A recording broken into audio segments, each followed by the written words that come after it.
This is for all the mamas. You deserve respect, dignity, and recognition. I honor you. I celebrate you. I see you. Introduction. Our mothers were the ashes and we were the light. Our mothers were the embers and we were the sparks. Our mothers were the flames and we were the blaze. Edwidge Dant I Cat. I can't breathe. I can't breathe. I can't breathe. Mama, I love you. Tell the kids I love them. I'm dead. George Floyd. On February 14, 2019, my husband, Michael, and I were in Washington, D.C.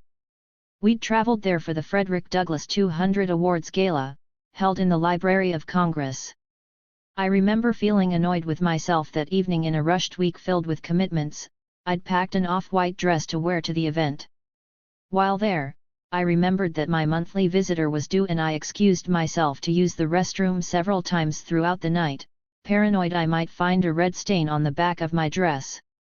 Each time, I breathed a sigh of relief and returned to my seat. Following the ceremony, I figured we would rest before our flight the next morning, but Michael had other plans. He surprised me with a dessert and wine reservation for Valentine's Day. Our ride dropped us off to enjoy the rest of the night. I ordered a deconstructed peanut butter and jelly cheesecake that I excitedly waited to try.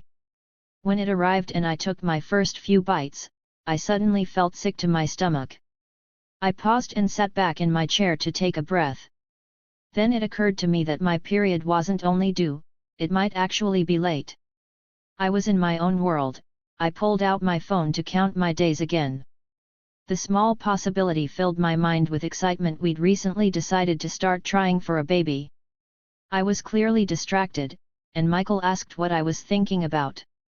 I replied with a smile, "Let's go to CVS."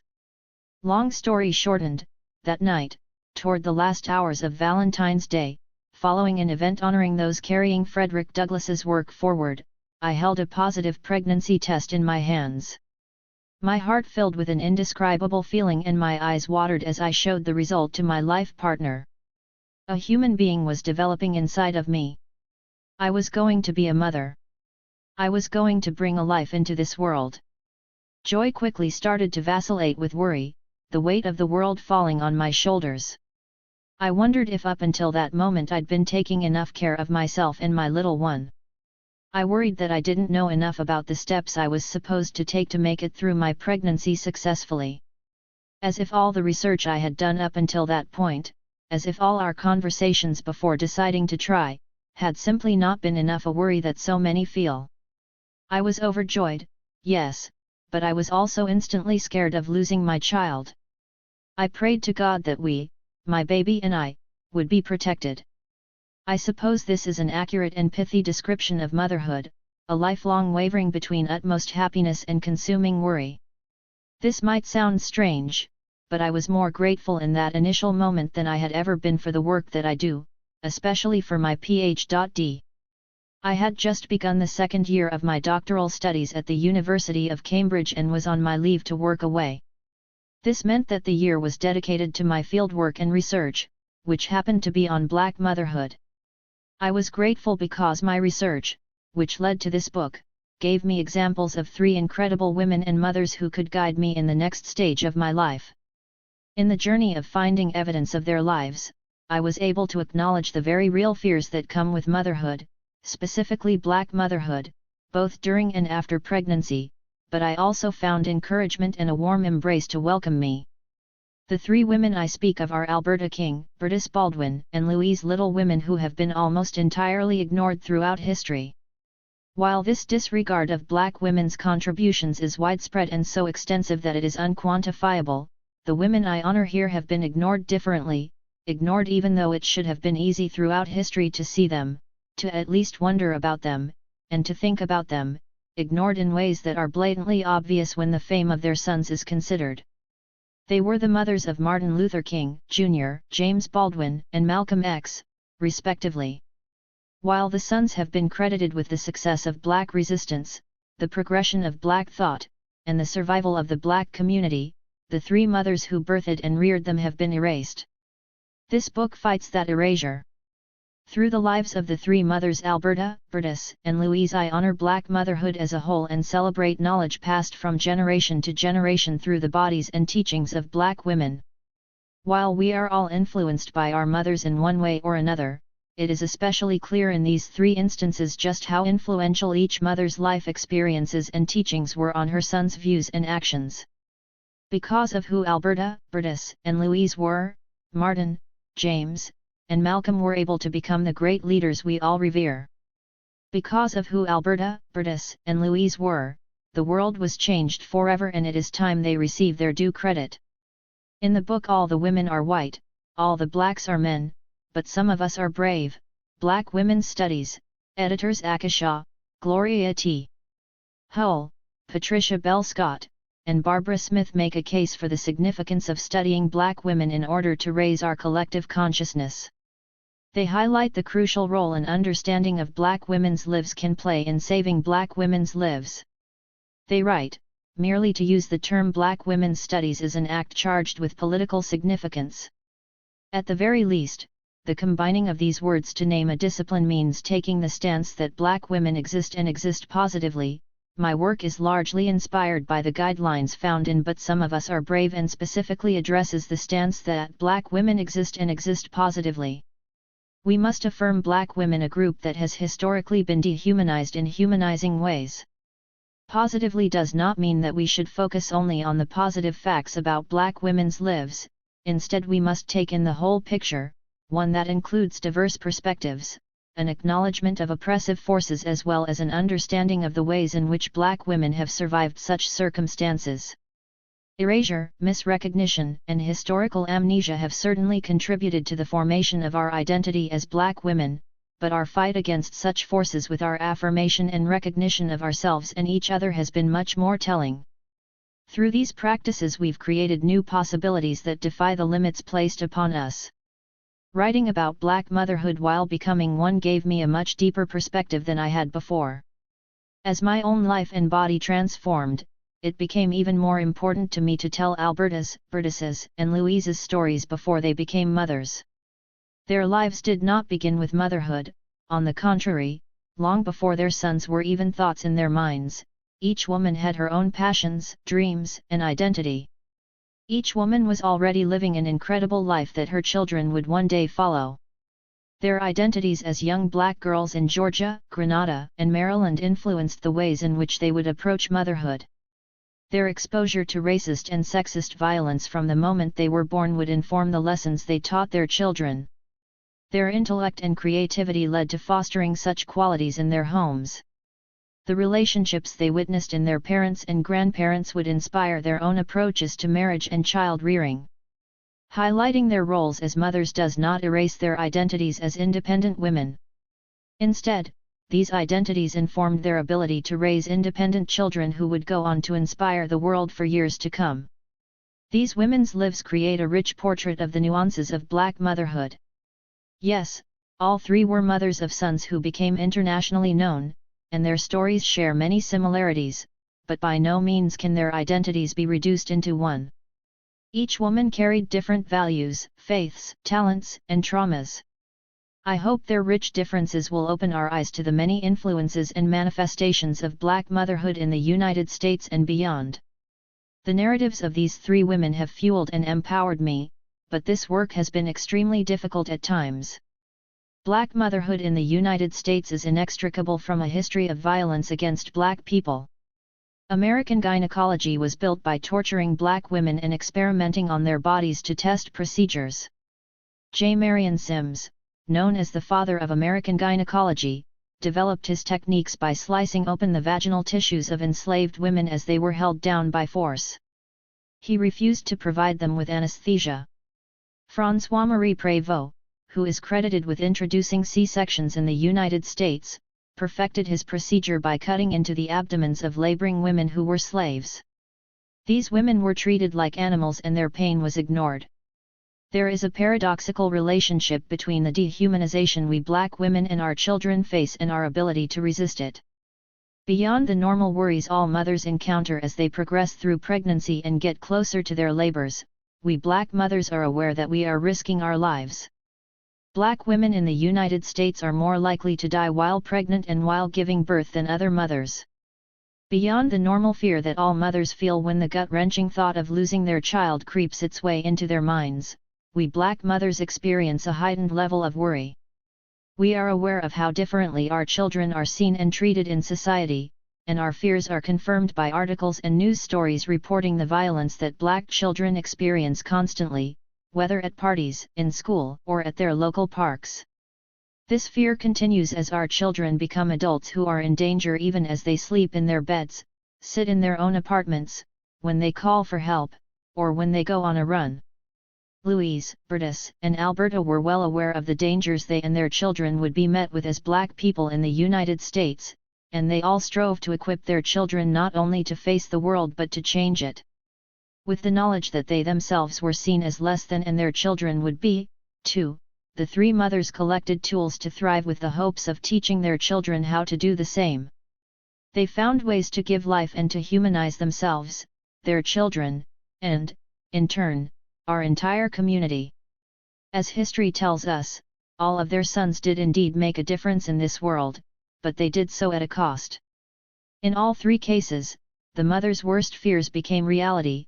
Each woman was alive to bury her son. It is an absolute injustice that far too many Black mothers today can say the same thing. In the face of such tragedy, each mother persisted in her journey to leave this world a better place than when she entered it. Yet their lives continued largely to be ignored. When Malcolm X was assassinated, when Martin Luther King, Jr., was killed shortly after, and even when James Baldwin died from stomach cancer years later, their works were rightly celebrated, but virtually no one stopped to wonder about the grief their mothers were facing. Even more painful to me is the fact that their fathers were mentioned, while their mothers were largely erased. I chose to focus on mothers of sons. Black men were certainly not the only leaders of the civil rights movement. Mothers of revolutionary daughters have also been forgotten. I simply chose three figures who are often put in conversation together and who demonstrate the distressingly strong erasure of identity in the mother-slash-son relationship. Coincidentally, I gave birth to a boy, my incredible little boy, and I have already faced others' attempts to erase my influence on his identity. Phrases like "he's strong, just like his father," or "he's already following in his dad's footsteps when he reaches a milestone" cause more harm than people think. By choosing three mothers of sons, I do not want to erase daughters or other children. I am instead making the point that no matter our gender, everything starts with our birthing parent. In telling the stories of these three mothers, I hope to join others who have responded to Brave's call for Black women to carry out autonomously defined investigations of self in a society which through racial, sexual, and class oppression systematically denies our existence. It is crucial to understand the layers of oppression Black women face, while remembering that solely studying oppression keeps us from honoring the ways in which we have created and maintained our own intellectual traditions as Black women. I pay close attention to this balance and bear witness to the many challenges Bertus, Alberta, and Louise faced while acknowledging their ability to survive, thrive, and build in spite of them. Louise, Bertus, and Alberta were all born within 6 years of each other, and their famous sons were all born within 5 years of each other, which presents beautiful intersections in their lives. Because they were all born around the same time and gave birth to their famous sons around the same time, and 2 of them passed away around the same time, I reflect on Black womanhood in the early 1900s, Black motherhood in the 1920s, and their influence on the civil rights movement of the 1960s. The first of the 3 mothers was born in the late 1890s, and the last of the 3 passed in the late 1990s. Their lives give us 3 incredible perspectives on an entire century of American history.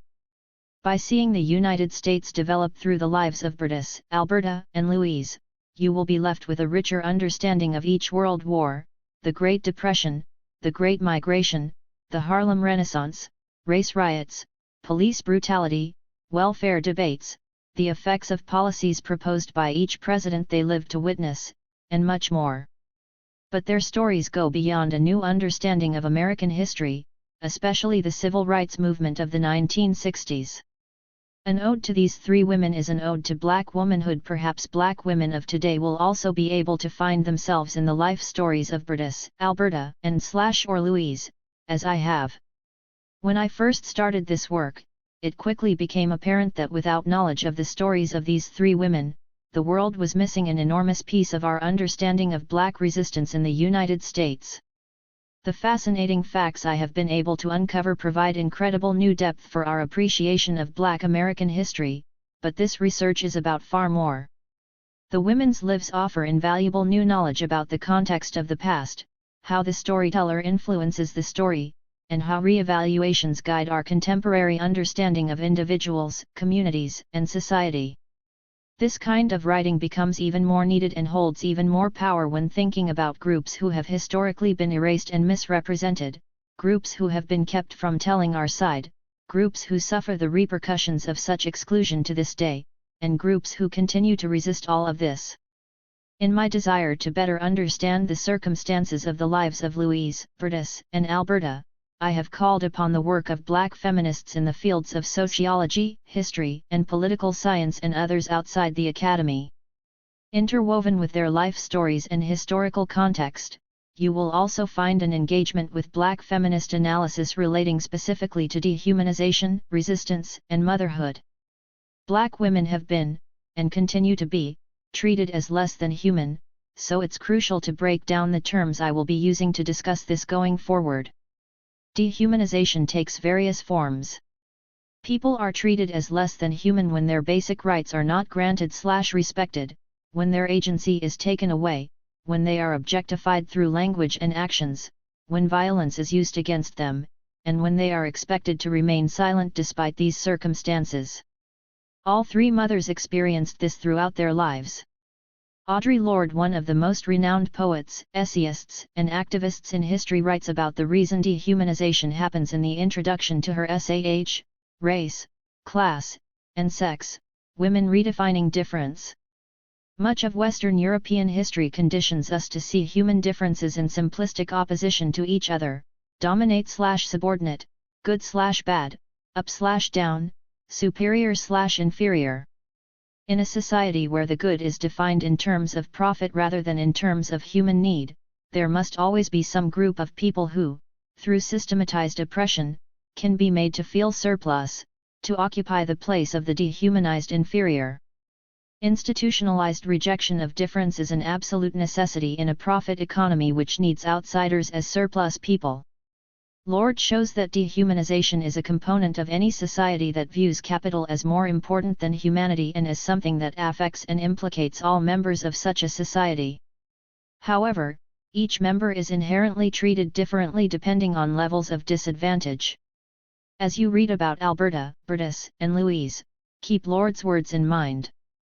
In order to understand their beliefs and their actions, we must know the extent to which their humanity was denied. This denial stemmed from times of slavery and continued in both obvious and discrete forms from their birth until the day each died. In the same essay, Lorde continues, "Unless one lives and loves in the trenches, it is difficult to remember that the war against dehumanization is ceaseless. But Black women and our children know the fabric of our lives is stitched with violence and with hatred, that there is no rest." At each stage of the three mothers' lives, we witness their knowledge of this unfortunate truth and their need to resist. By resist, I am talking about the ways in which Bertus, Louise, and Alberta pushed against dehumanization, refusing to acquiesce to the notion of their supposed inferiority. Resistance, like dehumanization, takes place in many forms. I see it as any action taken to assert Black humanity. Martin Luther King, Jr., James Baldwin, and Malcolm X are known for their resistance, and in this book you will see how the three women's teachings, through both words and actions, translated directly into their sons' writings, speeches, and protests. These men became symbols of resistance by following their mothers' leads. Even after death, Bertus, Louise, and Alberta continue to face a denial of their humanity when they are either erased or misrecognized. Up until this book, portrayals of the three mothers have been mostly limited or completely inaccurate. The three women have been hidden not only behind their sons but also behind their husbands. And in the rare moments when the mothers are mentioned, they are often presented as footnotes that are out of context. This in and of itself is wrong, and it contributes to the inhumane treatment of black women as a whole. I do not blame the sons or the husbands for such erasure, I blame a society that devalues women and mothers, especially women and mothers of color. In Eloquent Rage, a black feminist discovers her superpower. Brittany Cooper, associate professor in the Department of Africana Studies/Women's and Gender Studies at Rutgers University, writes, "Recognition is a human need, and there is something fundamentally violent about a world that denies black women recognition on a regular basis." This book acts as a site of resistance to the dehumanization Brutus, Louise, and Alberta continue to face posthumously and to the dehumanization black women and mothers face all over our country today. In her book Sister Citizen, Shame, Stereotypes, and Black Women in America, Melissa V. Harris Perry talks about black women living in a crooked room, referencing a cognitive psychology experiment where participants were placed in a crooked chair in a crooked room and asked to straighten themselves vertically. Surprisingly, individuals who were tilted as much as 35 degrees reported that they were sitting completely straight so long as they were aligned with other objects and images in the room that were at the same angle. Harris Perry uses the symbol to discuss the circumstance black women find themselves in. The other objects and images in the room that try to keep black women from standing tall speak to the many strategies in place to dehumanize black women by erasing and misrepresenting them. Harris Perry writes, "When they confront race and gender stereotypes, black women are standing in a crooked room, and they have to figure out which way is up. Bombarded with warped images of their humanity, black women can find it hard to stand up straight in a crooked room." In this book, I write about the circumstances contributing to the crooked rooms that Brutus, Louise, and Alberta inhabited and how the rooms developed and changed throughout their lives. More important, I think of the ways each woman found to get out of the crooked chair she was forced to live on and continue to stand with her head held high. I also think of the ways they started to change the room to fit their own view of themselves, their children, and their community. Reading this book, knowing the names Alberta King, Brutus Baldwin, and Louise Little, and sharing what you learn with others are all acts that help to straighten the room for black women today. I have pieced these stories together from several different sources. I read and watched many of the works of Martin Luther King, Jr., Malcolm X, and James Baldwin books, speeches, letters, interviews, and pulled out the places where they mentioned their mothers or where a character was based on their moms. I also spoke to scholars who studied the sons and read the books they and others had written. If any family members had written or spoken about their experiences, I read those books and transcripts as well. I spent hours scanning letters and documents from the New York Public Library's Schomburg Center for Research in Black Culture, the National Museum of African American History and Culture, the Martin Luther King, Jr. Research and Education Institute at Stanford University, and the King Center in Atlanta. While the three mothers have mostly been ignored by scholars, in Louise's case, I was extremely fortunate to have examples of extensive research from the late novelist Jan Carew, as well as a recent study from Professor Eric S. McDuffie of the University of Illinois at Urbana-Champaign. With their work on Louise as inspiration, I reached out and spoke to family members of the three women who were willing to speak with me. I have also spoken to local historians and gained access to birth and death certificates with their help. I've used what I could find in census data, although this information was limited. All of these women could have several books written about their lives, just as their sons have, so I don't claim to have captured everything here. But I am proud of how much I've been able to find. It's also true that with any biographical work it can be difficult to know what is and is not factual, especially when you write about people society has not deemed important. One source claims that Louise was born in 1894 and another shows she was born in 1897. A family member says that Brutus was born in 1903, but her own mother's death certificate reads 1902 and Brutus's name never appears on any census. A scholar can claim that Alberta was quiet, while a friend of the family describes her as lively. All this to say it's impossible to know what is true if you weren't the one who lived it, and there are many layers to the truth, depending on your perspective. This book, like all history, is composed of many sources that might contradict one another in small ways, but it still holds truth about the significance and influence of each of these mothers and speaks to their legacy. When I began writing this book, I wondered what it would be like if I could sit down with Bertus, Louise, and Alberta. I wondered what they were like before they became mothers, what their dreams were, what they cared about, whom they were friends with. I wondered what I would look for if I could follow them for a few days, if I could learn what inspired them and what scared them. I thought to myself, if I could sit down with these three mothers, what would I ask them?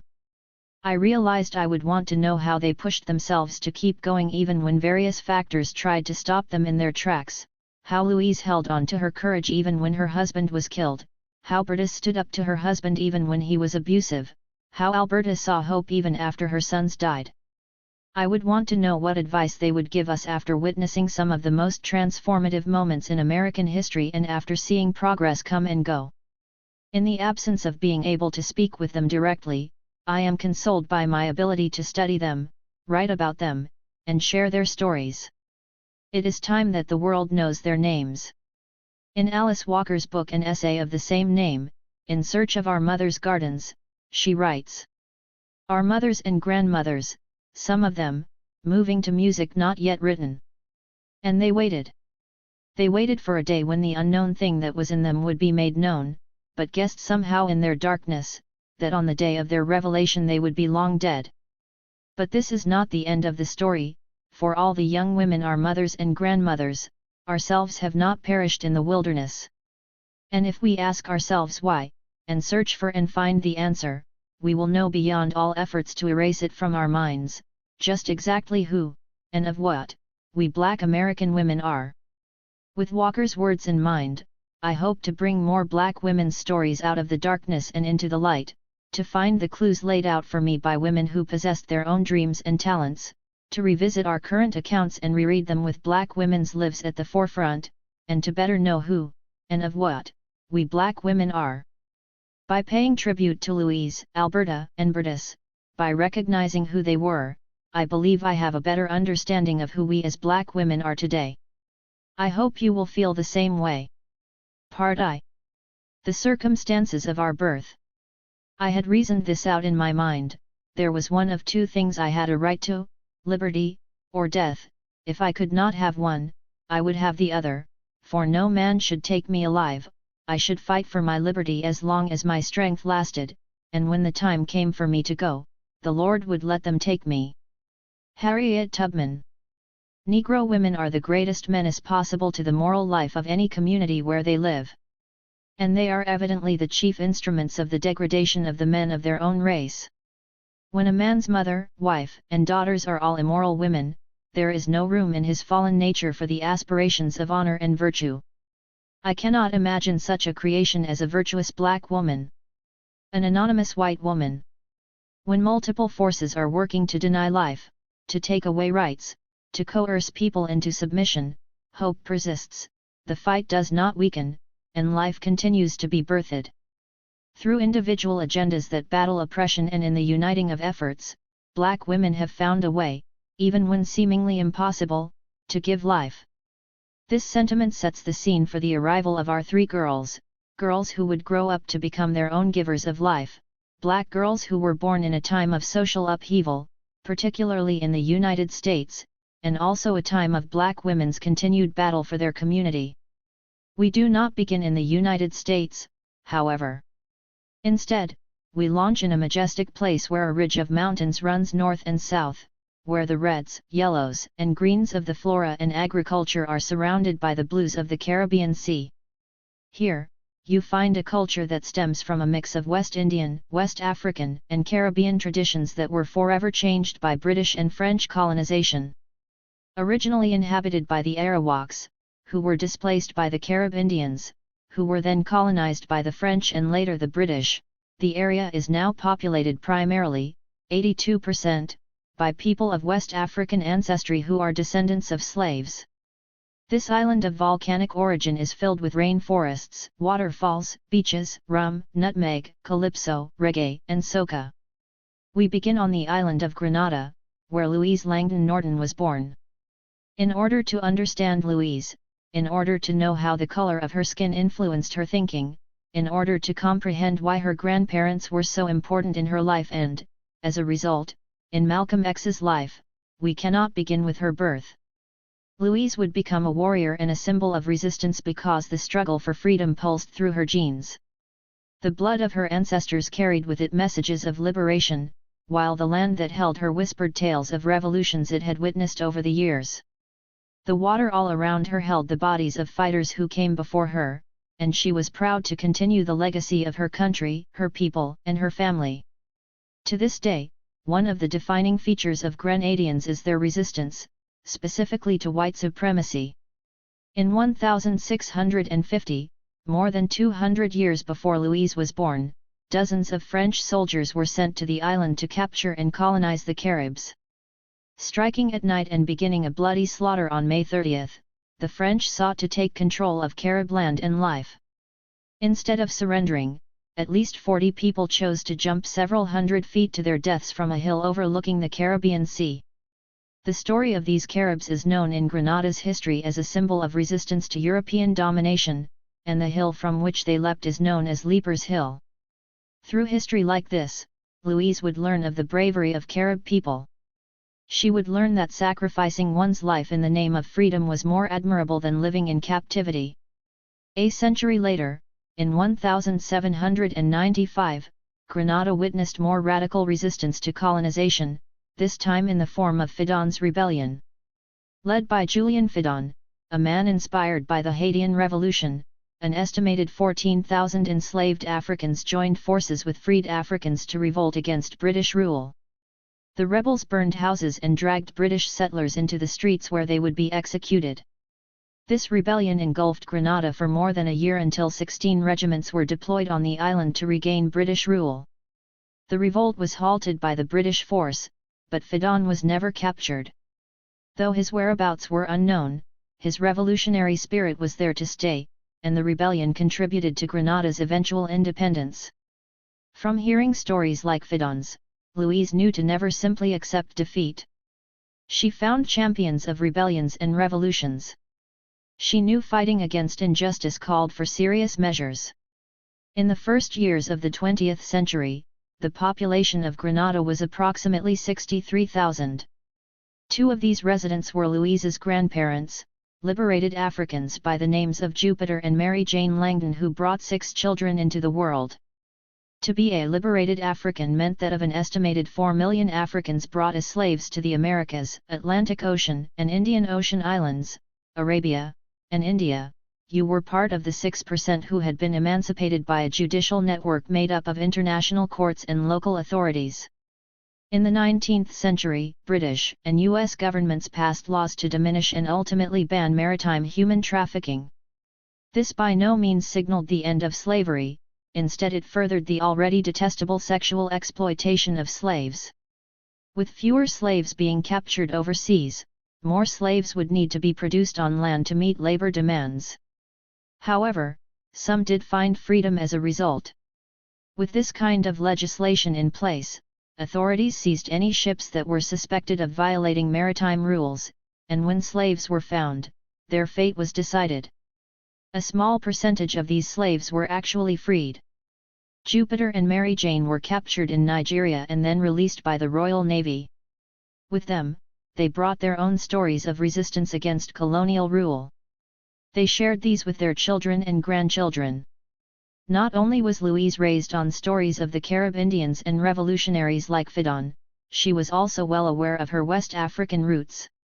One of the most famous stories of resistance to colonial rule in West Africa is that of a queen mother by the name of Yacintiwa, who eventually became the commander-in-chief of the Ashanti people in Ghana.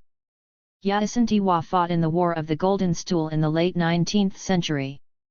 After the British had successfully dethroned and exiled other Ashanti leaders, Yacintiwa refused to give up. She stated that if the men of the kingdom would not defend their people, the women would rise to the challenge. She reinvigorated her people to fight, and although she was captured during the rebellion, she too has become known in history as a symbol of unwavering resistance to European rule. After being enslaved and subsequently emancipated, Jupiter and Mary Jane found themselves in the small village of La Diga in Granada. Despite being liberated, they were not spared the pains of colonization and racism. They still lived in a world where their rights were constantly violated and where they tried to teach their children how to resist.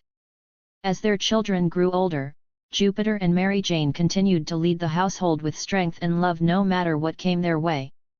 In the late 19th century, their daughter Edith gave birth to a child. This child stood out from the rest of her family members. Because of her skin, which was nearly white, and her hair, which was long and straight, it was rumored that she was the product of rape. While the exact details of her conception have been lost in history, this tragic possibility was unfortunately a common one. The effects of slavery, one being the constant control of black women's bodies through sexual violence, was universal far after emancipation. Countless black women and girls were raped while perpetrators faced only minor consequences, if any. This injustice took place in colonies all over the world long before Edith's time. As Pamela Scully states in her article Rape, Race, and Colonial Culture, colonialism created conditions that authorized the pervasive rape of black women by white men. The colonized were seen as less civilized and less worthy of protection. Women of color were viewed as more promiscuous than their white counterparts, and therefore violence against them was justified. Scully begins by telling the story of Anna Simpson, a woman who was raped on April 2, 1850, near Cape Town. Her perpetrator, David Baldwin, was originally found guilty and sentenced to death. However, when it was discovered that Anna was a colored woman instead of a respectable woman, Baldwin's death sentence was replaced with temporary hard labor. The lack of appropriate punishment for the perpetrators of sexual violence against women of color also continued to take place long after Edith's time. One of the most famous examples is that of Recky Taylor in Alabama. On the night of September 3, 1944, Recky, a 24-year-old at the time, was walking home from church when she was abducted and raped by 6 white men. Even though one of the men admitted guilt, none of the 6 was indicted. Countless women have experienced this atrocity, and most of their stories will never be known, but the historian Danielle McGuire used her book At the Dark End of the Street, Black Women, Rape, and Resistance to pay tribute to as many women as she could. The book details 40 separate cases similar to Anna's, Recky's, and possibly Edith's. One of the dozens of stories she shares is that of Betty Jean Owens, a young black woman who was raped by 4 white men in Tallahassee, Florida, in 1959. The terror began when the 4 men made a pact to go out and get a nigger girl and have an all-night party. Armed with shotguns and switchblades, they searched for victims near a local park. They hijacked a car and ordered 2 female Florida A&M University students to get out. One of the girls escaped, but the other, Betty Jean Owens, was raped 7 times. In 1897, Edith gave birth to her first and only baby, a girl named Louise. Jupiter and Mary Jane helped to raise her. Her skin was so light, she could easily pass as white, and Louise hated this about herself. From the very beginning, she faced a choice that many mixed-race people faced before her and that she would continue to face for the rest of her life, whether, even in times of danger, to declare her African descent and claim her blackness, and if so, how to do so. She would find strategies in her family, in her education, in the stories she was raised on. The Langdon family was dealt a devastating blow when Louise's grandfather and father figure, a carpenter and farmer who did everything he could to provide for his family, passed away in 1901, leaving Mary Jane to raise 6 children and a grandchild on her own. The lessons Jupiter passed on to Louise during her first years of life were essential, but even more influential was the radical feminist energy in her household. Louise was empowered by the strength of her mother, grandmother, and aunts as she stepped into her own womanhood. Her humble yet powerful upbringing would equip her to face the many battles that awaited her. Our next story begins in a city more than 2,000 miles away from Granada. This city, once a southern colony, possessed one of the largest slave populations in the United States. By 1870, its black population constituted 46% of the city's 21,700 residents. It is home to the Eastern Continental Divide, which separates water between the Gulf of Mexico and the Atlantic Ocean. This city is known for its diverse music, Southern hospitality, rich history of black educational institutions, and status as the birthplace of the civil rights movement in America. However, this city is also in the state where the second largest number of lynchings took place between 1877 and 1950. Burned to the ground during the Civil War, it rose like a phoenix from the ashes, symbolizing its resilience against destruction. We continue our journey in Atlanta, Georgia, where Alberta Christine Williams was born on September 13, 1903. In order to understand the foundation of Alberta's unwavering faith in the Lord, in order to know why Martin Luther King, Jr., even became a reverend, in order to identify the relationship between the Black Church and a movement based in nonviolence, we begin with the family Alberta was born into. One of the primary places of restoration for Black communities, where they could come together to cope with their heartache and celebrate each other, where they created their own nation within a nation, where they affirmed their humanity and fostered political power, was, and continues to be, the church. In Atlanta sits one of the most famous churches in the world, Ebenezer Baptist. Founded in 1886, Ebenezer Baptist has become a symbol of hope and resistance to oppression. In 1894, a reverend by the name of Adam Daniel Williams became the head pastor at Ebenezer. He was a visionary who believed the church had a responsibility to fight racial injustice and empower its members through services that could meet all their basic needs. At the time, there were only 17 members of the church. In 1899 he married Jenny Celeste, who became the president of the Women's Missionary Society at Ebenezer. Jenny Celeste was well educated and insightful. She matched her husband's heart and drive, and under their leadership the congregation grew continuously over the years. They promoted Black businesses, they urged their members to own property, and they spoke up for adequate public housing for African Americans, all in the face of Jim Crow. We know the Jim Crow story well. In 1896, Plessy v. Ferguson upheld the constitutionality of racial segregation. Laws forbade Black people from dining in the same restaurants as their white counterparts without a partition in place. Black people were forced to enter and leave such restaurants from a different entrance. They were not to be seen socializing with a white person in public and could certainly not form romantic relationships with them. Schools were separated.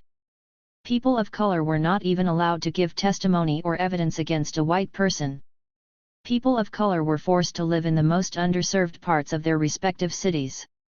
In short, such laws forcefully limited where Black people could eat, where they could sit, where they could live, where they could use the restroom.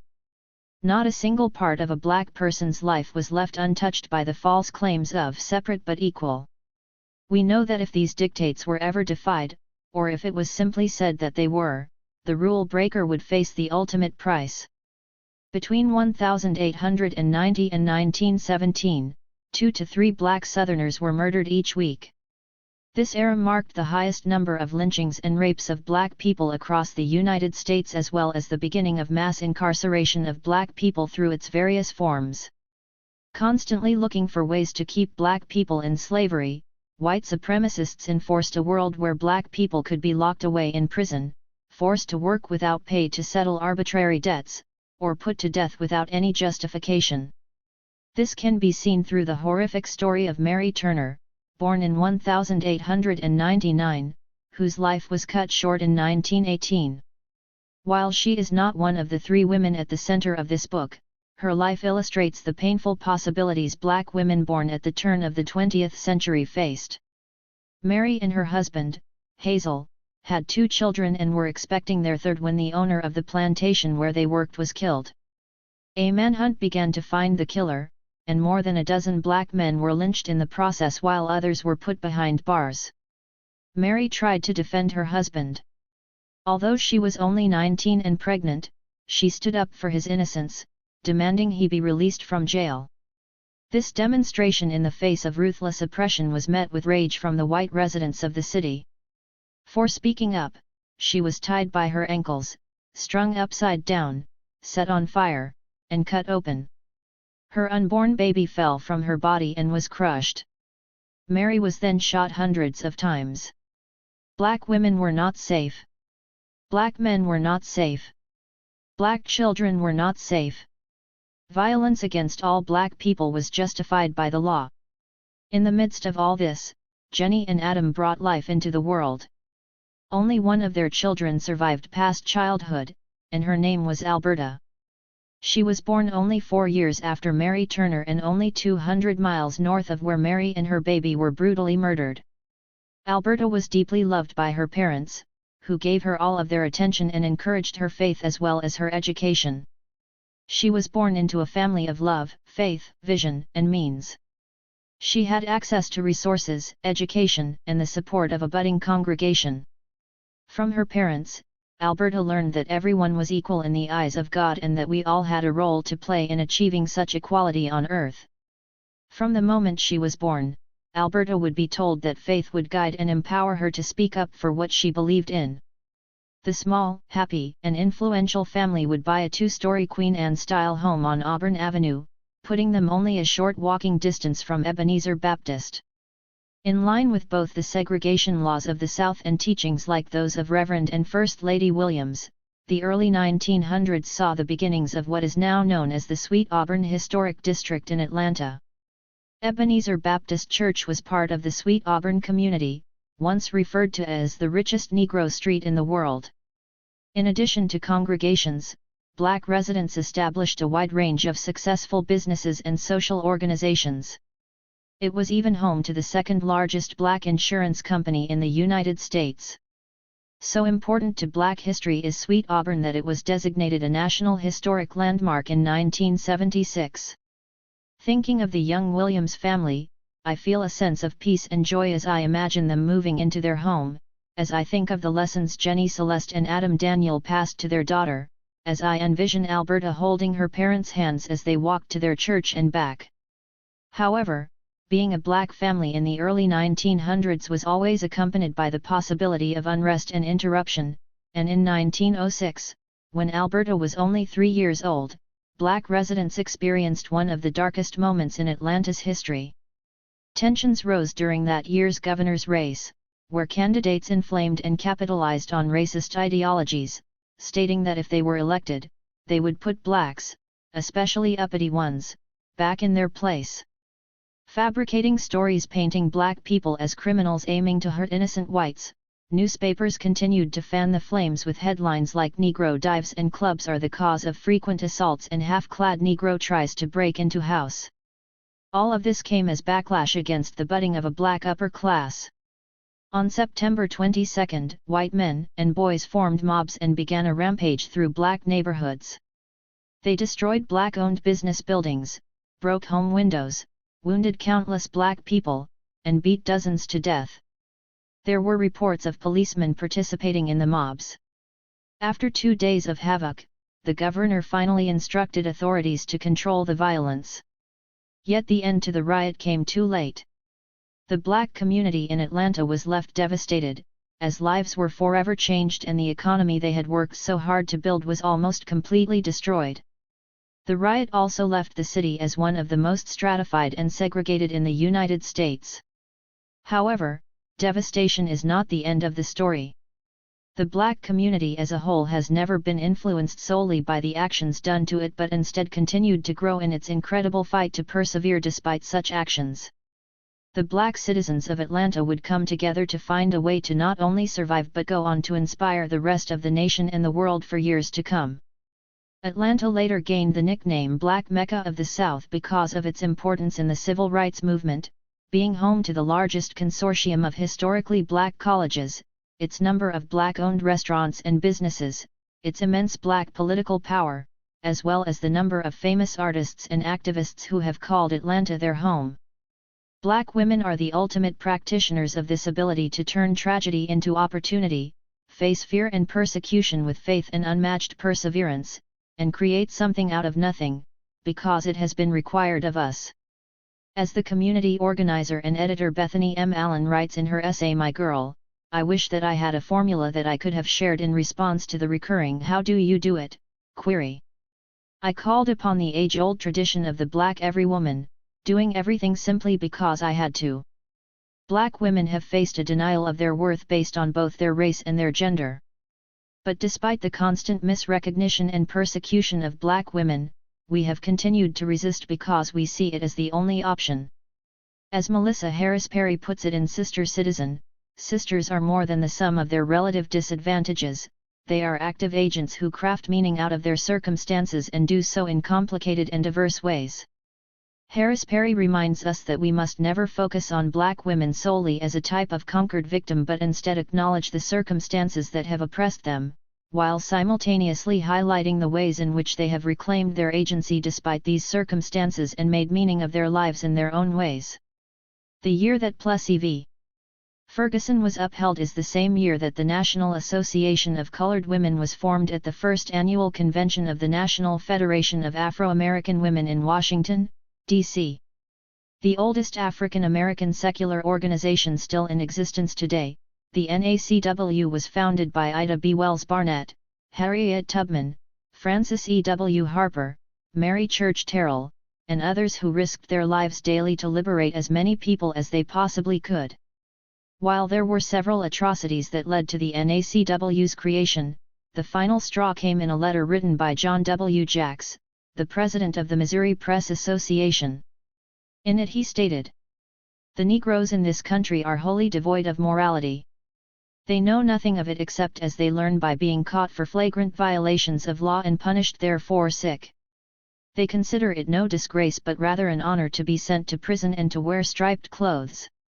The women are prostitutes and all are natural liars and thieves. Out of the 200 in this vicinity it is doubtful if there are a dozen virtuous women of that number who are not daily thieving from the white people." Jacks claims that black people simply chose to spend their lives caged. Like many others, he specifically attacks black women, using the infamous Jezebel trope, and blames them for the sexual victimization they were forced to endure. To top it all off, he states that black people are the robbers rather than the dispossessed. Fed up with others taking control of their narrative in this way, black women, who had long devoted their lives to the uplift of their people, united their efforts. Josephine St. Pierre Ruffin, another NACW founder and the editor of the first national newspaper published by and for African American women, summarized their mission at that initial conference when she declared, "The reasons why we should confer are so apparent. We need to talk over not only those things which are of vital importance to us as women, but also the things that are of special interest to us as colored women, the training of our children, openings for our boys and girls, how they can be prepared for occupations and occupations may be found or opened to them, what we especially can do in the moral education of the race with which we are identified, our mental elevations and physical development, the home training it is necessary to prepare them to meet the peculiar conditions in which they find themselves." Sadly, there is some agreement here with the sentiment that black people were lacking in morality and needed to be taught differently, an example of what we would now call respectability politics. Still, these black women bound together, refusing to give up control over their bodies, minds, and reputations. The NACW was made up of prominent women whose motto was "Lifting as we climb." Their views on the role of black women were similar to the expectations Alberta would have been taught as a young black girl in a well-educated family. She would have been all too aware of the need to always be polished and well-spoken in order to combat demeaning representations of her people and to earn the respect she deserved. Alberta would also see the uplift of others as a crucial part of her role as a black woman. She would follow in her parents' footsteps, continuing the legacy of combining faith with discipline and becoming a role model for many others along the way. Our final introduction takes us farther up the east coast of the United States. Some refer to this state as America in miniature or Little America because in it you can find almost any kind of terrain, including mountains, farmland, and beaches. As a result of its location adjacent to the Chesapeake Bay, this state is known for its seafood and leads the nation in the production of blue crabs and soft clams. More important, This state is the birthplace of some of the most notable African Americans in history: Frederick Douglass, Francis E. W. Harper, and Thurgood Marshall all form part of a long list of black leaders who were born in the state of Maryland. Maryland is also the birth state of another woman who changed the course of our nation, but one whose name you likely haven't heard before. Emma Burtis Jones was born on Deal Island, Maryland, in 1903. In order to know why she refused to let pain define her, in order to understand why she turned to writing and poetry to express herself, in order to see how James Baldwin eventually found his own voice, we must know the people and the place that gave Emma Burtis life. Deal Island, once Deal's Island, once Devil's Island, is rumored to have gained its name when it became a hideout for pirates in the 1600s. A small, isolated island with a total area of 5.4 square miles and a population of 578 in 2000, Deal was never a place of ample opportunity. Although details on the history of the island are scarce, one known fact is that residents have always been dependent on the water to make their living. Most people who live there made, and continue to make, their living as sailors, watermen, or shipbuilders. Not only does the water provide the most possibilities for the population of Deal Island, it also poses its greatest risk. The island is vulnerable to flooding, erosion, storms, and rising water levels that leave its most disadvantaged residents almost defenseless against natural disasters. It is here, on this tiny island, that a young couple by the names of Leah Esther and Alfred Jones built their life together. Alfred made money as a waterman, continuing a legacy of black people who turned the water into a possibility for self-determination and dignity. Although water symbolizes the horrors of the transatlantic slave trade for African Americans, for black watermen and sailors, it also represented opportunity. According to Harold Anderson, the author of Black Men, Blue Waters, African Americans on the Chesapeake, during the antebellum era black sailors traveled to distant places and encountered other cultures, bringing knowledge back to their slave counterparts who usually spent their lives in one small region. As early as 1796, the federal government issued Seamen's Protection Certificates which defined these black merchant mariners as citizens, America's first black citizens. These free black people were known as blackjacks. Even Frederick Douglass escaped to freedom by wearing a blackjack's uniform, which was sewn by his wife, Anna Murray Douglass. Anna not only created his disguise, but she also financed his escape. Blackjacks carried messages of freedom with them wherever they went. They are one of the primary reasons slaves in Deal Island were still aware of what happened all over their state and their country despite their small size and relative isolation. One story that the black residents of Deal Island heard rumors of was that of a woman originally named Araminta Ross, who later became known as the Moses of her people. It is estimated that Araminta was born into slavery in Dorchester County, Maryland, less than 100 miles away from Deal Island in 1820. Raised under the harrowing conditions of the antebellum South, she was subject to horror and abuse. While Araminta was considered too young to work during her first few years, she spent much of her time with her grandmother, who was considered too old to perform harder tasks. I like to imagine that the time she spent with her grandmother, a West African woman, influenced her awe-inspiring journey. Perhaps her grandmother taught her about West African queen mothers, perhaps she shared her own stories of resistance. Their time together ended quickly, however, as slaves were usually put to work by the age of 6. Araminta's tasks varied from checking muskrat traps to weaving and laboring as a house slave, but regardless of the particular work she was assigned, she was relegated to the indignities of her overseers. One particular horror led to a chronic, life-altering head injury when she was hit with a heavy metal weight as a mere teenager. By 1849, Araminta changed her name to Harriet, after her mother, and escaped to freedom using the Underground Railroad. She did not stay in the North for long before becoming a conductor herself and returning to free more slaves, including some of her own family members. She transformed the marshy Chesapeake Bay into a path to freedom for upwards of 300 slaves. Harriet Tubman didn't pass away until 1913. While I do not know exactly how Leah, Esther and Alfred arrived on Deal Island, perhaps their family members were blackjacks, perhaps they were also descendants of slaves. I do know that they were able to find a home there, making their living from the water. They also raised 4 children there, and in 1903, Leah Esther was pregnant with their 5th child, their 2nd daughter. Emma Burdis Jones was born on Christmas Day. A joyous moment, the birth of a precious new baby, was paired with the worst of tragedies when Leah Esther passed away from hemorrhaging. She was sick with pulmonary fibrosis for months before she died. Alfred had lost his wife, and his 5 children had lost their mother. Through the devastation, the family held on to each other and their faith tightly. Burdis's father and siblings showered her in love. Emma, called Burdis by her family, spent her early years out on the water with her father.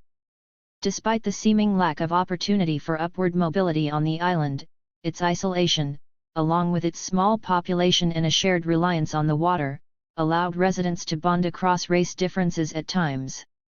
Men and women on boats, making a living for their families, had to rely on one another in some sense. This modest upbringing, paired with witnessing people working together despite contrasting identities, informed Burdis even after she left the island. She was a girl who suffered one of the worst possible losses from an early age, but her family did not allow her to sit in her pain. They showed her that love and happiness were always possible to achieve no matter what you'd gone through, no matter how little you might have. Burdis would need to rely on her unwavering hope and ability to always find the light even in the darkest moments time and time again throughout her life. The quote that appears at the beginning of this chapter comes from an article written by an anonymous woman from the South titled Experiences of the Race Problem, published in The Independent in 1904. While she does not reveal her name, she does tell the reader that she is a white woman whose views on life have been influenced by her father's experiences, first in the Civil War and then upon his return. She writes about the disappointment her father faced when he came back and realized that his Negroes and land had vanished. As a result of his dismay, he joined the Ku Klux Klan in order to discipline freed black people. He acquired land again and benefited from restrictions placed on black people that forced them to work on plantations. The writer speaks about her father as a kind of hero, romanticizing life on the plantation, and launches from her introduction of him into a rant of what she sees as the race problem. She writes, "The educated Negro is an artificial production, which does not fit in with our natural order." She blames black men for white women's fear as well as white men's bloodthirstiness, and as we see in the quote, she blames black women for all of the above. She states, Negro women evidence more nearly the popular idea of total depravity than the men do, and the color of a Negro woman's skin is generally taken, and quite correctly, as a guarantee of her immorality. She says all of this after telling the reader a story about playing with the black girls on her plantation when she was a little girl herself. The writer thinks of herself as a kind and compassionate white woman but argues that her superiority over them was something she was always naturally aware of. While it would be comforting to say that her article was shocking, that her stance was outdated, or that her opinions were unique, these statements would all be untrue. Disturbingly, this was the norm in 1904, an accepted stance to hold on black women and girls. This was the world that Louise, Alberta, and Burdis were born into. This was the world they would have to face, even though they were hundreds and thousands of miles apart, even though their lives began in different contexts, and even though they would be raised in completely different circumstances. If this southern white woman were to ever meet them, she would see Louise, Alberta, and Burdis as immoral, unnatural, and depraved black girls in need of disciplining. Such anger as a result of black progress also took form in propaganda aimed at further justifying any and all heinous attacks on African Americans. One startling example comes in 1900, when a book titled The Negro a Beast, or In the Image of God, argues that black people were more akin to apes than to human beings, that they were the tempters of Eve, and ironically, although they were the victims more often than not, that mulatto brutes were rapists and murderers who needed to be killed. The author, Charles Carroll, spent 15 years of his life compiling evidence for his book, which was received with great praise from his audience. This publication was just one of the many ways in which African Americans were deemed less than human. In other words, it justified the need for white humans to be separated from non-humans and confirmed the basic tenets of white supremacy while masquerading as a well-researched, scientific, and biblical truth. In a climate of hatred and violence, Black Americans found themselves back in antebellum society despite promises of change and liberation. When it came to location, job opportunities, and educational attainment, things had remained largely the same for Black people. Gains made during Reconstruction were mostly reversed by the beginning of the 20th century. According to the census of 1900, 90% of African Americans still lived in the South and 75% of African American homes were in rural areas. Only 1/5 of African Americans owned their homes. 50% of African American men and 35% of African American women worked as farm laborers, most likely on plantations. The rest worked in unskilled labor or service jobs. Most African American children were unable to attend school, and if they did, the conditions of their schools were abysmal compared with those of their white counterparts. Conditions were probably even worse than the census could capture, and it didn't appear as though things would get better anytime soon. In 1901, Theodore Roosevelt was sworn in as the 26th President of the United States, and he brought with him the belief that the white race must continue to prosper over all others. While he was progressive in some ways, he also believed in the importance of race purity, simply another argument for separate but equal. In his Lincoln Day speech of 1905, he said, "Full recognition of the fundamental fact that all men should stand on an equal footing as regards civil privileges in no way interferes with recognition of the further fact that all reflecting men of both races are united in feeling that race purity must be maintained." While this stance is not a surprising one for a U.S. president at the time to hold, Roosevelt's additional commentary on the role women played in maintaining their race adds to the climate our three girls were born into. In 1906, he delivered a speech titled On American Motherhood, where he said, "There are many good people who are denied the supreme blessing of children. But the man or woman who deliberately forgoes these blessings, whether from viciousness, coldness, shallow-heartedness, self-indulgence, or mere failure to appreciate aright the difference between the all-important and the unimportant, why, such a creature merits contempt as hearty as any visited upon the soldier who runs away in battle. For a race that practiced such doctrine, that is, a race that practiced race suicide, would thereby conclusively show that it was unfit to exist, and that it had better give place to people who had not forgotten the primary laws of their being." Through these words and the rest of his speech, Roosevelt speaks to the declining birth rates among white women and urges them to keep up with the birth rate of minorities so as to avoid race suicide. In 1800, the birth rate among whites is estimated to have been 55 births for every 1,000 white women. In 1900, the rate lowered to 30. Although data are not available for Black women in 1800, it is estimated that in 1850 the birth rate among them was 43.3 for every 1,000 Black women and 44.4 in 1900. These facts caused extreme worry for many white supremacists who feared what might happen if minorities, especially those they had enslaved for hundreds of years, were ever to become the majority. Yet it is not here, in the face of this ignorance and hatred, that the three mothers' lives are planted. Instead, they are rooted in the lessons of their foremothers. They are nourished by Edith, Jenny Celeste, and Leah Esther, as well as their mothers. They are sustained by accounts of resistance dating back hundreds of years. Their lives are built on faith and stories that evolve and resonate across water and land. Our story begins with the declaration that although there are countless forces acting against their lives, Louise, Alberta, and Bertus have still breathed their first breaths. They have arrived. Part 2. The denial of our existence.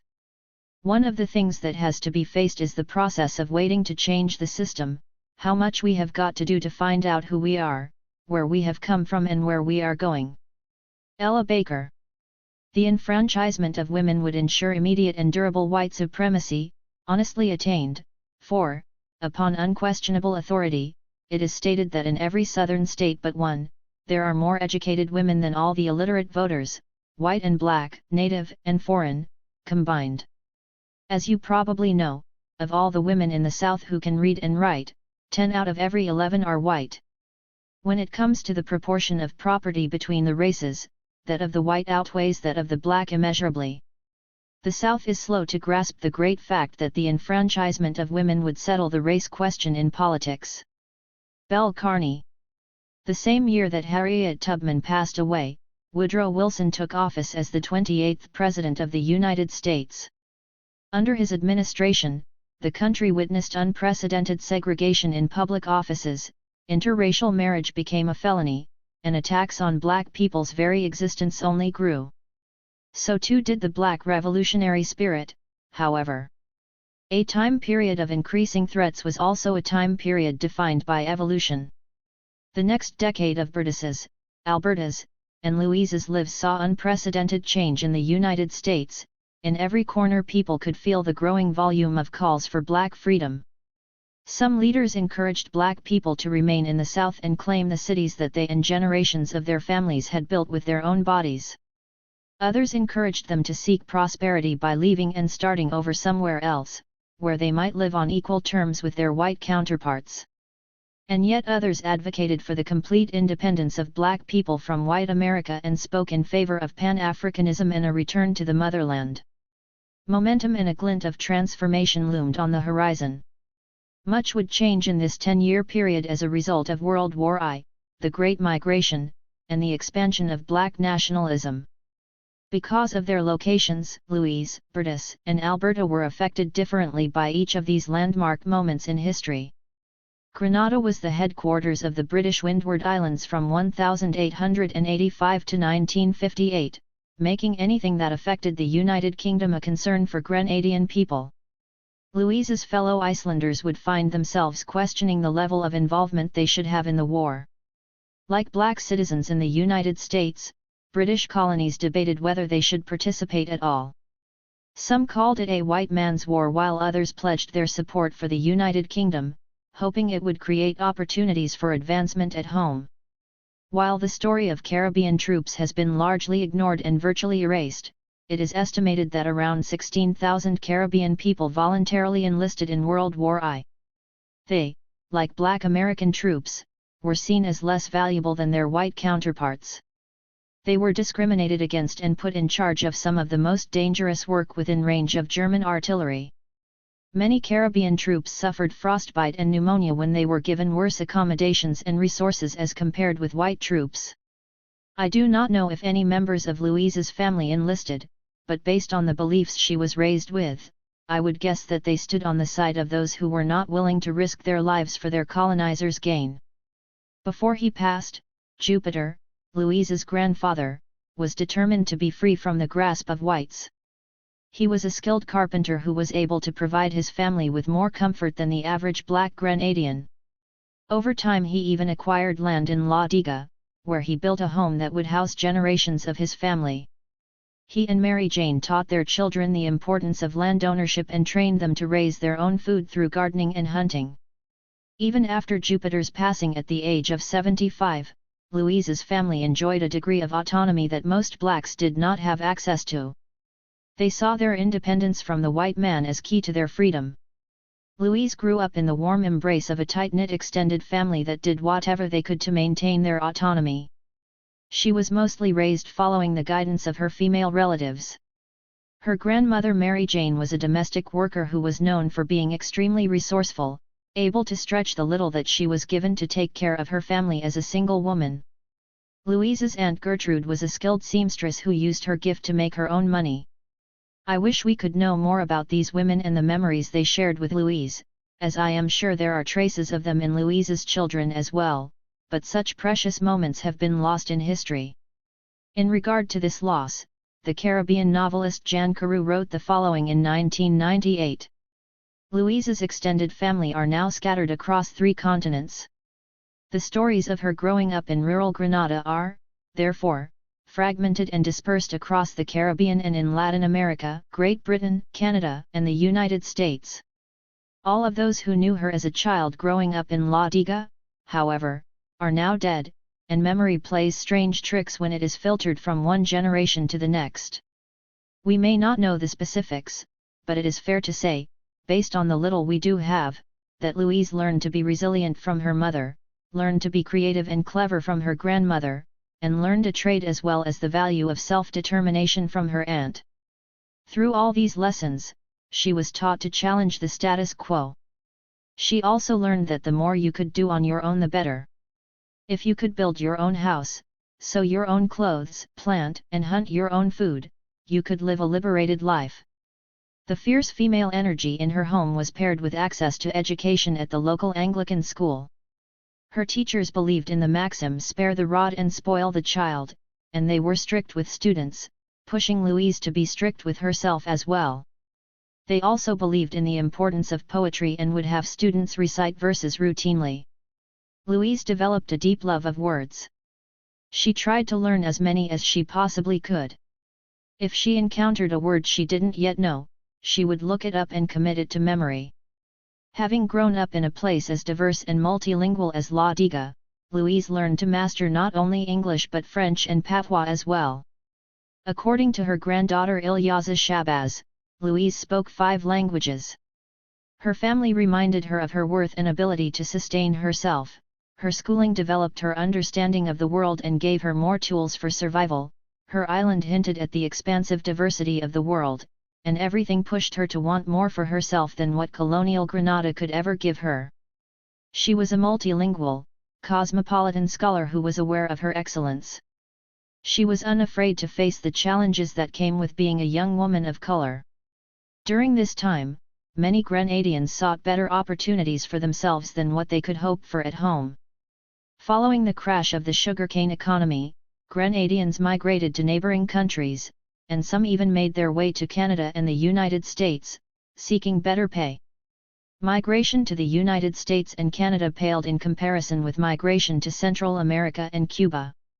Between 1899 and 1932, 108,000 people from all over the Caribbean are recorded to have entered the United States. And it is estimated that from 1900 to 1960, Canada accepted 21,500 immigrants from Caribbean countries. Yet upwards of 240,000 laborers from Jamaica and Barbados alone are recorded to have entered Panama between 1881 and 1915. If you were a Caribbean immigrant to the United States or Canada during this period, you would find less support and camaraderie in the experience than immigrants who moved to places that were closer.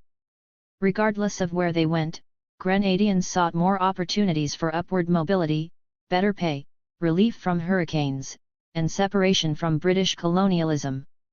In 1913, Louise's uncle Egerton Langdon was one of the few who emigrated from Grenada to Montreal, Canada.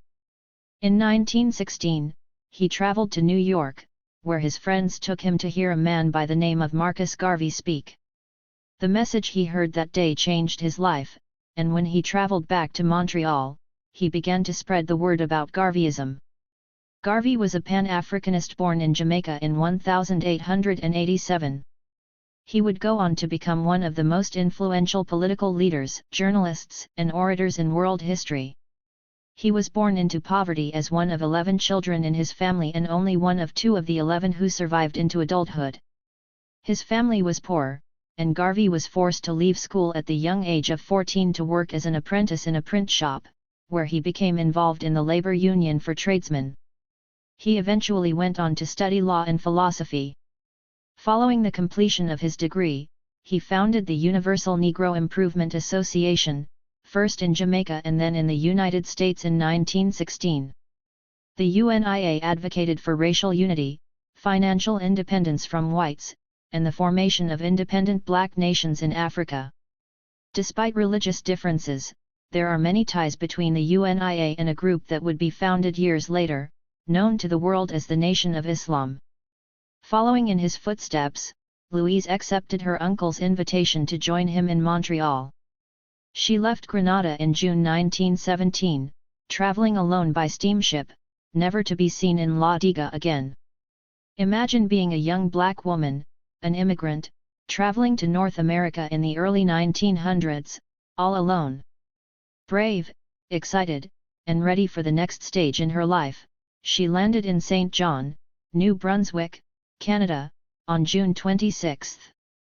Louise joined her uncle, not only in Montreal but also in his quest to spread the message of Black liberation.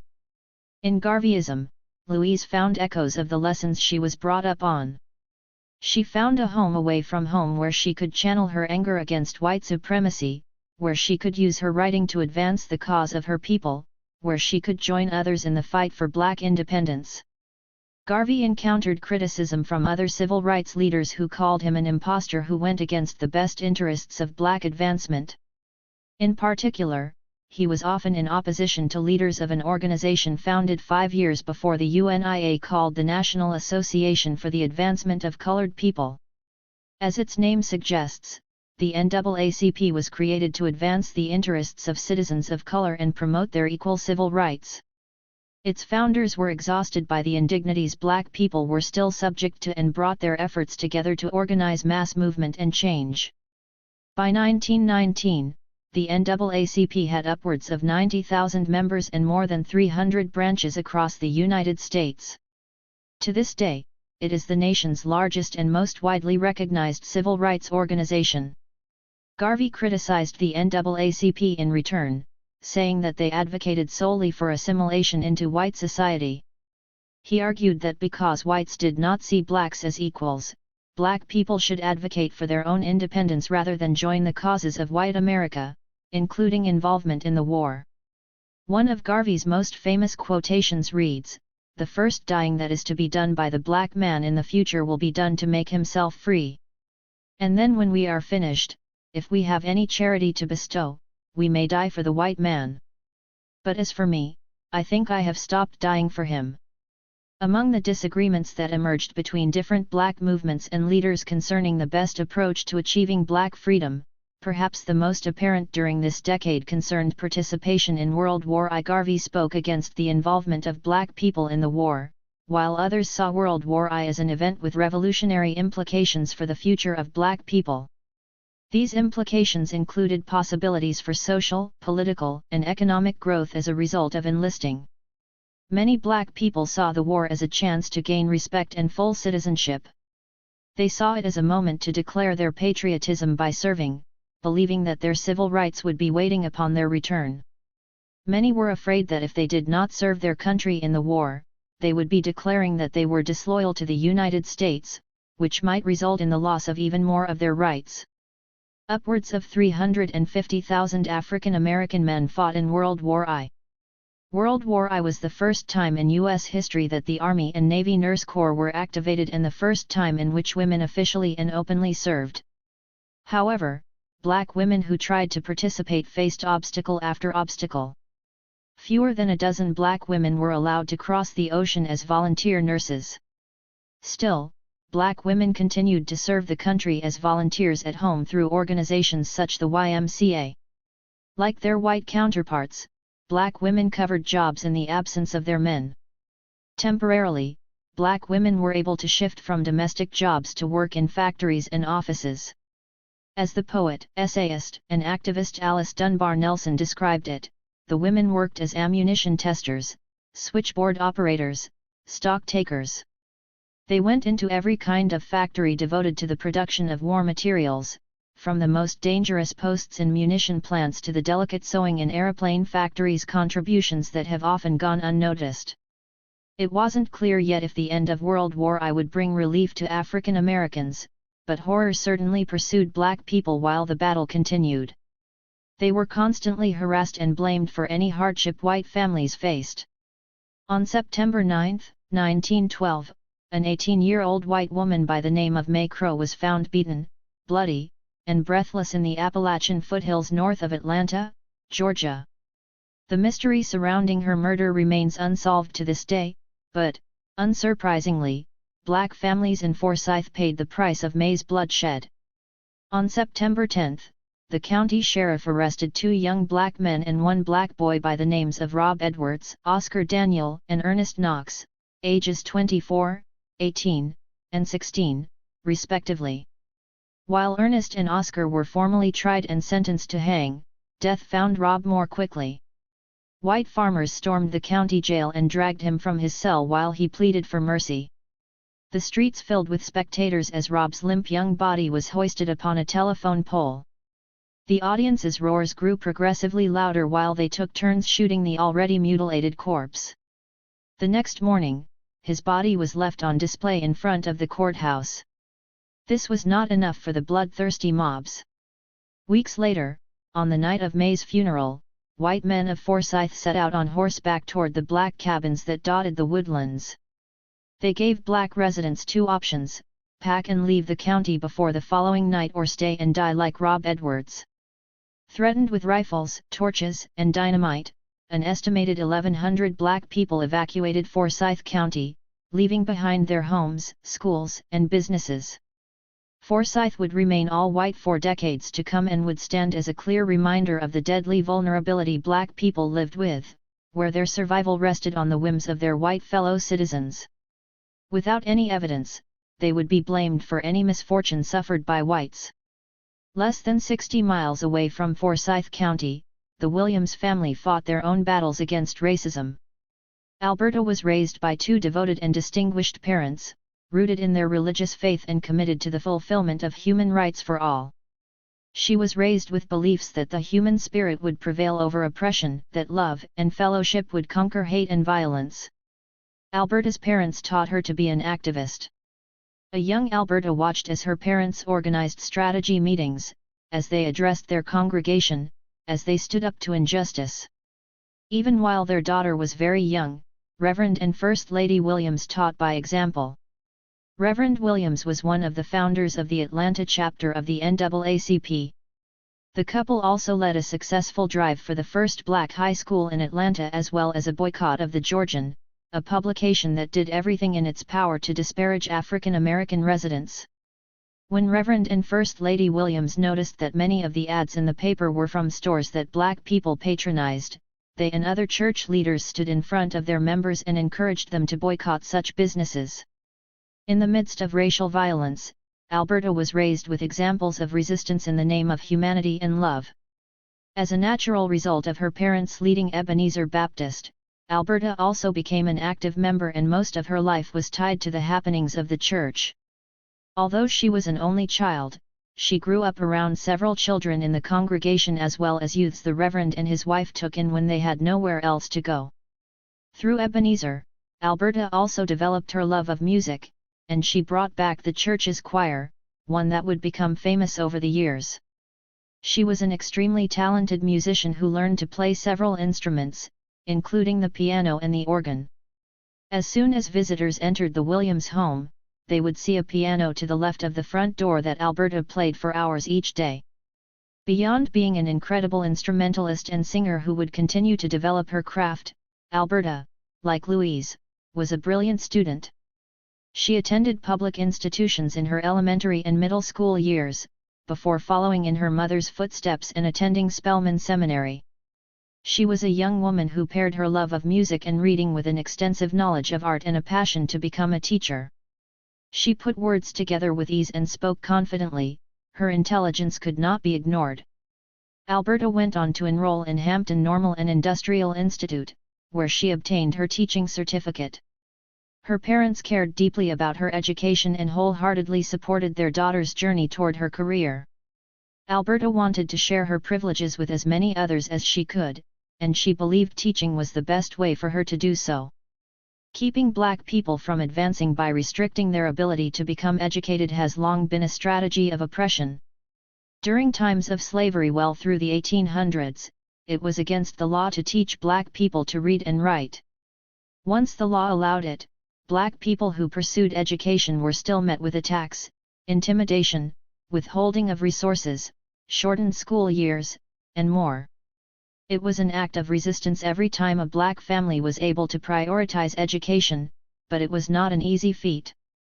According to the National Center for Education Statistics, in 1910, 5% of whites over the age of 14 were unable to read or write at the most fundamental levels, as compared with 30% of blacks. In 1920, the numbers changed to 4% of whites and 23% of blacks. Poorer black residents across Georgia, especially those outside of Atlanta, sought the kinds of opportunities Alberta had access to. As the hub of transportation innovations, Atlanta was established as a center of commerce and finance. The city offered more chances for education and employment than many of its neighboring towns. By 1900, blacks made up 40% of the city's total population, and over the years to come, more black people from rural areas across Georgia found upward mobility in Atlanta. Yet more resources for survival did nothing to shield residents from racial terror. In this decade, between 1910 and 1920, even while black troops enlisted in World War I, helping to make Georgia home to more war training camps than any other state, black people in Atlanta faced the rebirth of the Ku Klux Klan. Inspired by the wildly successful film The Birth of a Nation, the KKK celebrated its second founding at Stone Mountain, less than a mile away from Ebenezer Baptist and Alberta's home, in 1915, and Atlanta became known to whites as the Imperial City of the Invisible Empire. As black Americans slowly gained more liberties and found small successes, white supremacists became more enraged. The KKK recruited more members during this time period than ever before. It's estimated that their numbers grew to upwards of 4 million men and women who not only despised African Americans but were intent on controlling Jews, Catholics, and immigrants. All across Georgia, blacks were seeking refuge from the terror the KKK and Jim Crow inflicted. In Sandersville, Georgia, a young man by the name of Elijah Robert Poole was born in 1897. The son of a Baptist preacher and a sharecropper, he was forced to quit school after third grade so he could support his family by working in sawmills and brickyards. He was only a few years older than Alberta, and before the age of 20 he had already witnessed the lynching of 3 black men. Exhausted by the hatred, he stated, "I've seen enough of the white man's brutality to last me 26,000 years." Elijah Robert Poole, who would later change his name to Elijah Muhammad, left his rural town, not for Atlanta but for the state of Michigan. He joined millions of other black people who made up what's now known as the Great Migration. The Great Migration was one of the largest internal migrations in history. Between 1915 and 1960, around 5 million Southern black residents moved north to cities including Chicago, Philadelphia, and New York. Others moved westward to Los Angeles, Oakland, and Seattle. It is estimated that during World War I, 450,000 black Southerners moved. This mass movement of people emerged as a result of continued racial violence and oppression as African Americans saw little change in their lives 50 years after the signing of the Emancipation Proclamation. It also came as a result of a growing activist movement that showed black Americans options beyond inevitably becoming victims of Southern laws that vilified and repressed them simply for living. Black Southerners hoped for greater prosperity in the North, and black families each faced the decision of whether to stay or to go, to fight for their rights where they already were or to believe that things could be different somewhere else. Many chose to take a chance on the latter. Beyond the potential the North and the West offered for freedom from Southern racism, World War I also created a demand for more workers across the United States as European immigration slowed significantly during these years. Countless black families made whatever sacrifice was necessary to buy themselves railroad tickets, taking a chance by filling a vacancy and starting over somewhere new. Through doing so, they changed the North, the South, and the entire nation forever. At the turn of the century, 9 in 10 African Americans lived in the southern states of Georgia, Mississippi, and Alabama primarily. By 1970, on the other hand, New York, Illinois, and California housed the most African American residents. The Williams family was not one of the thousands that left the South for something better in the North. They believed in standing their ground and defending their humanity right where they were. This decision was further informed by the privileges they were able to enjoy as an educated black family supported by a large congregation they worked immensely hard to build over the years. The Williams family was rooted in Atlanta, but they were not satisfied with the conditions of the caste system they found themselves in. Instead, in staying, they made a commitment to change Atlanta with hopes of progressing the case for black freedom across the United States. African American residents of Maryland were affected by racial terror, World War I, and the Great Migration much like their kin in Georgia were.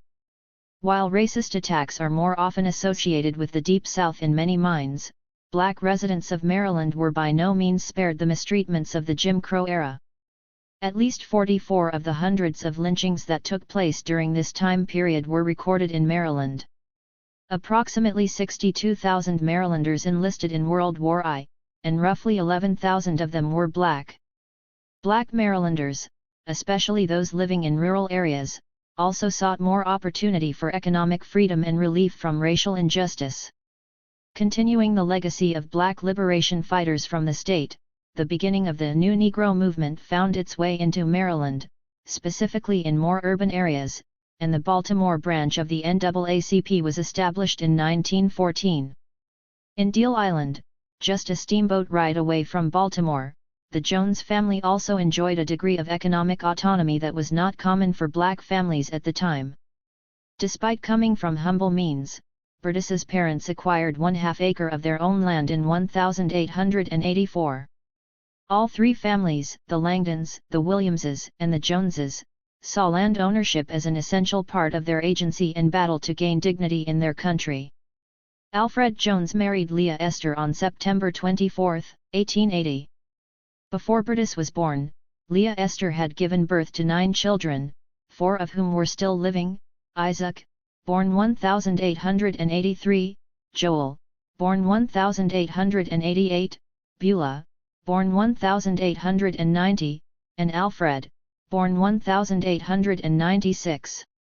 After losing Leah Esther, Alfred married his second wife, Mary, in 1906.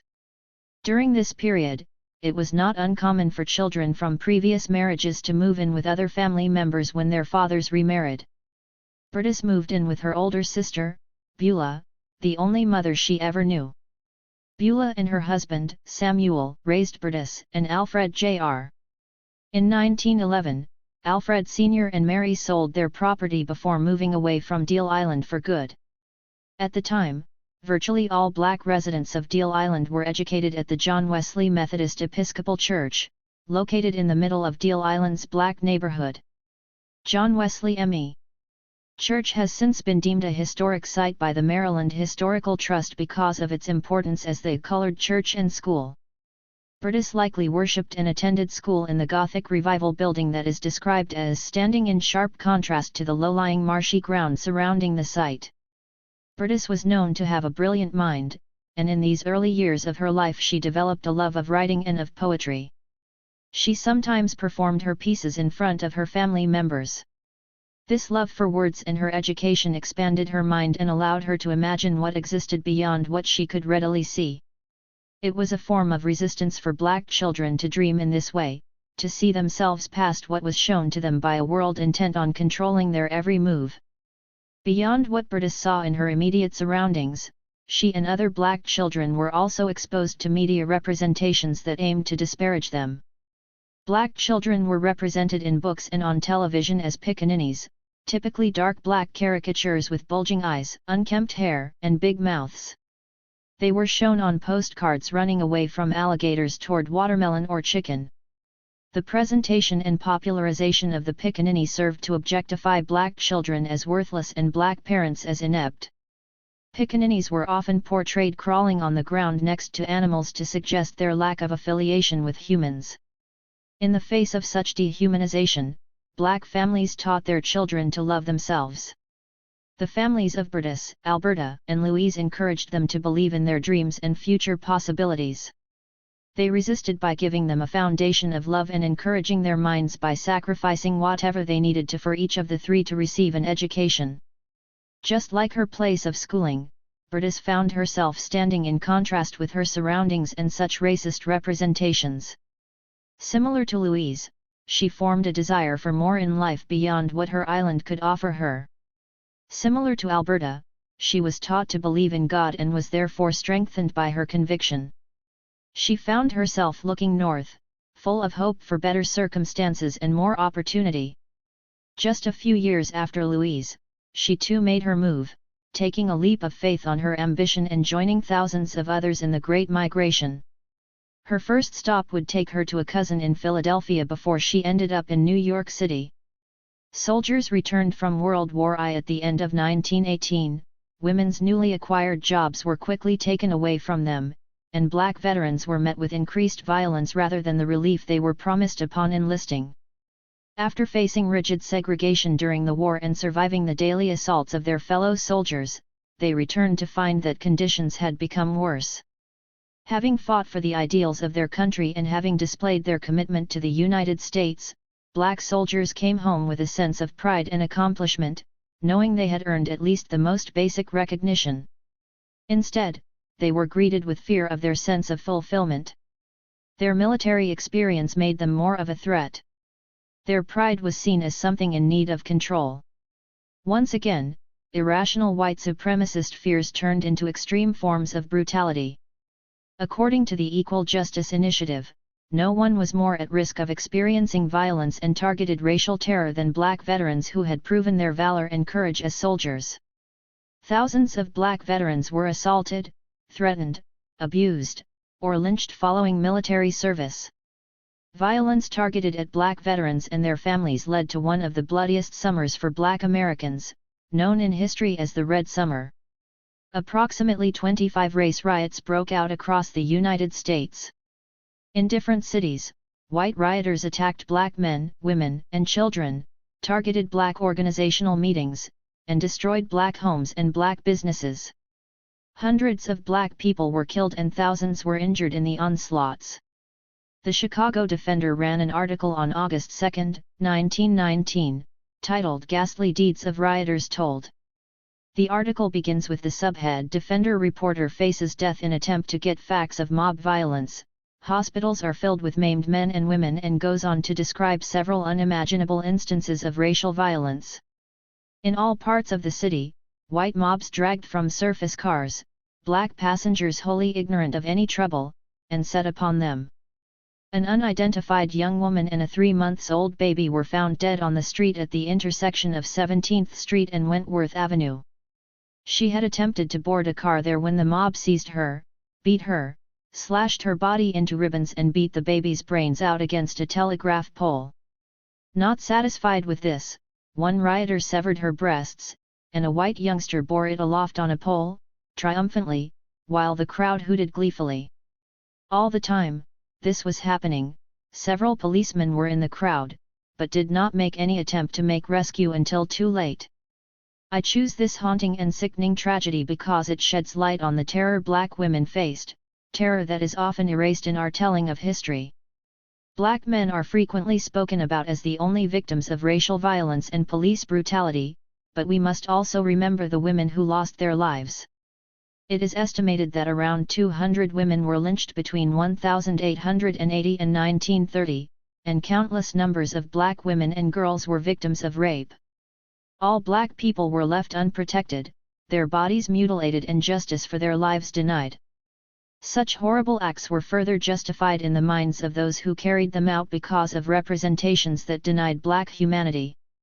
Bertus, Louise, and Alberta grew from children to teenagers to young women at a time when the birth of a nation characterized black men as scoundrels intent on brutalizing white women, when the pickaninny equated black children with animals, and, during the Jim Crow years, when the most popular image of the black woman was the mammy. This devoted domestic servant did not possess her own desires, she would do anything to please her white family. If black women acted in resistance to this image, if they spoke up for themselves, if they did not stay in their place, if they cared more for their own children than white ones, they would be punished. The mammy was docile, and happily so. Perhaps the most popular example of the mammy character came in the form of Aunt Jemima, characterized as loyal, plump, and ignorant of her own needs. The Quaker Oats Company used Aunt Jemima as the face of its pancake mix and sold more than 120 million boxes in 1910. It was nothing short of strategic to promote the image of an obedient servant during a time when whites felt themselves losing control of black citizens. It has recently come to light that the woman who was originally photographed as Aunt Jemima was in actuality named Nancy Green, and her real story is one of advocacy, bravery, creativity, and resilience. Green was born into slavery and went on to become a philanthropist and ministry leader who traveled the country and eventually co-founded one of the oldest Black Baptist churches in Chicago, Olivet Baptist Church. The nuance of her story was buried under the controlling image Quaker Oats needed her to portray. Alberta, Berdis, and Louise contradicted such limiting representations on a daily basis. They were Black girls who learned to read and write above an average level, who were able to form passions for the arts of writing, poetry, and music, who dreamed of better futures for themselves and their community, and who acted upon such dreams. Even with different levels of access to resources, their families provided what they could as their daughters entered adulthood. Nothing about their existence can be seen as ordinary when the context of the time and space they inhabited is understood. Although as Black girls and women they faced obstacles at every turn of their lives, they found ways to thrive and succeed. While the world around them tried to deny their humanity and their existence, Louise, Alberta, and Berdis found ways to create their own realities through their growing talents and skills. Among other dreams, Alberta wanted to teach, Louise wanted to write, and Berdis wanted to perform her prose. Perhaps they were all passionate about different forms of art because of the opportunity it offered them for creation, the opportunity to picture and build more beyond what was presented to them. Their passions would accompany them in every stage in their lives, even when their paths would take them in unexpected directions and their contributions to their families and to the world would become obscured. It is important that we remember this stage in their lives, their teenage and young adult years, where they formed their individual dreams and beamed at the possibilities that awaited them. Part 3. Our Men and Marriages. The complex of color, every colored man feels it sooner or later. It gets in the way of his dreams, of his education, of his marriage, of the rearing of his children. Jesse Redmond Fawcett. Why should the African prove more just and generous than his Saxon compeers?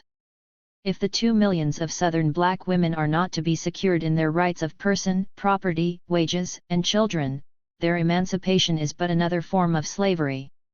In fact, it is better to be the slave of an educated white man, than of a degraded, ignorant Black one. Elizabeth Cady Stanton. In 1848, a group of abolitionist activists gathered in Seneca Falls to discuss women's rights. Black and white leaders came together to join their efforts and focus on the importance of advancing the cause of all women, specifically through a discussion of their right to vote. But by the time women's suffrage passed on August 26, 1920, white suffragists had separated themselves from Black leadership by choosing to uphold white supremacy and exclude Black women from their movement. Through decades of battles for women's rights stemming from the 19th century, alliances between white and Black women fissured. Many white women tried desperately to gain access to the same opportunities that were available to their male counterparts by aligning themselves with whiteness rather than with their fellow women.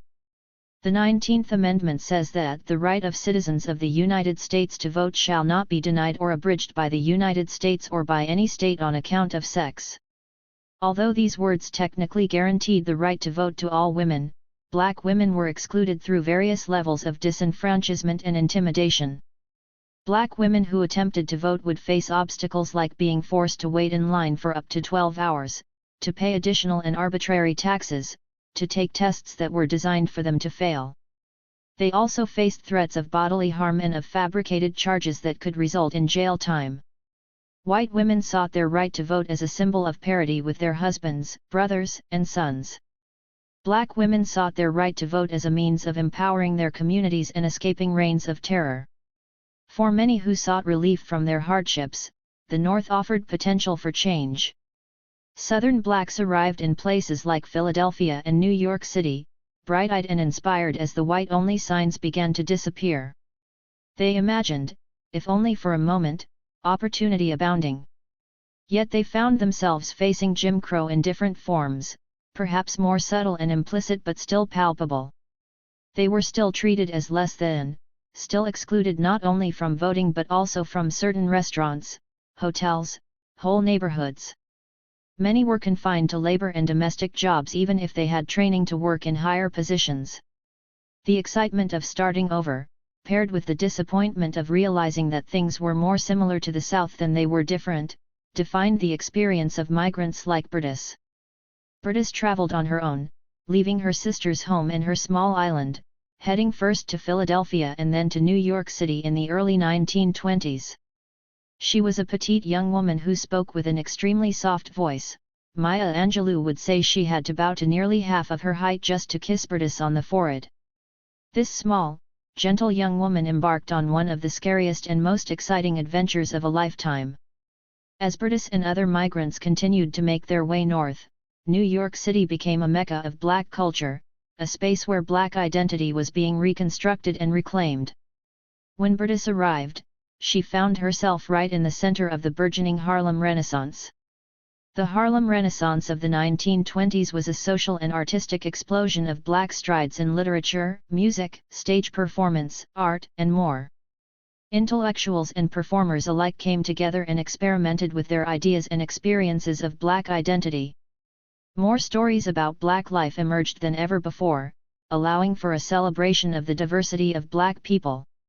Participants in the Harlem Renaissance used their work to defy the stereotypical, demeaning images of blackness that others continued to spread. The Harlem Renaissance came as a result of, and influenced, the development of black self-determination, race pride, political activism, and new levels of militancy against white supremacy. I like to picture Berdis, a writer and poet herself, reveling in the creative energy all around her despite money being extremely scarce.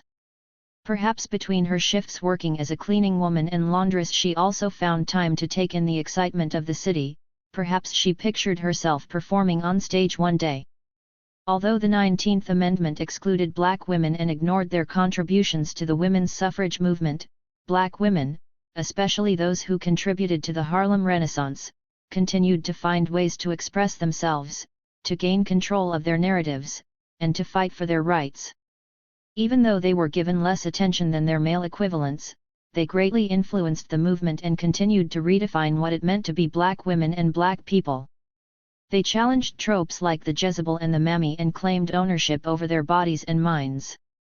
There was Zora Neale Hurston, the anthropologist, folklorist, and writer who celebrated black women's stories and broke away from stereotypical portrayals of them, Josephine Baker, who used her controversial dances to claim her sexuality and used her performances to proudly proclaim the dignity and worth of the black female body, Bessie Smith, who became a world-renowned blues and jazz singer, promoting messages of black women's independence from men, and many more. Black women of the Harlem Renaissance told stories of black women's everyday experiences, including the struggles they faced and conquered. They highlighted the need to tell black women's stories from their own perspectives, and they laid the groundwork for the others coming after them by unapologetically breaking glass ceilings and stating that they had important opinions and countless talents to share. Through their art, they too gave life. It is here, among this excitement, that Berdis met her first lover.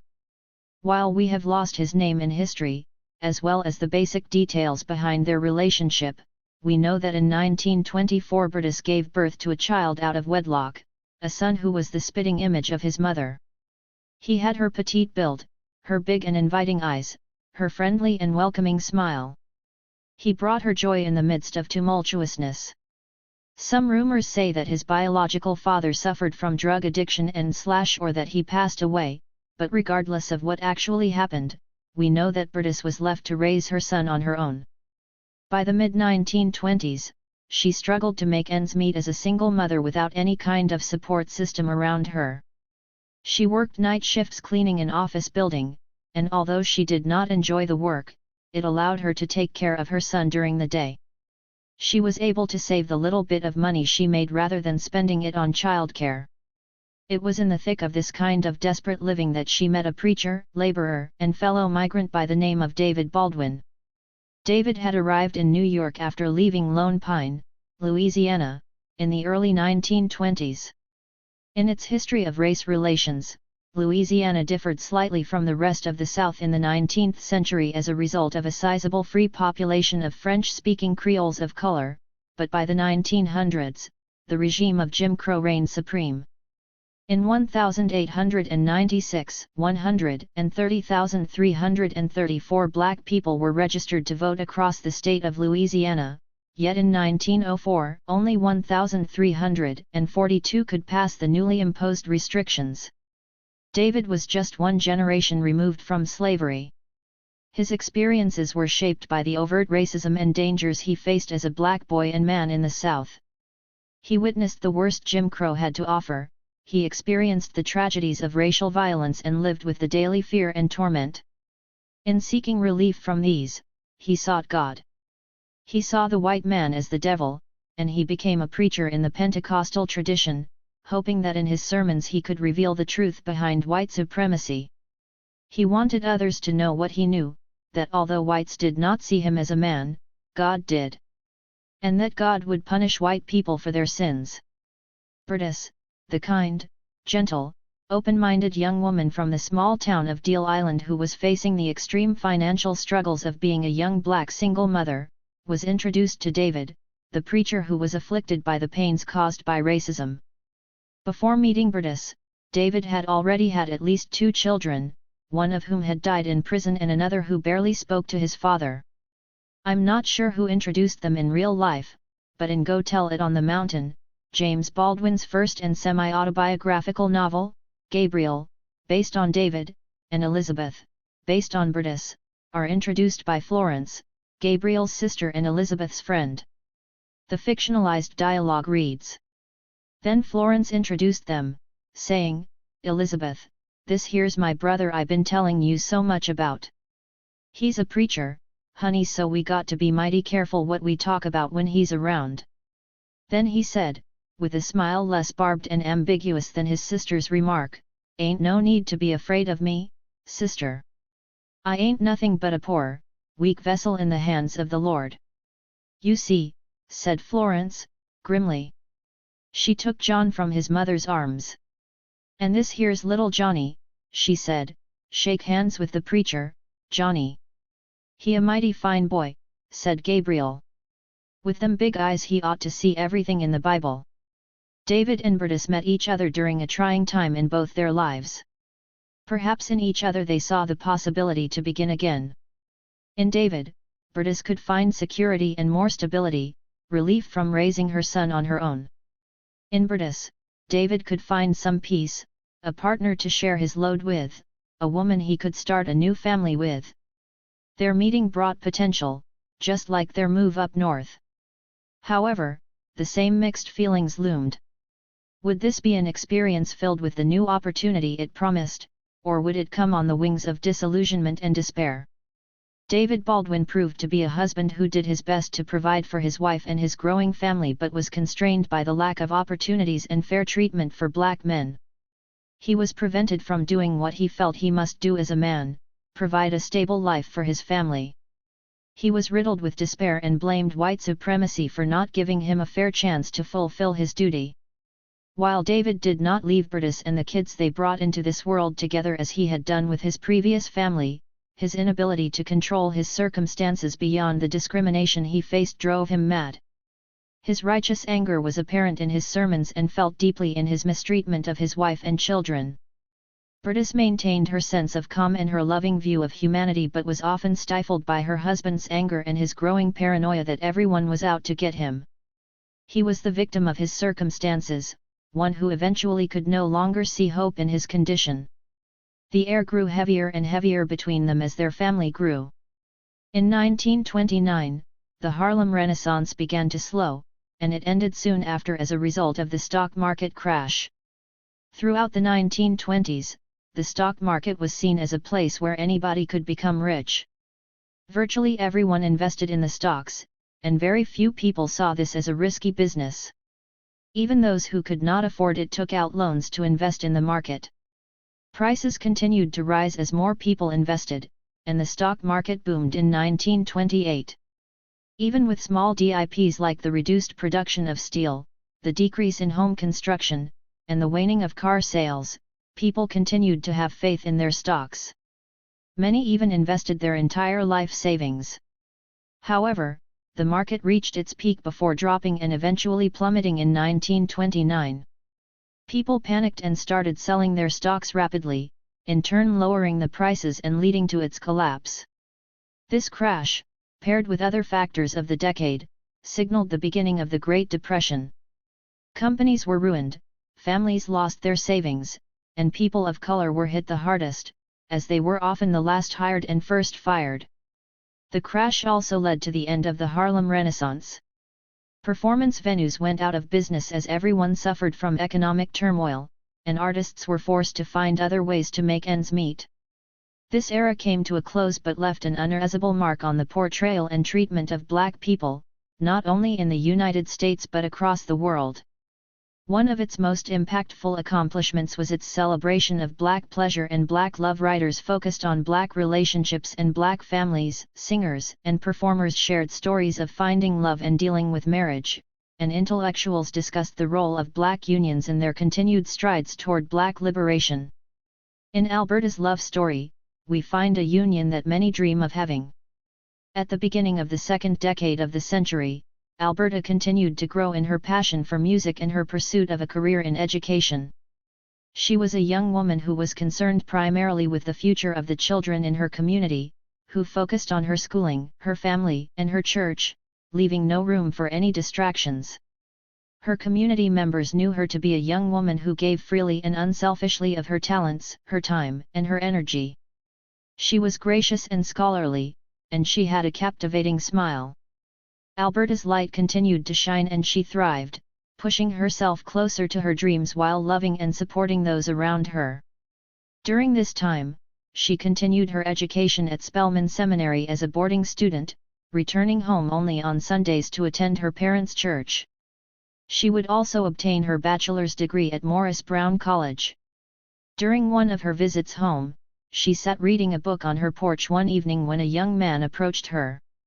She took a few moments before looking up. She glanced at him for several seconds and then smiled that captivating smile. She recognized him. He was one of her classmates' brothers, a young preacher by the name of Michael King. She greeted him. He was nervous, mumbling something that didn't make much sense, in awe of her and her eloquence. Trying to calm him, she asked about his work. He replied with his more rural speech, "Well, I preachin' in 2 places, ain't been here but a short while, we from down the country, and we got a bunch of brothers and sisters." She stared at him. Then she smiled again, easing both of their nerves. What Alberta didn't know was that this was not just a chance meeting. Michael had walked past her house every evening, trying to find his opportunity to speak with her. He'd seen her the previous summer when she'd returned home after breaking her ankle, and he'd fallen in love. His friends had made fun of him for wanting to date Alberta Williams, the well-educated and talented daughter of the Ebenezer Baptist Church, when he was just a green country boy. At the time of their meeting, Alberta was already a college student and he was continuing his middle school and high school education at Bryant Preparatory. During this time, the only way to study beyond 8th grade if you were black was to pay for schooling, and Michael did not come from means like Alberta. His reading and writing skills were so poor, he was considered illiterate. He had been born to 2 sharecroppers in Stockbridge, Georgia, in 1899. It was nearly impossible to make money sharecropping because black people were constantly cheated from their earnings. When they approached the landowner at the end of the year to claim their profits, they were made to pay for using the land and the tools, keeping them in a perpetual state of virtually unpaid labor. As a result of the many indignities they were subject to, Michael's father turned to drinking. His mother, on the other hand, held on to her faith, never losing sight of the Lord. Michael grew up admiring his mother's strength, and church also became his way to avoid descending into bitterness. He became a licensed preacher at the age of 18. Michael's years in Stockbridge were filled with racial terror. He himself had been beaten by a white man when Michael insisted on completing a task for his mother instead of dropping everything to serve the white man. He'd also witnessed a lynching on his way home as a young boy. A black man whom Michael did not know was also on his way home after collecting his pay from work when he was stopped by a group of white men. The white men harassed the black man, trying to take his money. When he insisted that he needed that money for his children, they beat him mercilessly with a tree branch. They dragged him past a young Michael and hung him from a tree with one of their belts. They then proceeded to walk off laughing while Michael looked on in horror. These moments, among others, made leaving Stockbridge a necessity for Michael. He found his way to the big city of Atlanta, following in his sister's footsteps, where she encouraged him to continue his schooling. At Bryant Preparatory he was introduced to activism. The principal of the school helped Michael to see that things can and must change. He specifically taught Michael about the need for black people to register to vote. Michael became a burgeoning young activist, his eyes opening to the power he had to transform what only seemed like a rigidly fixed world. In the summer of 1920, a year after he'd first seen Alberta and months after they'd first spoken, Michael set out to begin their courtship. He dropped his sister off at the Williams house and took the chance to speak to Alberta again. To his pleasure, she hadn't forgotten him. She complimented his car, and he asked if she might want to take a ride together sometime. "But I don't know you, Reverend King," she answered. "No better and I know you," he replied. "Difference is that I'm interested in findin' out more about you cause you seem to me such a fine person, very gracious and all." Their courtship lasted for 6 years before they were married. Alberta's parents were concerned about Michael distracting her from her education. Marriage for their daughter would not be prioritized over her career. Her father told Michael that there were no spare rooms in the house for broken hearts. At the time, there was also a law that kept married women from teaching. This marriage bar, which called for the termination of a woman's employment after she married and even extended to some widowed women with children, lacked any logic. It was in place simply to restrict middle-class, educated women, and it was not fully terminated until 1964 with the passing of the Civil Rights Act.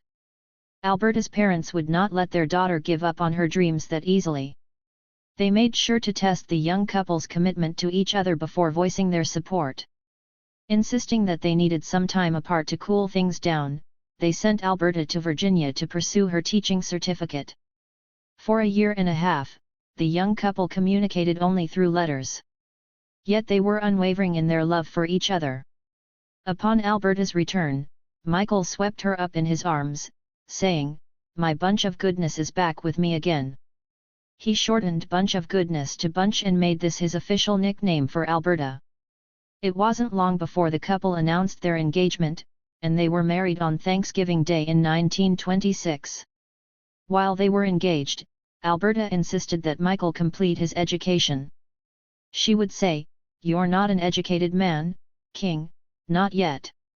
You've got work to do and you've got to get started." She even tutored him through his schooling. Alberta was not allowed to teach in schools anymore, but she used her schooling to teach her husband, her church, and her own children. She chose her marriage over an official career, a marriage filled with mutual support for each other. This kind of love defined their many years together. Michael was fiery and quicker to anger, but Alberta gracefully balanced him out with her calmness and maturity. They moved in with Alberta's parents and followed in her parents' footsteps as the eventual leaders of the Ebenezer Baptist Church. The young couple built on the church's legacy of pairing faith with social justice and activism. Not all black love stories are allowed to flourish as peacefully as Alberta and Michael's was. Black unions have been targeted and disrupted as a strategy to uphold white supremacy.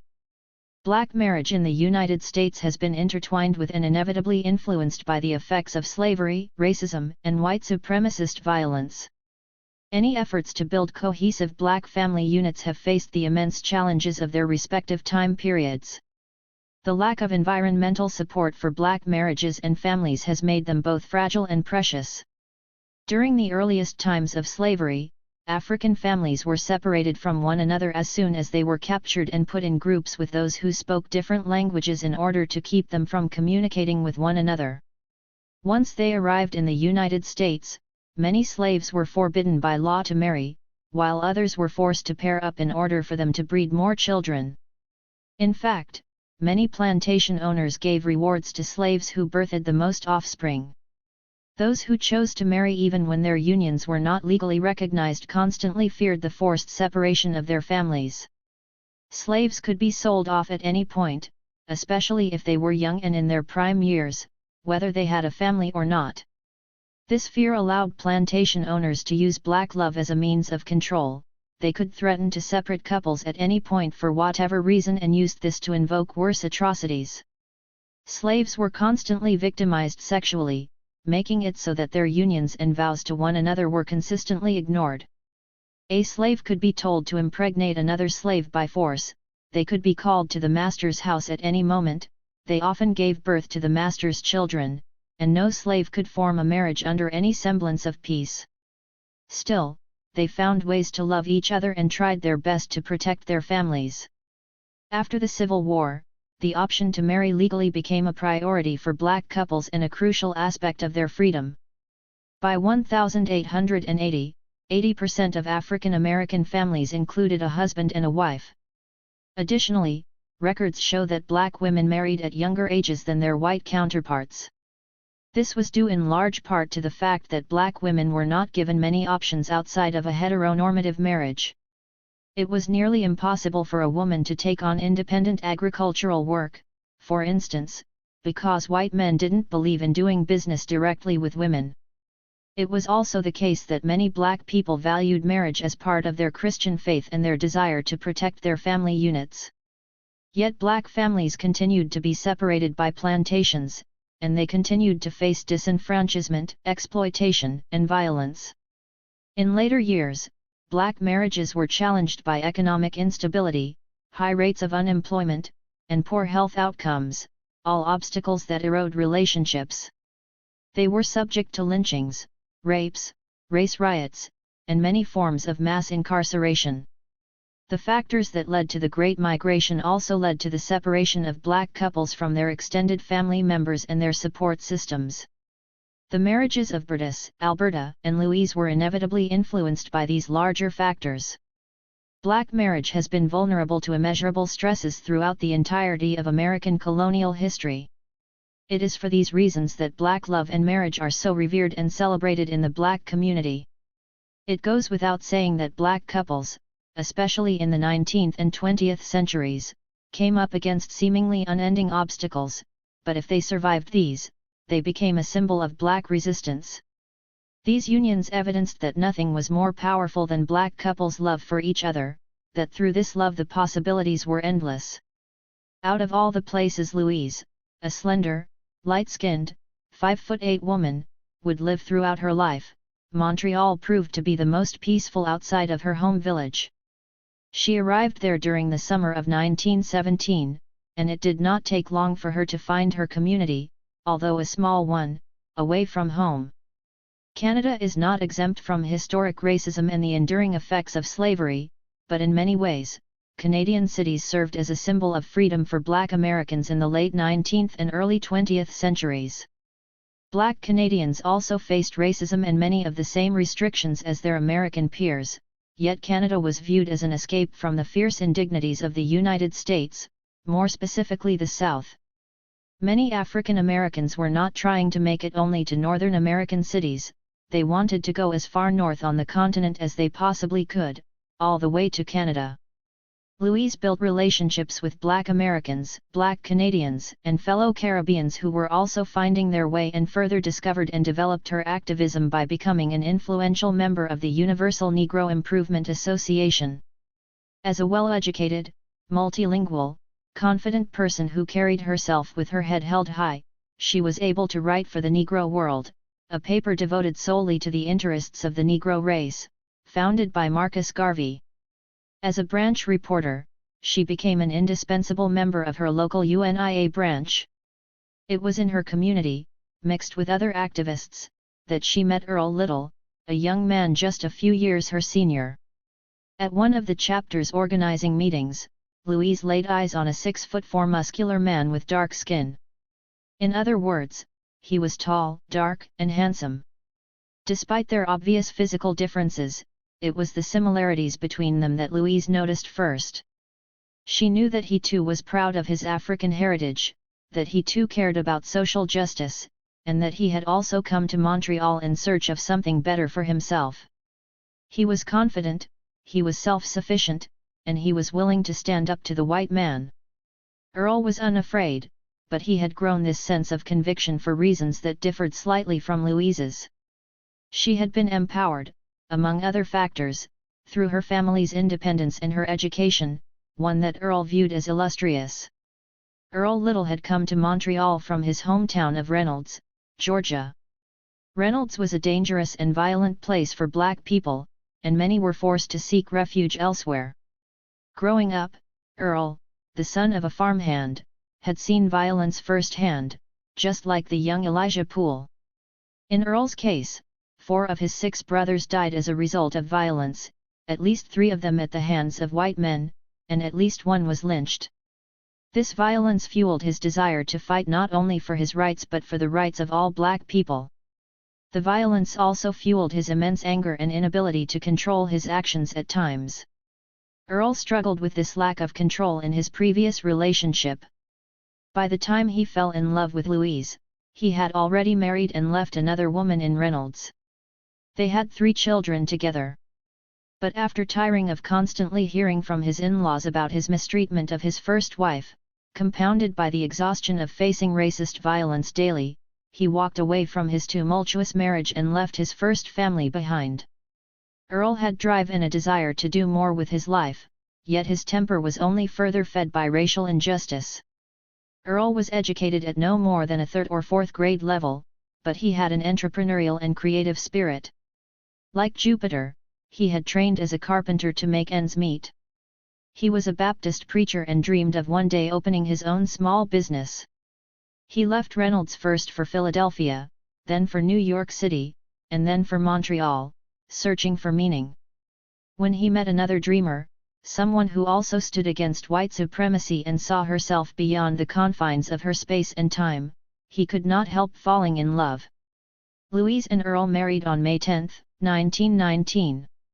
Together, they dedicated their lives not only to each other but also to the dangerous cause of freeing the souls of black folk through Garveyism, as Jan Carew described it. This decision would dictate every part of the rest of their lives. They were committed to spreading Garvey's message of the African Empire and black self-reliance, even when at times Garvey appeared to be inconsistent and questionable. Garvey's initial manifesto described his aims: to establish a universal confraternity among the race, to promote the spirit of the race, pride and love, and to assist in civilizing the backward tribes of Africa. He often used pageantry, exaggerated titles, and colorful uniforms to evoke additional excitement. Leaders in the movement were called Knights of the Nile, Knights of the Distinguished Service Order of Ethiopia, and Dukes of Niger and of Uganda. He even crowned himself the Provisional President of Africa. It didn't seem to matter that he did not have ownership over any territory on the African continent. These embellishments, among other factors, caused many to critique Garveyism for selling a hopelessly utopian back to Africa movement. Despite this, Garveyism offered many black people hope for the future and a sense of pride, 2 things that both Louise and Earl cherished. Garveyism advocated for black independence from whites through economic independence and self-reliance. Louise grew up with a version of these same lessons stemming from her grandparents, and Earl practiced them through his carpentry, seeing more ways of expanding them through entrepreneurship. The 2 young activists started their mission of spreading the word of Garveyism in the United States by first settling in Philadelphia, perhaps unknowingly crossing paths with Burtis. They lived there for only 2 years before moving to Omaha, Nebraska, in 1921 and continuing their journey as field organizers. Conditions were difficult for the young couple throughout the decade. As their family grew with children, their already limited resources dwindled. In addition to their involvement in the Black Freedom Movement, they both raised their children and held other jobs. Louise found work as a seamstress and a domestic worker, while Earl took on jobs as a carpenter and made a little bit of money from his routine preaching. Pooling their resources, they were able to purchase a home and rely on planting vegetables and hunting for food. Despite the difficulty of making ends meet, they were pushed to continue their Garveyist work every time they were reminded of the ills of white supremacy. Earl was an active speaker and organizer for the movement, and Louise took on the role of branch secretary. In all the cities they lived in, they were haunted by white supremacist groups such as the KKK and the Black Legion. Threats and violence followed the 2 young, vocal, proud activists and parents everywhere. In Omaha, they were called uppity niggers for owning land, for wanting to open a business, and for trying to corrupt the good black people who followed the rules. Organizing around the country forced Earl to be away from home often, leaving Louise and their children vulnerable to KKK intimidation.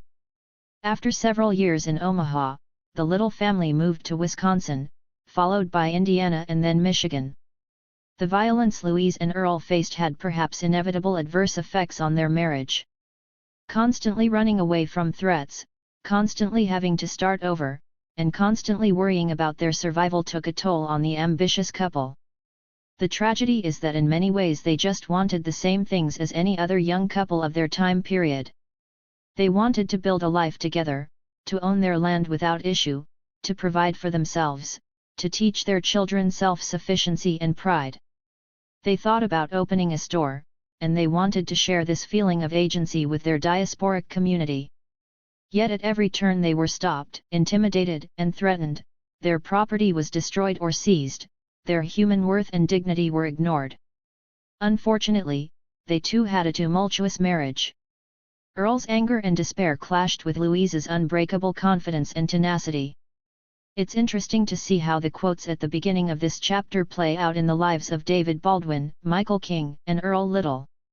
The first, by the Harlem Renaissance poet Jesse Redmond Fawcett, offers a pithy summary of a black man's experience in the 1920s. The creation of race dictated every single part of a black man's life.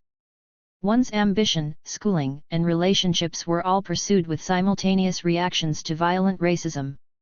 The second, by Elizabeth Cady Stanton, argues that black men were disgraceful, ignorant, and unworthy of the same dignity as their white counterparts. Stanton degrades black men in order to further push her agenda of securing white women the right to vote. From the moment David, Michael, and Earl were born, each faced the challenges of being seen and treated as less than, as unworthy of respect. Learning how the world viewed them threatened even their own view of themselves. The racism they faced influenced every decision they made in their lives.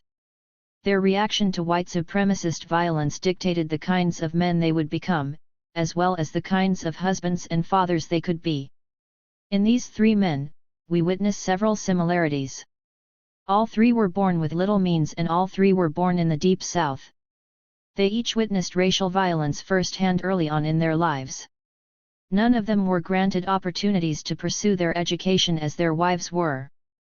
They all sought something more for themselves.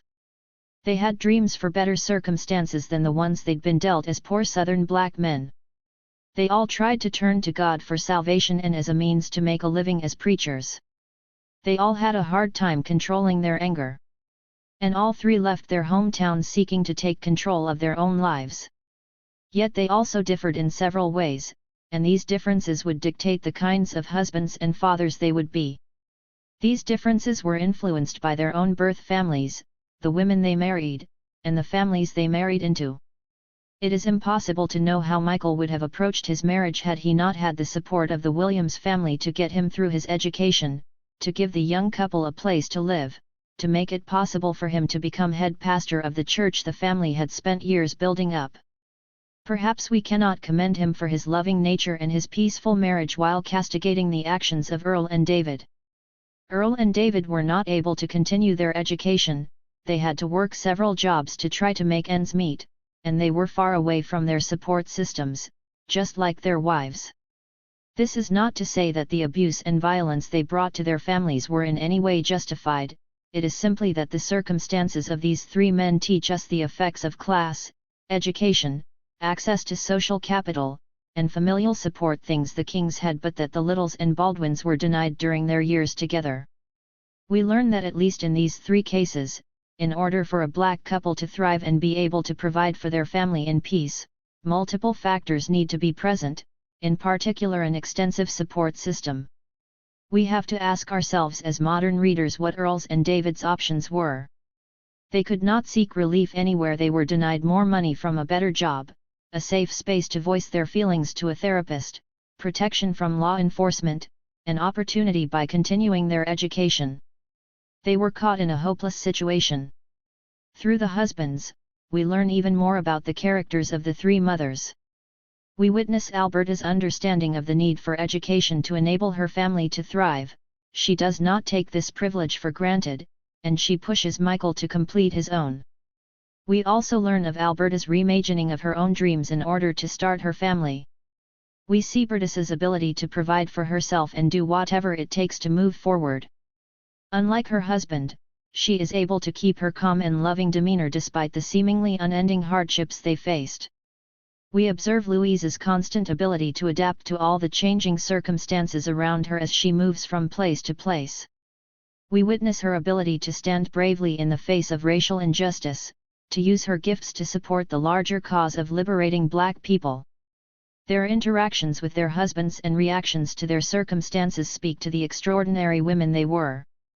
Despite the exclusion of Black women from the 19th Amendment, on November 2, 1920, more than 8 million American women voted across the United States for the first time, helping to elect Warren G. Harding in a landslide.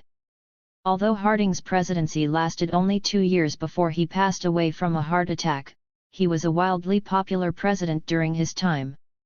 He surprisingly delivered one of the most progressive speeches concerning race relations in the 20th century, a speech that shook the nation. Following his election, he traveled to Birmingham, Alabama, where he spoke to a crowd of Southern whites and blacks who were separated by a chain. He used his speech to address, among other things, the race problem. He spoke of what would later be called the Great Migration, he highlighted the South's industrial dependence on black labor, and he acknowledged black men who had served in the war and pointed out their patriotism. His audience members were stunned, yet he continued. Although he did not advocate for integration, he voiced that blacks and whites deserved a chance to enjoy full citizenship.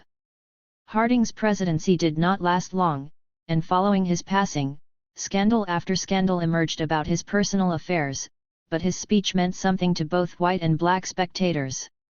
He angered white Southerners who stood silently and criticized him openly following his visit.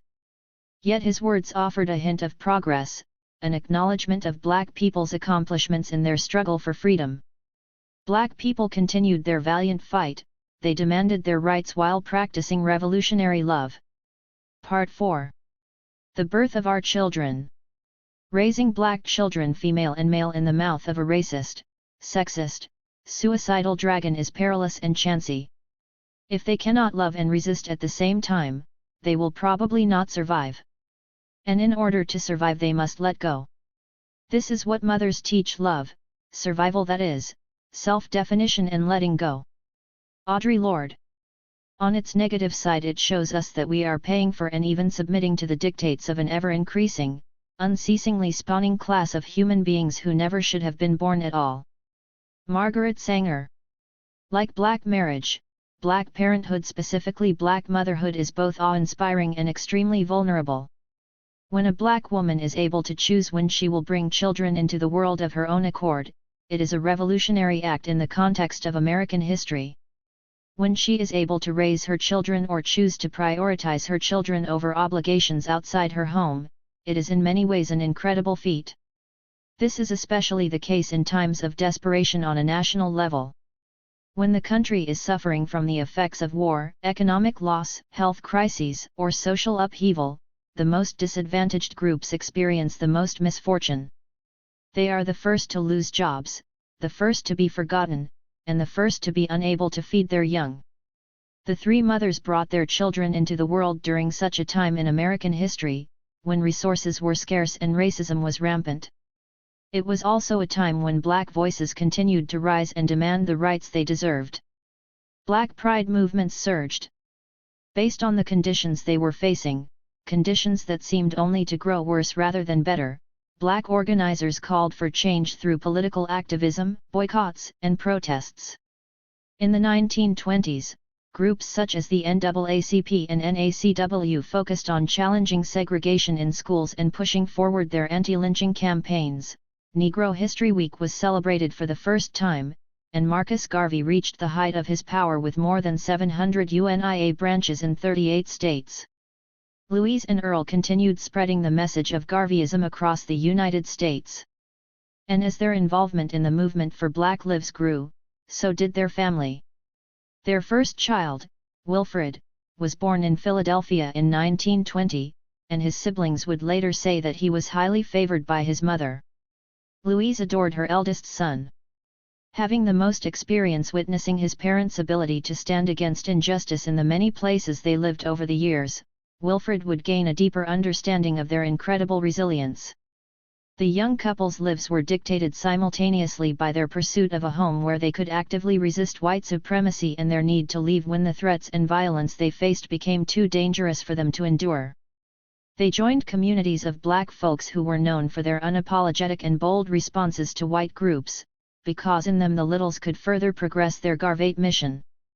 Louise and Earl moved to Omaha, Nebraska, after a violent race riot broke out in 1919 when thousands of white mob members burned down the county courthouse and lynched a black man. The black community in Omaha refused to sit idly by in the face of this injustice, and many responded by fighting back with their own guns. This active resistance forced Garvey and the Littles to take note of what was happening in Omaha, and the Littles were sent there to aid in the liberation struggle. They were already being threatened by the Ku Klux Klan in Philadelphia, so they moved to Omaha in 1921. Here, like everywhere else, they faced threats from white supremacist groups who feared the influence the couple had on the good Negroes of the community. In the midst of verbal and physical violence, Louise and Earl brought 3 more children into the world. Their first daughter, Hilda, was born in 1921. Their second son and third child, Filbert, was born in 1923. Shortly after, they found themselves expecting their fourth. One evening before putting the children to bed, Louise heard men galloping on horses toward the house. They were yelling, and when she looked through the window she could see the shotguns and rifles they brandished. Earl was away from home, traveling for work. A pregnant Louise had stayed back with the children. Wilfred, Hilda, and Filbert watched as their mother, seemingly unafraid, opened the front door and stepped outside. She stood tall, she did not tell her kids to hide, she did not turn to run. The white men demanded to speak with her husband. They hurled insults. They warned her about what they would do if she and her husband continued to disrupt the town. Louise held her head up high and bravely told the white riders that she was alone with her 3 small children. Louise knew what these white men were capable of. She knew the possibility of violence she faced at their hands. But maybe in that moment she thought of all the atrocities black mothers had faced before her, all the times white men had degraded a black mother while her children watched, all the heartbreak white men had caused mothers of color from the moment they'd colonized native lands. Maybe she stood tall for all of those mothers as well. Maybe she called upon them for courage and strength. Since their arrival as slaves in America, black women have been subject to the many abuses of white supremacy, seen most clearly in their relationship to motherhood. Slavery relied on reproduction and marked black women and their procreation as commodities to control. Giving birth was not a black woman's choice, it had very little to do with her will and everything to do with fulfilling a white man's economic needs.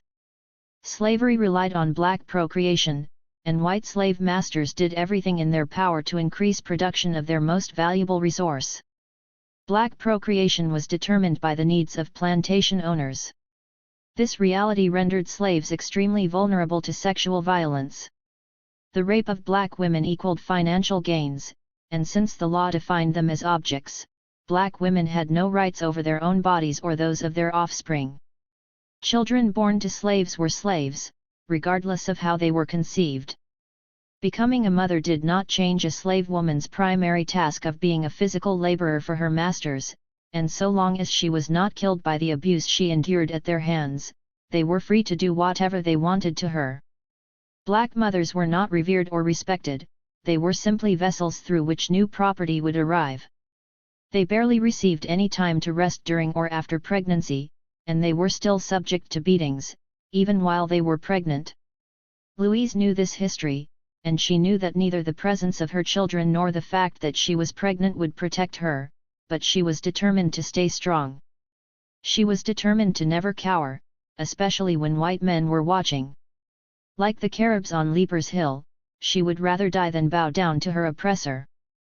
After addressing the men, she returned inside and shut the door. Undeterred, the men surrounded the house as they shattered windows and yelled more threats. Louise placed her hand on her pregnant belly and comforted her other children in the midst of the chaos. The men eventually left. And though damage was done to the property, Louise and her children were safe, at least for that night. This moment was ingrained in her children's minds.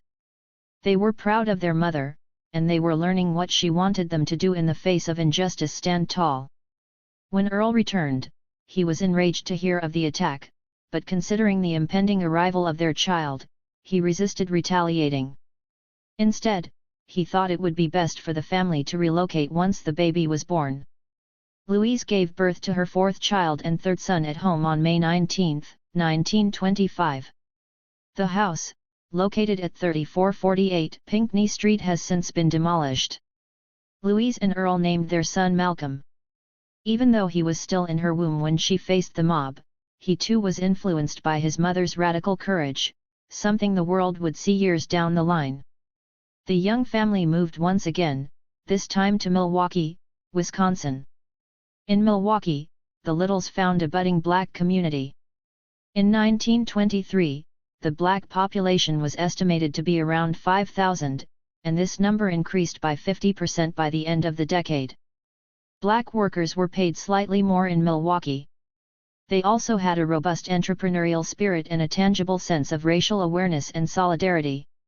Here, Louise brought another son into the world, Reginald. Reginald was unfortunately plagued with a hernia and required more care than the other children as he cried for hours on end. This worried his parents and stretched their energy even more, but the little family pushed forward. Their next move would take them to Lansing, Michigan, where another son, Wesley, was born in 1928 and another daughter, Yvonne, was born a year later. In 1929, Louise and Earl were able to purchase a small farmhouse on the outskirts of town. However, they did not realize that the deed for the house contained a racial exclusion clause that voided the sale if the owners were black. These kinds of clauses were common across the United States and were used to exclude black families from neighborhoods and economic advancement. Their white neighbors filed to evict the couple and their children from their home.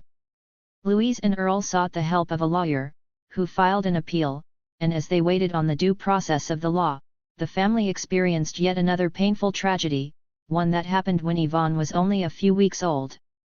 One night as Louise, Earl, and their little ones slept, they were suddenly awakened by a boom that brought fire and smoke billowing into their home.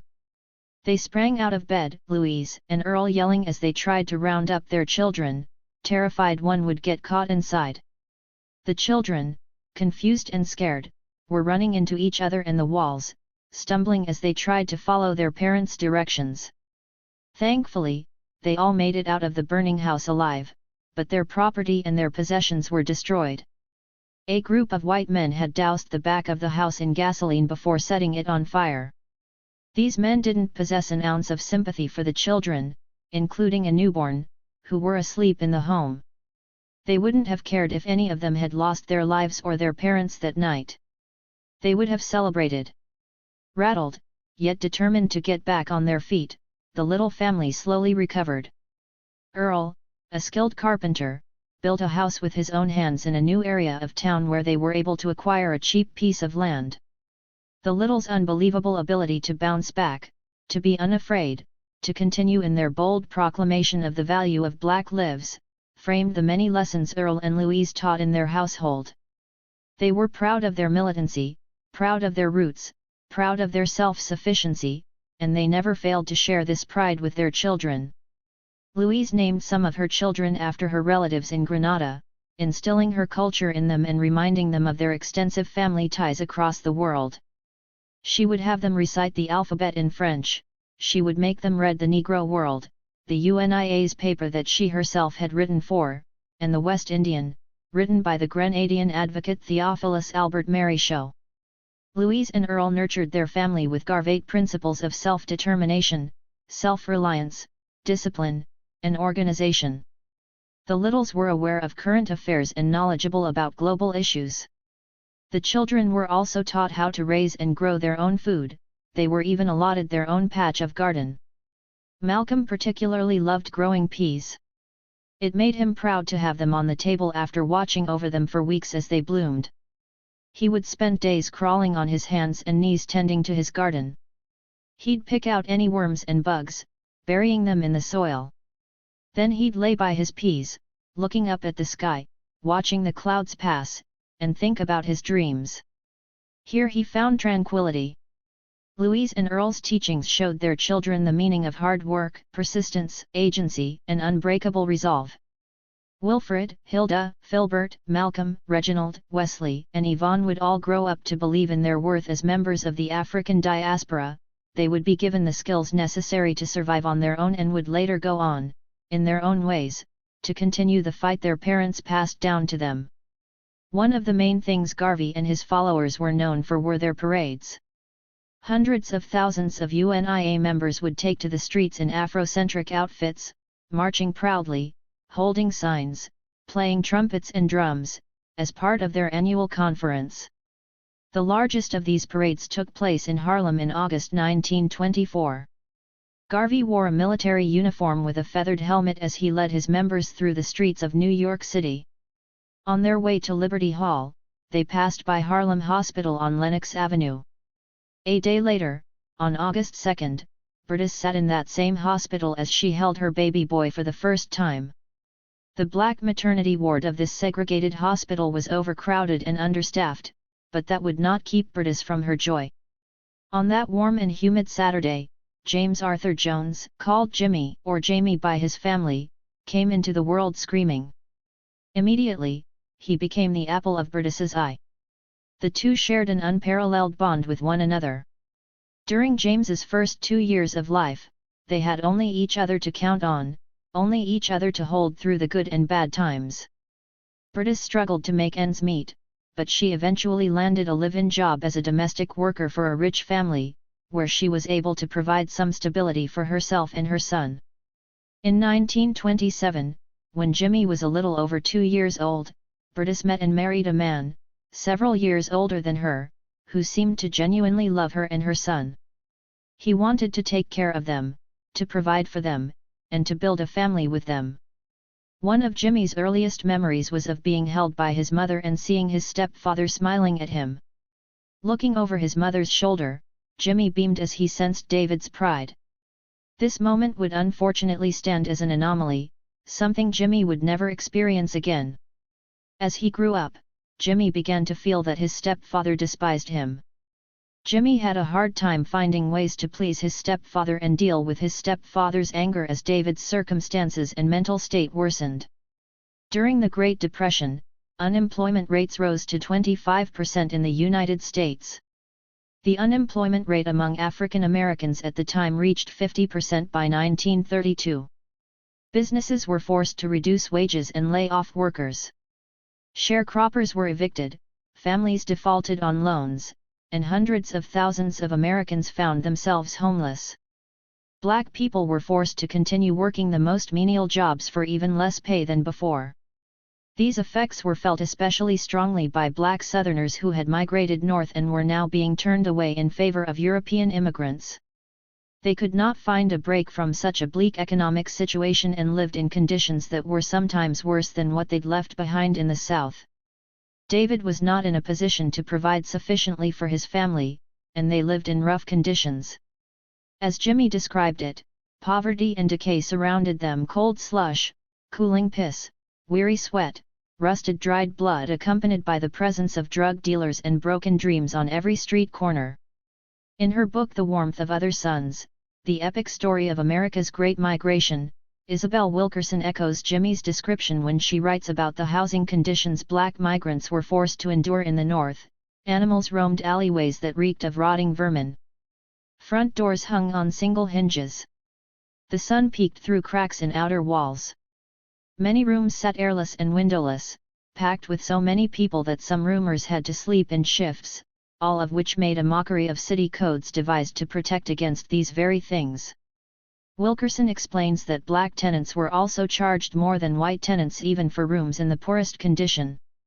In Harlem, some 500,000 colored people were crammed into a sliver of Upper Manhattan that was about 50 blocks long and only 7 or 8 blocks wide. A 1924 study by the National Urban League confirmed what colored tenants already knew, that colored renters paid from 40 to 60% higher rents than white tenants for the same class of apartment. Such inequity led to David's worsening despair and bitterness. He became meaner, it seemed, as the years went by. Jimmy's memory turned from feeling love and pride from his father to feeling scorn and mockery. His father made fun of his looks, specifically commenting on his big eyes, and called Jimmy the ugliest child he had ever seen. Jimmy took this as an insult not only to himself but to his mother, from whom he'd inherited his strong traits directly. Jimmy started to see himself and his mother as ugly, and he questioned his own worth. One day, a young Jimmy pulled Bertus to the window when he noticed a drunk woman stumbling outside. He pointed at her excitedly and exclaimed, "She's uglier than you, Mama. She's uglier than me." Bertus was not hurt by this. She could see that Jimmy desperately needed a reminder of his own beauty, that he needed to know how much he was loved. She tirelessly countered David's comments by holding her son and reminding him of his dignity. As conditions grew worse for all Black Americans across the country with the approach of World War II, the Baldwin family expanded. Between 1927 and 1943, Bertus and David brought 8 more children into the world: George, Barbara, Wilmer, David, Gloria, Ruth, Elizabeth, and Paula Maria. More children meant more joy, but it also meant much more strain on the budget. The family became accustomed to visits from white welfare workers and bill collectors. Each week they would pick up their package of food from Home Relief that consisted heavily of corned beef. Bertus would try to be creative with preparing it. She would fry it, boil it, bake it, mix it with potatoes or cornbread or rice, as Jimmy would later describe, but the Baldwins grew tired of their limited options. The pressure of it all weighed heavily on the entire family, and David could not contain his anger. Jimmy would later describe his stepfather, saying, when he took one of his children on his knee to play, the child always became fretful and began to cry. When he tried to help one of us with our homework, the absolutely unabating tension which emanated from him caused our minds and our tongues to become paralyzed, so that he, scarcely knowing why, flew into a rage, and the child, not knowing why, was punished. David became so bitter about the situation he faced as a black man and his inability to break away from such stifling circumstances that he became less sought after as a preacher. His messages were filled with hatred, not hope. Eventually, he was also laid off from his job. There didn't appear to be a way out of the downward spiral. His wife and children did not know it at the time, but he was dealing with a mental illness that even he could not understand. He was growing more depressed and paranoid by the minute, and he began pacing the floor in his pajamas at all hours of the day, mumbling Bible verses. He often grew violent with his children, especially his stepson, fighting with them until Bertus pushed them apart. Bertus fought a constant game of tug-of-war. The complete hopelessness and unhappiness the Baldwin children witnessed in their father was lightened only by Bertus's love and faith. If David was consumed by the crippling effects of racism, then Bertus was the cure for such a destructive disease. Bertus was her children's protector, the voice that reminded them of the importance of family unity despite whatever was happening around them. Her children have since described her as the embodiment of love. Jimmy would later describe his mother's smile, saying it was a smile which she reached for every day that she faced her children. This smile she gave to no one else, reached for, and found, and gave. The smile counseled patience. When Jimmy was a teenager, Bertus said to him, "I don't know what will happen to you in life. I do know that you have brothers and sisters. You must treat everyone the way I hope others will treat you when you are away from me, the way you hope others will treat your brothers and sisters when you are far from them." Bertus reminded her children of the need to care for one another, to love one another, and to do the same for others outside of their home. Although David grew more intolerable over the years, Bertus and her relationship with her children grew stronger. Jimmy continued to be his mother's right-hand man. As she gave birth to her other children, Jimmy stepped in to support her in raising them. He helped to bathe them, to change their clothes, to walk them to school. He even named his youngest sister Paula Maria, who was born when he was 19. In the face of David's all-consuming illness, the Baldwins were still able to foster and share an incredibly deep love. David wanted all of his children to follow in his footsteps and join the ministry, consistently reminding them of their need to seek redemption in the Lord. Bertus, on the other hand, encouraged her children to follow their passions. Many of them had inherited her artistic talents. The Baldwin children found their way out of the cycle that trapped their father by focusing on their education. Jimmy was quickly noticed by his teachers as a young student with a brilliant mind, and he found mentors in school who desired to help him grow his skills, especially in writing. When he was around 9 or 10, he wrote a play that was then directed by a young white school teacher. She could see that his talent was unique and that it needed encouragement, so she gave him books to read and asked if she could take him to see some plays. David forbade the family from going to the theater because he saw it as sinful, and he did not trust that this white woman had Jimmy's best interests at heart. But Bertus stepped in and reminded David of the importance of Jimmy's education, even though she risked being on the other end of her husband's temper. She would not let anything get in the way of her children's futures. Against David's will, Jimmy was able to leave and see his first play, followed by many more. The teacher spent time with the Baldwins over the years and helped them through some of their tougher financial times. Her dedication, paired with Bertus's support and intervention between Jimmy and David, allowed Jimmy to follow his and his mother's shared dream of becoming a writer. Bertus and Louise both gave birth to large families during a time when this was frowned upon for black mothers, especially poor black mothers. After the Civil War, it was no longer directly beneficial to whites for black people to procreate. Black conception was no longer seen as a means of white economic gain.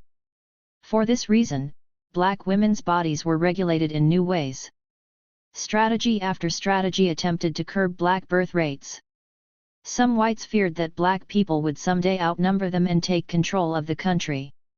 Other arguments stemmed from fears of black people taking jobs and resources from their white counterparts. And all arguments relied on racist and antiquated beliefs that black people were less than human and did not deserve equal treatment in the country they had built. Plans to eradicate black lives grew in numbers and variations over the years and always worsened during times of national economic insecurity like the Great Depression.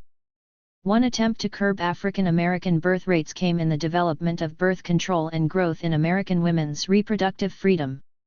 While the advent of birth control has guaranteed several rights for women, allowing them to choose when they will or will not become mothers, giving them agency over their bodies and reproductive decisions, it also came on the wings of ugly eugenicist agendas.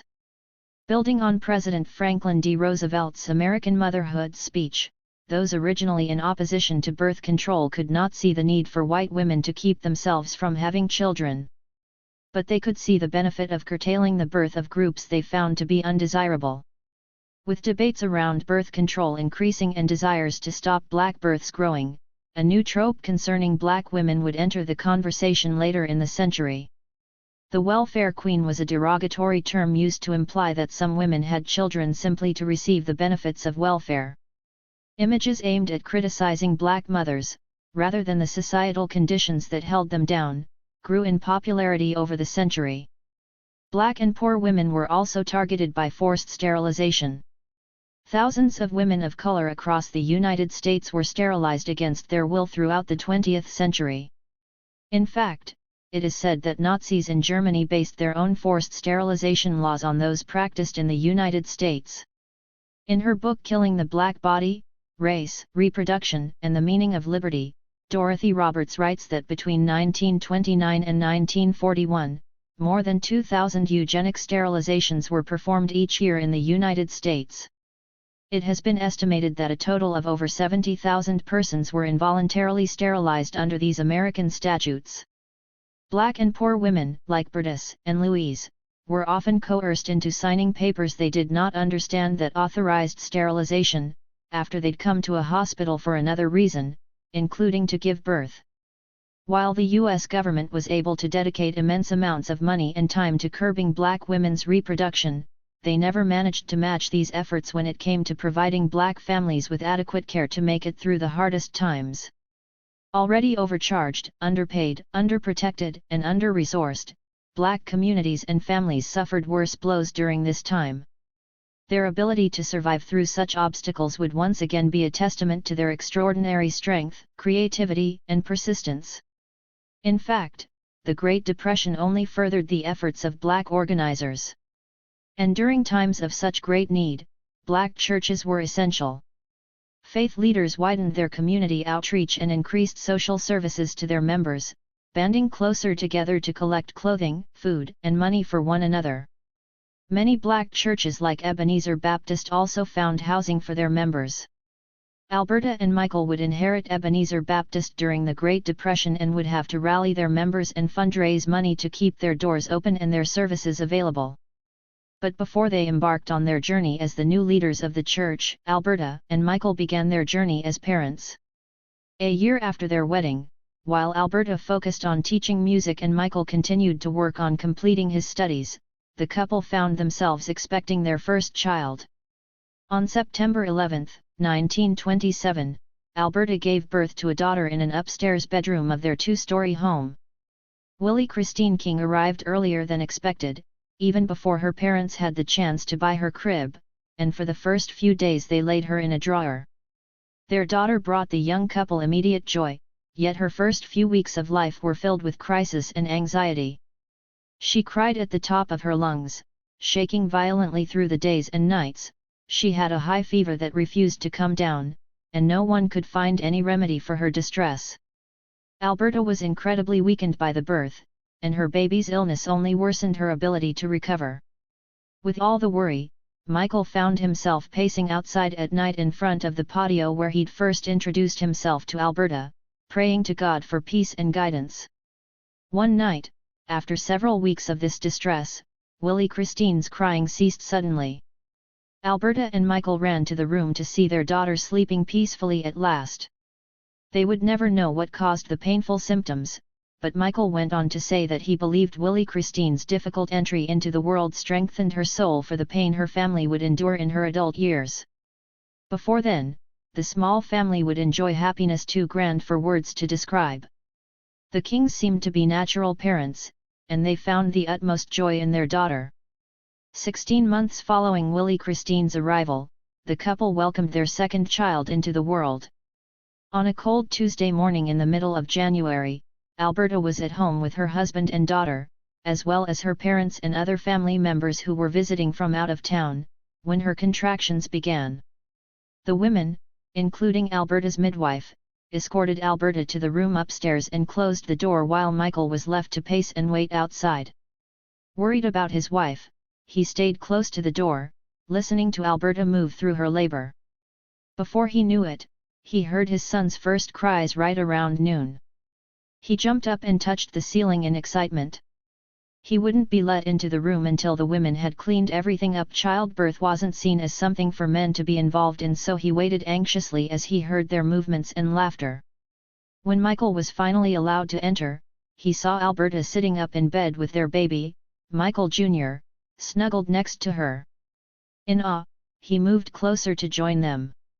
The newborn was already strong and observant as he held his parents' fingers and took in the little he could see of his new world.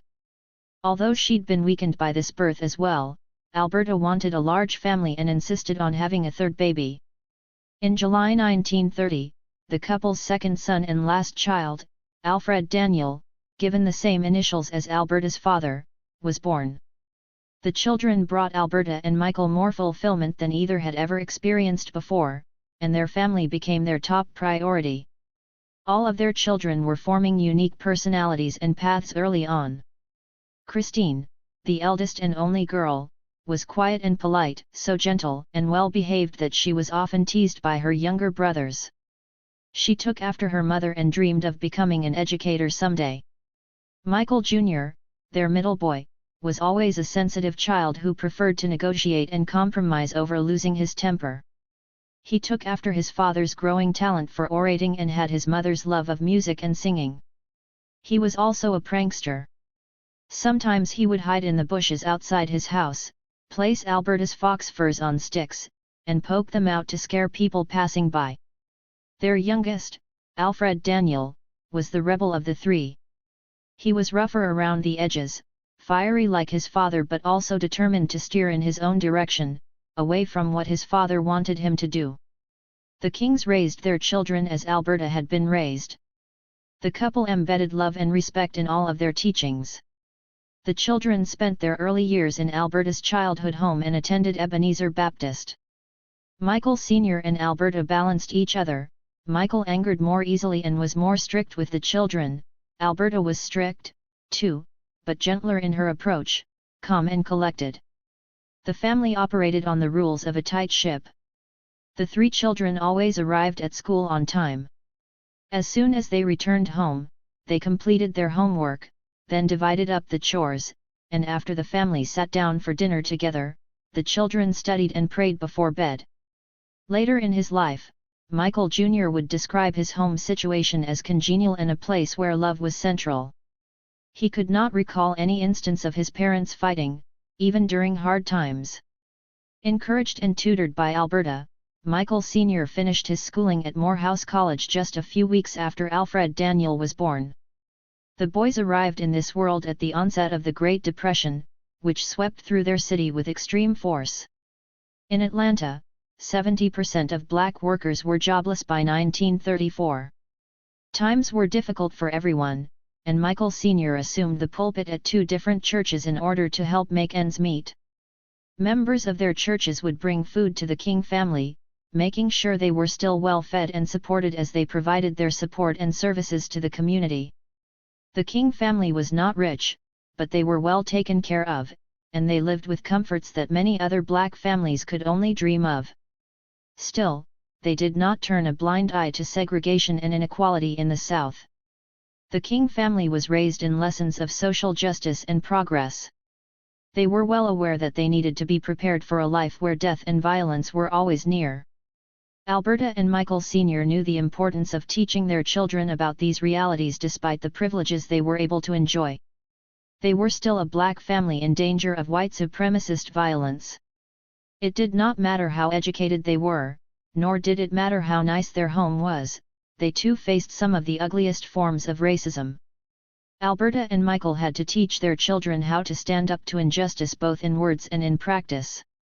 They also understood how essential it was to make sure their children knew their worth in a world where they would be pushed to question it. At the age of 6, Michael Jr. accompanied his father downtown. The two, who loved spending quality time together, exchanged stories and laughter as they drove to a shoe store. As soon as they entered, a white clerk approached them, not to see if they needed help, not to ask what they were looking for that day, but to remind them that they needed to go to the back of the store. Michael Sr. replied that they were happy at the front. He said proudly, "We'll either buy shoes sitting here, or we won't buy shoes at all." The clerk was infuriated. He looked the father and son up and down and said there were no exceptions. "You take it like everybody else, and stop being so high and mighty," he yelled. Michael Jr. looked up at his father, confused, since all he'd wanted was to find a new pair of shoes. Michael Sr. grabbed his son as tears began to build in the boy's eyes and walked out of the store. In the car he tried to explain the situation, but Michael Jr. was still frustrated, he just couldn't understand. It was even clearer than just how ridiculous Jim Crow was. Michael Sr. couldn't fully explain it because his bright young son was right, it simply didn't make sense. On another day, Michael Sr. and his eldest son were driving when a white policeman began riding slowly beside them, then signaled for them to pull over. Michael Sr. realized that he'd accidentally driven past a stop sign. "All right, boy, pull over and let me see your license," the officer said. Michael Sr. knew his son was watching him and quickly responded, "Let me make it clear to you that you aren't talking to a boy. If you persist in referring to me as boy, I will be forced to act as if I don't hear a word you are saying." His words were incredibly risky, but Michael Sr. chose to teach his children of their worth and the need to put their fear aside to stand up for what was right. On both occasions, Michael Jr. returned home seeking his mother's comfort. Alberta would hold him and reinforce the lessons his father had displayed. Michael Jr. would always remember his mother's teachings. She told me about slavery and how it ended with the Civil War. She tried to explain the divided system of the South, the segregated schools, restaurants, theaters, housing, the white and colored signs on drinking fountains, waiting rooms, lavatories as a social condition rather than a natural order. She made it clear that she opposed this system and that I must never allow it to make me feel inferior. Then she said the words that almost every Negro hears before he can yet understand the injustice that makes them necessary: "You are as good as anyone." In 1931 and 1933, the King family faced two losses that would change the course of their lives. On a spring day in March 1931, Christine was in the kitchen helping her grandmother make breakfast when the two heard a loud noise. First Lady Williams sent her granddaughter to see what the thump was. The little girl returned a few moments later to tell her grandmother that Granddaddy was sleeping on the floor. Reverend Williams, Alberta's father, had suffered a stroke in the living room. After 32 years of marriage, Jenny Celeste had lost her husband. After 37 years of having him on the pulpit, Ebenezer Baptist had lost their pastor. And at the age of 27 Alberta had lost her father. Alberta, who was extremely close to both her parents, took his death in great grief. Reverend Williams's passing led Michael King to become the new head of Ebenezer Baptist, following in his father-in-law's footsteps. The second loss came with the news of Michael's father's passing. Throughout his life, Michael's father had insisted that he'd named his son Martin after one of his brothers and Luther after his other. On his deathbed, during his final hours, he asked his son, Michael Sr., to officially change his name to what it was meant to be.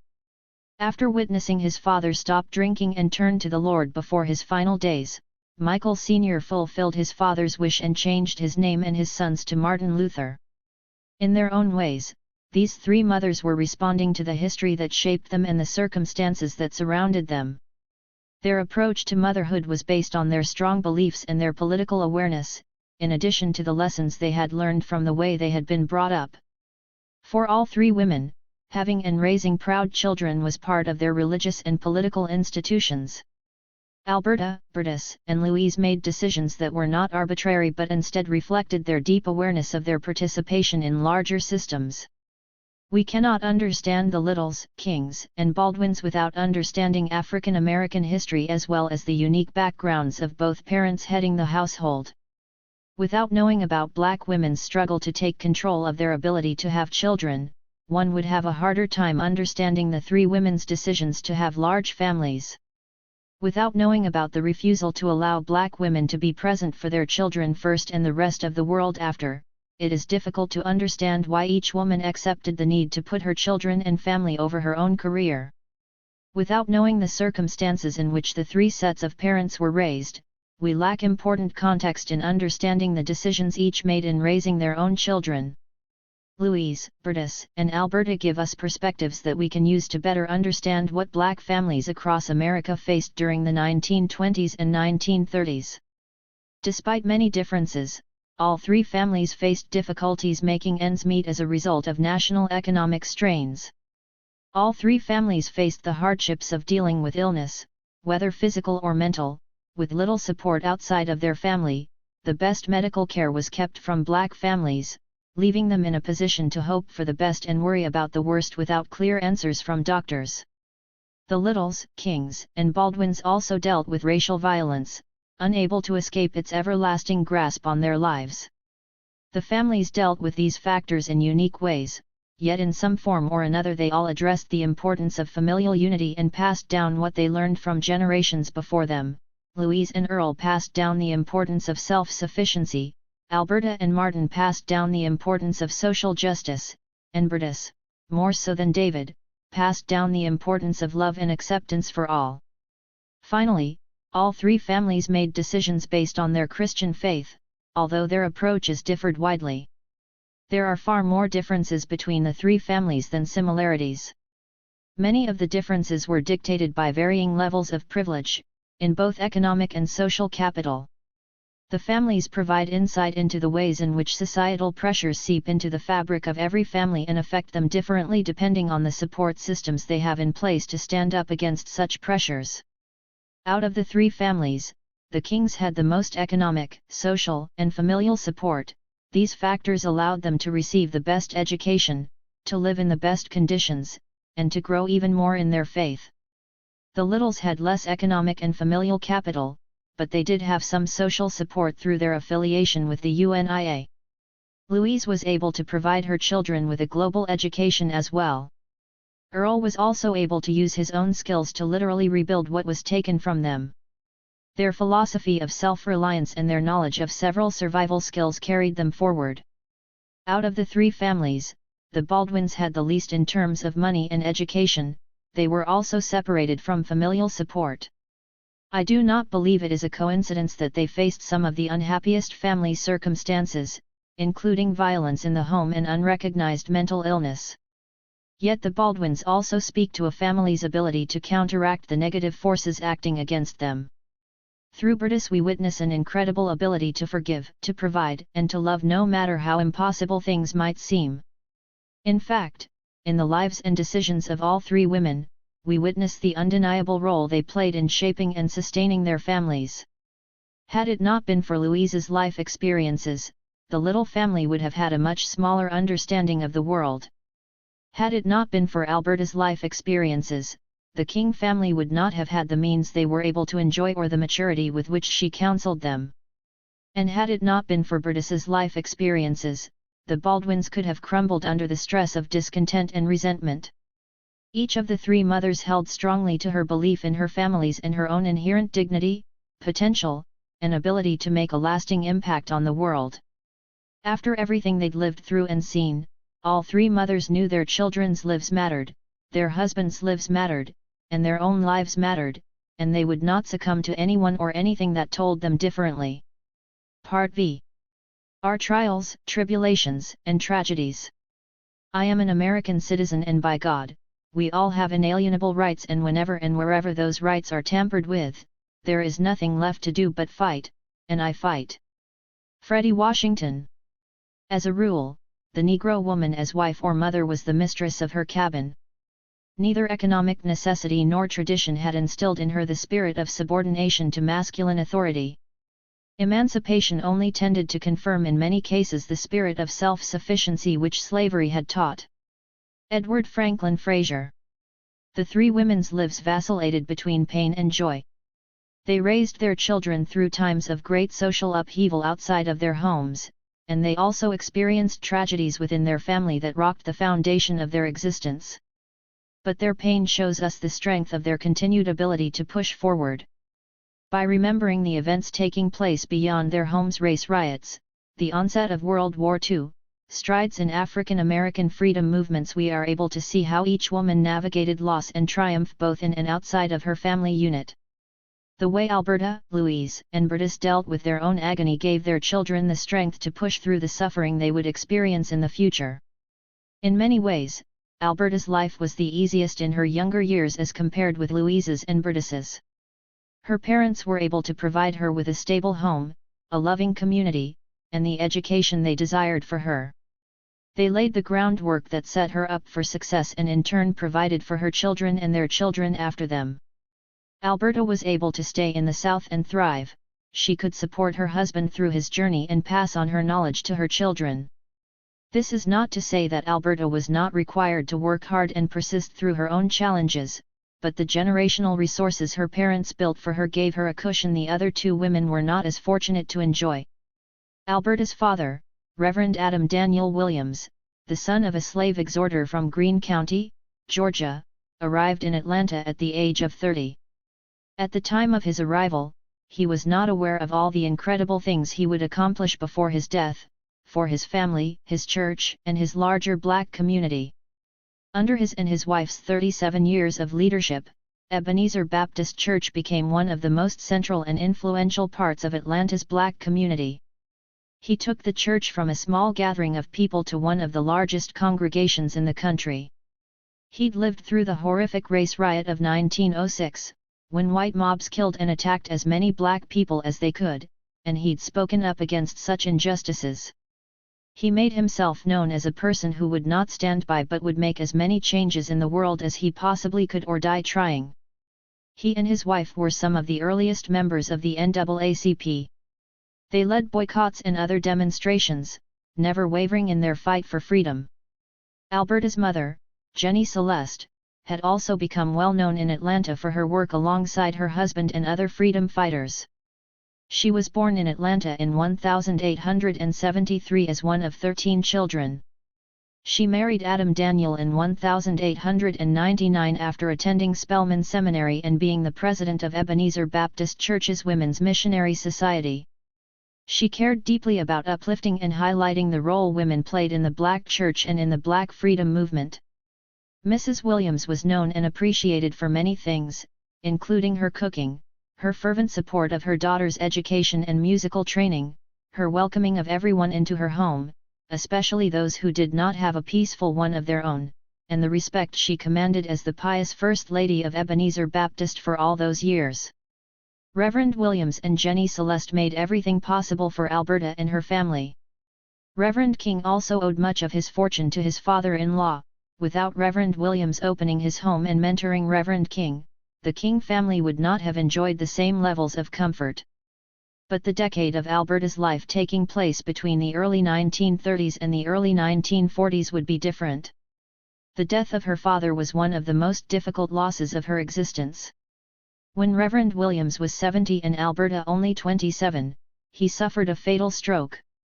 Alberta was devastated. Her father and mother had given her everything. Her family would have to go on without his presence, holding on to the memories of his life and his works to guide them. The year of his death was the same year that 9 black boys were falsely accused of raping 2 white women on a train less than 150 miles away from Atlanta in Scottsboro, Alabama. Alberta, her mother, and her husband would need to remember Reverend Williams's bravery in the face of racial injustice. As more gains in black freedom were fought for and won, more violence against black people arose. Tactics to suppress black advancement heightened and adapted. Hours after the young black men were accused, word spread and a white mob rallied around the jail where they were being held. By a stroke of luck, the mob was unsuccessful in getting to the boys, who miraculously went on to stand trial. They anxiously awaited their fate, well aware of the injustice and prejudice they would face in court. In the first set of trials, an entirely white jury convicted all of them. Only one was spared from being sentenced to death. Instead, he was given a life sentence because he was a minor. The verdict held even after one of the women recanted her testimony and a medical examination refuted the rape charge. The Scottsboro Boys became known across the world, their story incited uproar, and groups rallied together all over the United States to protest the guilty verdicts. 2 landmark decisions happened along the way, one being Powell v. Alabama, 1932, which ruled that the boys had been denied their right to counsel in violation of what they were entitled to under the 14th Amendment. The second took place in 1935 when the U.S. Supreme Court overturned the guilty verdicts, ruling that the boys were denied a fair trial when black people were systematically excluded from jury rolls. The Scottsboro case helped to fuel the rise of the upcoming civil rights movement, but it wasn't until 2013 that all the boys were posthumously pardoned by the Alabama Board of Pardons and Paroles. The 9 young men spent years in and out of prison and were never able to recover from the pain of the torture they endured. One died at age 39, another killed himself, another was shot in the head by a prison guard, another was denied treatment for a disease he had been originally taking the train out of town to treat, another turned to drinking. Few of the 9 were able to live stable lives following the tyrannical ordeal. Blacks in the South, and the rest of the country, were continuing to fight for their basic human rights, like the ability to ride a train without being falsely accused of a crime or the right to a fair trial with a jury of their peers when facing accusations. Change needed to happen, and the lessons of Reverend Williams would continue to ring in the ears of the King family and motivate their own political action. In the 1930s, both Alberta and Martin became active members of the NAACP. Alberta would also go on to join the Phyllis Wheatley branch of the YWCA, named after a woman who was sold into slavery at the age of 7 and went on to become the first published African American female poet in American history. Alberta was also a member of the Women's International League for Peace and Freedom.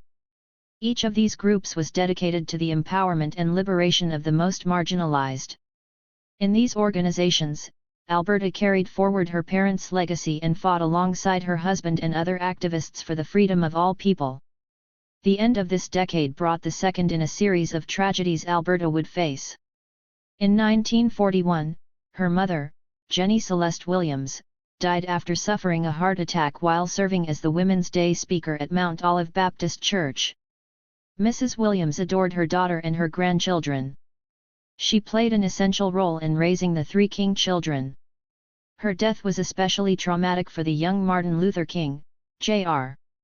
The loss weighed heavier on him than it did on his siblings, and he felt that God was punishing him for his sins by taking his grandmother away.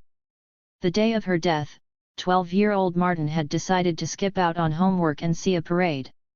When he returned home to the news of his grandmother's passing, he blamed himself and fell into a depression. His parents were able to talk him out of the guilt and grief he felt, but the whole family faced a deep sadness when Jenny Celeste passed. Alberta's entire world was rocked by losing both of her parents by the age of 37. She was fortunate to have her own family now, one built with the same love and faith that she was raised in, but life would certainly never be the same. With the passing of her parents, Alberta and Martin Luther Sr. fully stepped into their roles as the new leaders of Ebenezer Baptist Church. Alberta went from being the adored only child of the Williams family to the revered First Lady of the Church, known affectionately to thousands as Mama King. It would be many years before the King family would experience such severe trauma again, losses that would come once more in sequence, with unimaginable intensity. They would coincide with growing racial tension, and this was not a coincidence. The King family were active members in the fight for Black humanity, which meant their losses were tied directly to the larger struggles taking place across the country. But for now, the young family thrived in the abundance of love and strength that filled the community they were continuing to build. When he was only 8 years old, Jimmy's heart broke as he watched his mother crying. Bertus had received news that her father, Alfred, had died. She wept as she thought of him, recalling their years out on the water together and the stories he told her about her own mother. Although they were only 2 states away from each other, being short on money kept Bertus from seeing her father in his last years. Now, with his passing, all she wanted was to be able to attend his funeral in Maryland. Her husband, David, didn't approve of the trip because of the cost, but Jimmy could not bear the sight of his mother's pain. Somehow, he came up with the money she needed. He helped her into the car before returning upstairs to his disapproving stepfather. He didn't care how his father felt, he was proud to have given his mother the means to properly say goodbye. Bertus suffered her earliest tragedy when her mother died from a pulmonary hemorrhage. She came into this world without knowing her mother, and she latched on to her father and her older siblings. By the time she lost her second parent, however, she'd spent several years away from them and away from her home. Her inability to travel back and forth to see family members made their passing even harder to face. This was the case for most great migrants, they could return home only to say their goodbyes. Taking their chances in the North meant losing connections and much of their support system. Money was spent on surviving in the North and not returning to the places they had escaped from unless they absolutely had to. The tragedy Bertus faced day in and day out through the 1930s and the early 1940s was her husband's worsening condition and demeanor. Jimmy described it by saying, "My mother paid an immense price for standing between us and our father. He had ways of making her suffer quite beyond our ken. We were all, absolutely and mercilessly, united against our father." Jimmy acknowledged the amount of suffering Bertus must have undergone all on her own, suffering that neither her children nor many of us today could ever fully know or understand. Bertus tried to protect her children from David's rage, which put her in his path of anger and violence. About his stepfather, Jimmy would say, he could be chilling in the pulpit, and indescribably cruel in his personal life, and he was certainly the most bitter man I have ever met. The Baldwin family did not know it at the time, but David was suffering from mental illness, one that would eventually eat him from the inside out. His paranoia started to consume him so much that he did not feel he could trust anyone around him.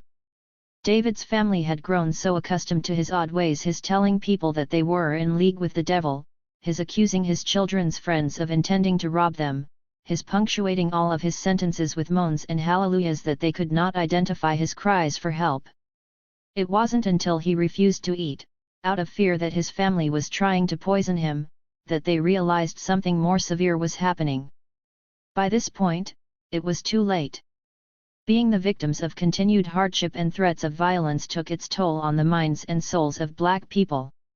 Lacking institutional support or the means to seek individual therapy, many could rely only on each other and their churches for consultation. In cases where mental illness made them fear others and forced them to isolate themselves, there was little hope for intervention or treatment. The few facilities that existed to address Black mental illness were extremely underfunded, and they treated their patients more like prisoners. Many patients would not be given access to a bed, others would be shackled to each other, and none would receive adequate care for their needs. After years of being experimented on and lied to, Black families rightfully questioned the intentions of any white medical professional. During this same decade, when David was spiraling into the descent of his life, a study was conducted at the Tuskegee Institute in Alabama. The study involved 600 Black men, 400 of whom were sick with syphilis. The men were told they were being treated in order to understand their disease better and would be given free medical exams, meals, and burial insurance. Researchers originally stated that the study would last for only 6 months, but it ended up lasting for 40 years. It was discovered that none of the men were being given adequate treatment, despite the fact that effective treatment became available. Instead, they were unethically being studied to better understand the progression of untreated blood diseases. Still today, many Black families, especially those with members who live with mental illness, fear what might happen if they call for help. There have been numerous cases throughout history where Black people with mental illness have been locked away or even killed by those who were called to help them. In her book When They Call You a Terrorist, a Black Lives Matter memoir, Patrice Concolors describes her brother's mental illness and the ways it has been exacerbated by the unjust criminalization and institutional abuse he's endured over the years. She states, "There are more people with mental health disorders in prison than in all of the psychiatric hospitals in the United States added up." She recounts one of her brother's mental breakdowns, where she felt that he desperately needed to get to the hospital but did not know how to get him there safely. She knew they couldn't call the police, they could rely only on their family. As a means of protecting their loved ones, many Black family members would rather endure the severity of the illness than seek outside help, moving beyond their home only as a final resort. Burdis eventually reached this final resort and decided to have David committed. Pregnant with their 9th child, she could no longer spend energy forcing him to eat, and she could not watch him waste away. Once he arrived at the hospital, he was diagnosed with both mental illness and tuberculosis. Even the doctors were unable to get him to eat, and they were forced to feed him intravenously until he died shortly after being committed. Before David passed, Burdis urged her eldest son to pay his stepfather a visit and gain the closure he needed to let go of the hatred he'd carried for so many years. Jimmy hesitantly accompanied his aunt to the hospital, and upon seeing his weakened stepfather, he realized his mother was right. He needed to surrender any disdain. Reflecting on this moment, Jimmy later said, "I imagine that one of the reasons people cling to their hates so stubbornly is because they sense, once hate is gone, that they will be forced to deal with pain." The day after Jimmy's visit, on July 29, 1943, David Baldwin breathed his last breath. Only a few hours later, Burdis gave birth to a baby girl, whom Jimmy named Paula Maria. Despite the hardship David had caused for his wife and his children, his death was a painful loss to endure. It was tragic to realize that much of his violence came as a result of something he did not understand, something he did not know how to control. Thinking back to the beginning of their relationship, Burdis would remember a man who had his eyes set on a better future and who genuinely wanted to provide for her and her son. Without him there, it became even more difficult to provide for 9 kids all on her own as a black woman in a racist and sexist society. David's funeral took place a few days later, on Jimmy's birthday. The chapel was filled with David's relatives, people who hadn't seen him in years, and his children. One by one they said their last words to the body lying lifeless in the casket. Bertus was not there. She was attending to her newborn and perhaps already focusing on her new life, free from him. Years later, Bertus's grandson would describe Paula's birth as completing Bertus's solar system, with Bertus in the middle and her 9 children surrounding her. He would also describe David's death as the moment that allowed Bertus's light to fully shine like the sun. She'd lost both of her parents, she was isolated in the north, away from family, and she was now a single mother of 9 at the age of 41. She would have to do whatever she could to provide for her children, but she would, as she always had, find a way. In September 1931, Malcolm remembered his home feeling filled with tension as his parents argued and discussed the Black Legion's latest threats against them. The Black Legion was a white supremacist group based in the Midwest.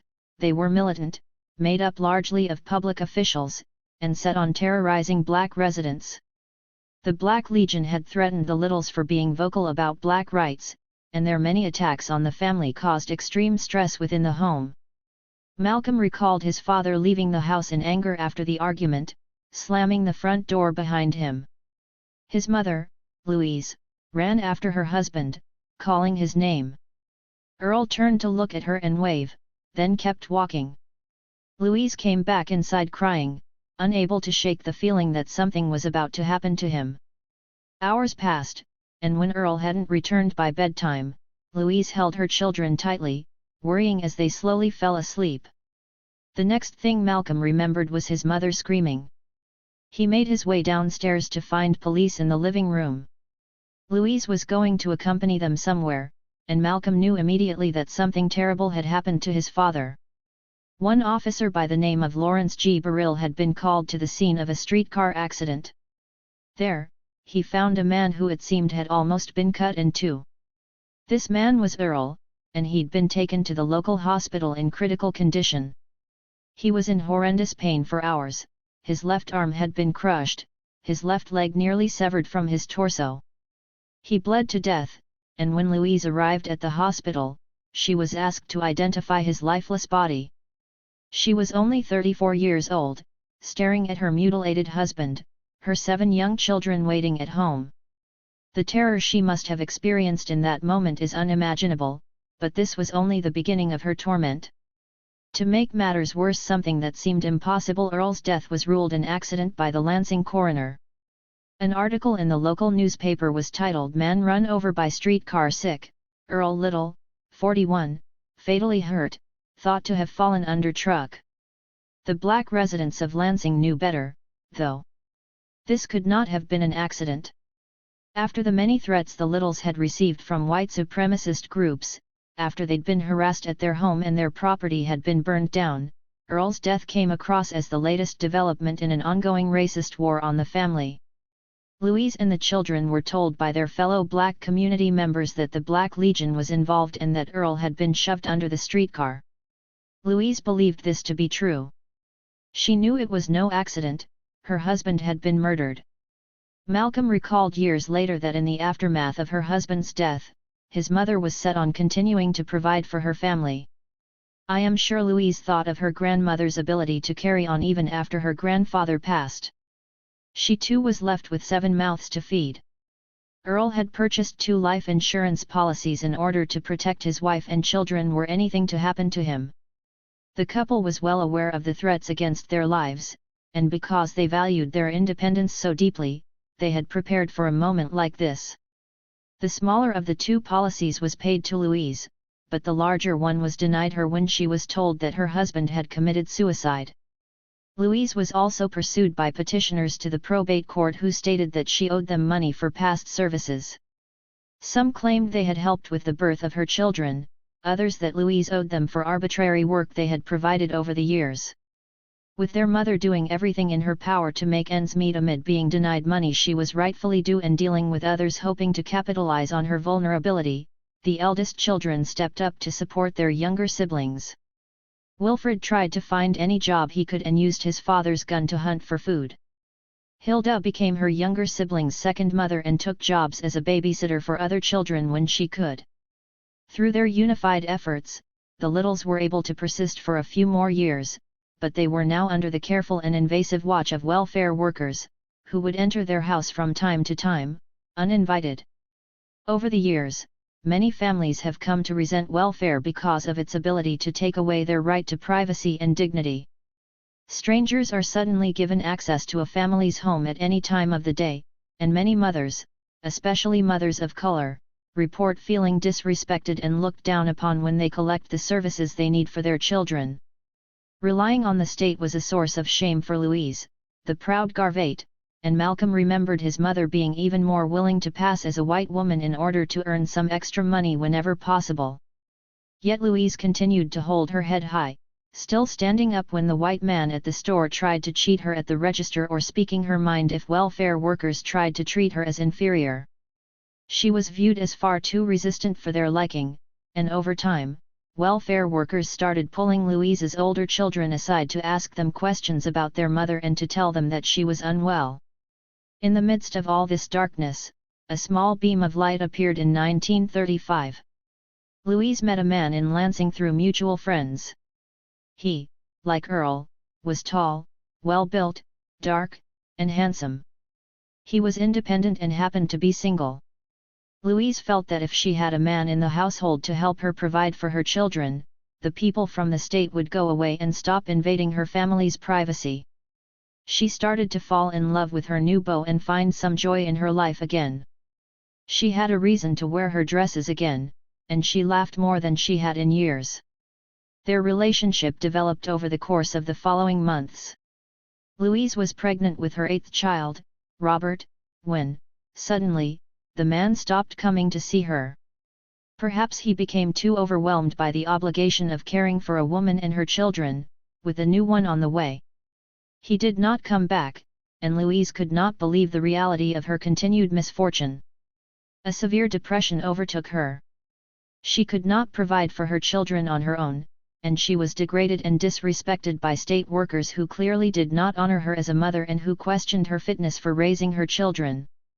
She was grieving the loss of her husband and now nursing a broken heart while growing another life inside of her. Had she had access to support that did not demean her, like a therapist who could help her deal with the gravity of her losses, she could have recovered more quickly, but this was not available to her as a black woman, and she was forced to deal with her pain, inconceivable pain, largely on her own. The little children were dealing with their grief as well.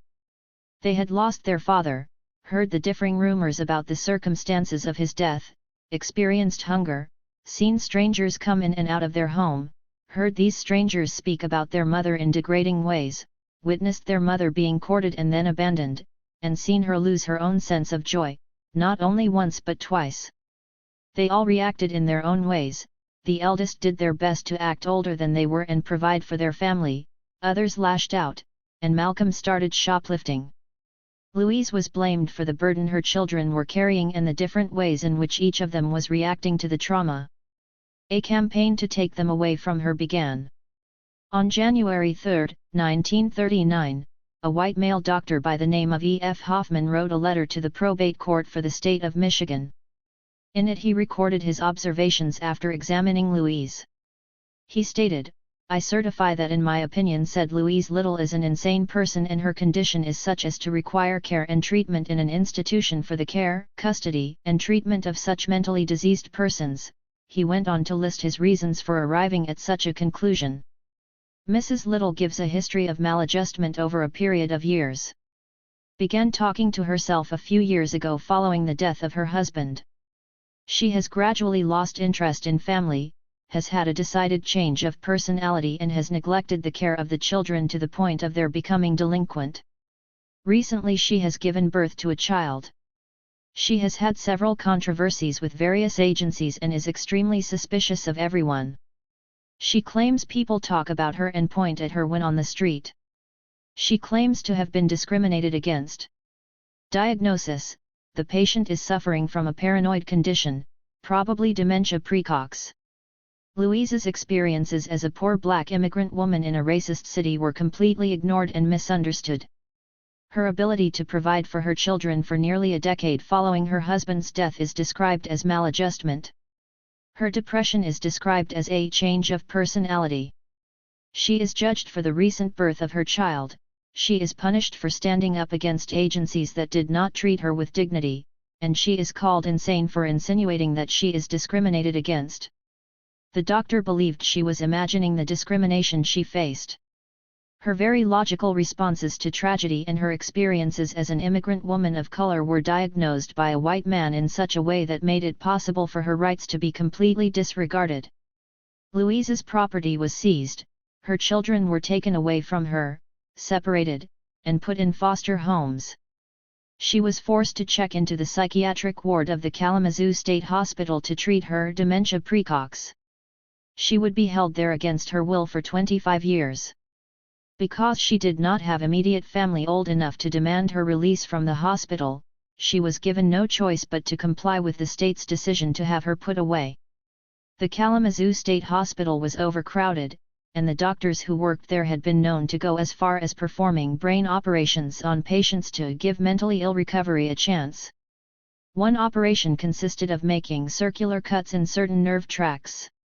Other potential interventions included moral treatment, the most humane option of all, where patients were simply encouraged to partake in recreational activities such as basketry, weaving, plays, and gardening, hydrotherapy, which consisted of saturating bed sheets with either hot or cold water, then wrapping the entire body like a mummy for several hours, early chemical therapy, where arsenicals, mercury, and bismuth were injected into patients, insulin coma therapy, where various levels of insulin were injected until the patient went into several brief comas, and electroconvulsive therapy, which consisted of administering electric shocks that often led patients to secrete fluids from their mouths. In other words, patients were subject to various experimental treatments that were not supported by any reliable science. I do not know what exactly Louise endured during her time at Kalamazoo. Most of her medical records at the state hospital were written by her doctors in the notes they shared with each other and the state. In one note, she was denied the visitation of her child by the hospital. A doctor wrote, "I would not advise that the child be brought to visit the mother." In another letter, it's noted that at times she is disagreeable and resistant. The prognosis in her case still is not favorable. Louise was not granted the privilege to share her own thoughts on seeing her children, one who was less than a year old when he was taken from her, nor could she voice how she felt about her time in the hospital. Depending on whatever she faced while under the doctor's care, she easily could have developed the symptoms they diagnosed her with at the beginning of her stay. These symptoms would only have confirmed their recommendation of keeping her away from her family for longer. The murder of her husband as well as her forced institutionalization and the erasure of her voice for 25 years can all be read as a continued racist attack on the little family. Alberta, Bertus, and Louise were shaped by the extreme changes facing the nation as well as their own tragedies. Outside of the women's personal lives, the 1930s and early 1940s were tumultuous across the world as the name Adolf Hitler was written in every newspaper and broadcast on every radio. In 1933, as the Third Reich began its reign of terror, Black American writers and activists were quick to draw connections between Nazi dictates and American race laws. It was a proven and commonly held belief that Hitler saw America's approach to the Jim Crow laws as a model for his own eugenicist agenda. The United States would not officially enter the war until 1941, following the attack on Pearl Harbor, and in the meantime Black Americans would celebrate landmark moments in their history. In 1935, Mary McLeod Bethune, an educator, philanthropist, and civil rights activist, established the National Council of Negro Women. As further evidence of Black women's role in advancing the movement for the liberation of Black lives, the NCNW, still around today, harnessed the power of African American women to advance their quality of life as well as that of their families and their communities. Several Black athletes and actors also brought hope during this decade. In 1936, Jesse Owens became famous around the world when he won 4 gold medals at the Olympic Games in Berlin. Owens's accomplishments obliterated Hitler's belief in white supremacy. Hitler, who shook the hands of all other gold medalists, refused to shake Owens's, and Owens was also denied a visit to the White House, but his triumph gave Black Americans incredible hope. The boxer Joe Louis brought Black Americans this same feeling of victory when he became the undisputed heavyweight champion of the world after beating James J. Braddock. In 1940, Hattie McDaniel became the first African American woman to win an Academy Award, for her performance in Gone with the Wind. Although the part she played was stereotypical, her win still broke the color barrier in Hollywood and paved the way for actresses following in her footsteps. Alberta, Bertus, and Louise would have known the names Jesse Owens, Joe Louis, and Hattie McDaniel as symbols of Black excellence, resistance, and victory over white supremacist dictates. By 1941, the United States would join the deadliest conflict in human history, involving more than 100 million people from more than 30 countries. Recovering from a surprise attack that killed more than 2,000 people, the United States found itself in desperate need of recruiting and training a vast military force that could stand up to three formidable enemies. All men between the ages of 18 and 64 were required to register for the draft, leading 2.5 million Black men to register and once again face the hypocrisy of fighting against fascism abroad while being victims of discrimination in the country they were sacrificing their lives to protect. They continued to face segregation and discrimination while serving, and they were erased from footage following the war, further denying their contributions. Still, the war brought several positive changes for Black Americans. Once again, labor demands increased. More minorities could work in jobs that were previously denied them. Black women were able to volunteer as nurses this time around. Many Black soldiers enjoyed more freedoms while fighting abroad than they had when back home in the United States, and this experience propelled them to fight even more fervently for their rights in America. Approximately one-third of the leaders in the upcoming civil rights movement were veterans of World War II. This intense period of personal and political change and upheaval paved the way for each mother and her children to become active agents in the larger fight for Black lives. It is excruciating to even imagine experiencing the losses Alberta, Bertus, and Louise encountered throughout their lives, from the loss of their parents and husbands to the loss of their freedoms, but these were crucial moments in the development of their identities as Black women and Black mothers.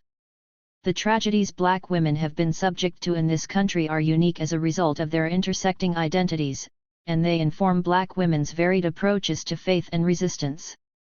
Any loss can become destabilizing when one is not afforded basic supports and instead is further victimized and blamed. In Louise's case, not only did she lose her husband and her children, but she was denied dignified support and punished for her grief. This denial and punishment were made possible because of her identity as a Black woman. Yet this was also what informed the powerful wisdom she passed on to her children and anyone who knew her story. Such wisdom had the capacity to prevent the same thing from happening to her daughters and sons.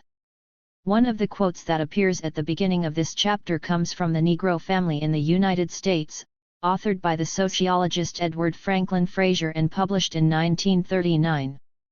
The chapter in which it appears is titled The Matriarchate, in reference to the matriarch trope.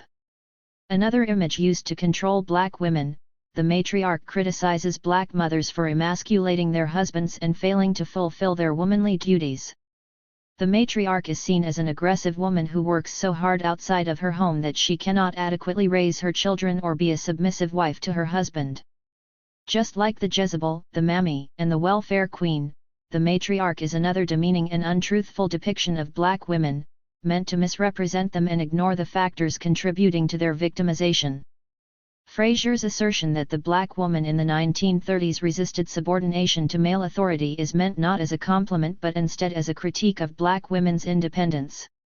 He assumes that this need to care for themselves and their families is their own choice rather than a reaction to the losses they suffered as a result of structural violence and institutional racism. Frazier's quote is countered by that of Freddie Washington, who was a popular Black actress in the 1920s and 1930s. She was mixed and had fair skin. She was known not only for her roles but also for her work as a civil rights activist and a writer who refused to pass as white. Her words remind us that black women were not granted more options beyond fighting or being defeated. When the rights she was entitled to were denied, she had no other choice but to stand up for herself, for her people, and fight. It did not matter if this choice would be read as emasculating or if this choice would be criticized, it was the only choice she was able to make. Alberta, Bertus, and Louise all chose to fight. They fought for their dignity and their families no matter what challenge was thrown in their way. Alberta turned her grief into motivation to continue the legacy her parents passed down to her. She stepped into her role as the First Lady of her church and used her talents to fully embrace and become more active in the freedom movement. Her ability to move forward became an example to her community and, perhaps most important, to her children.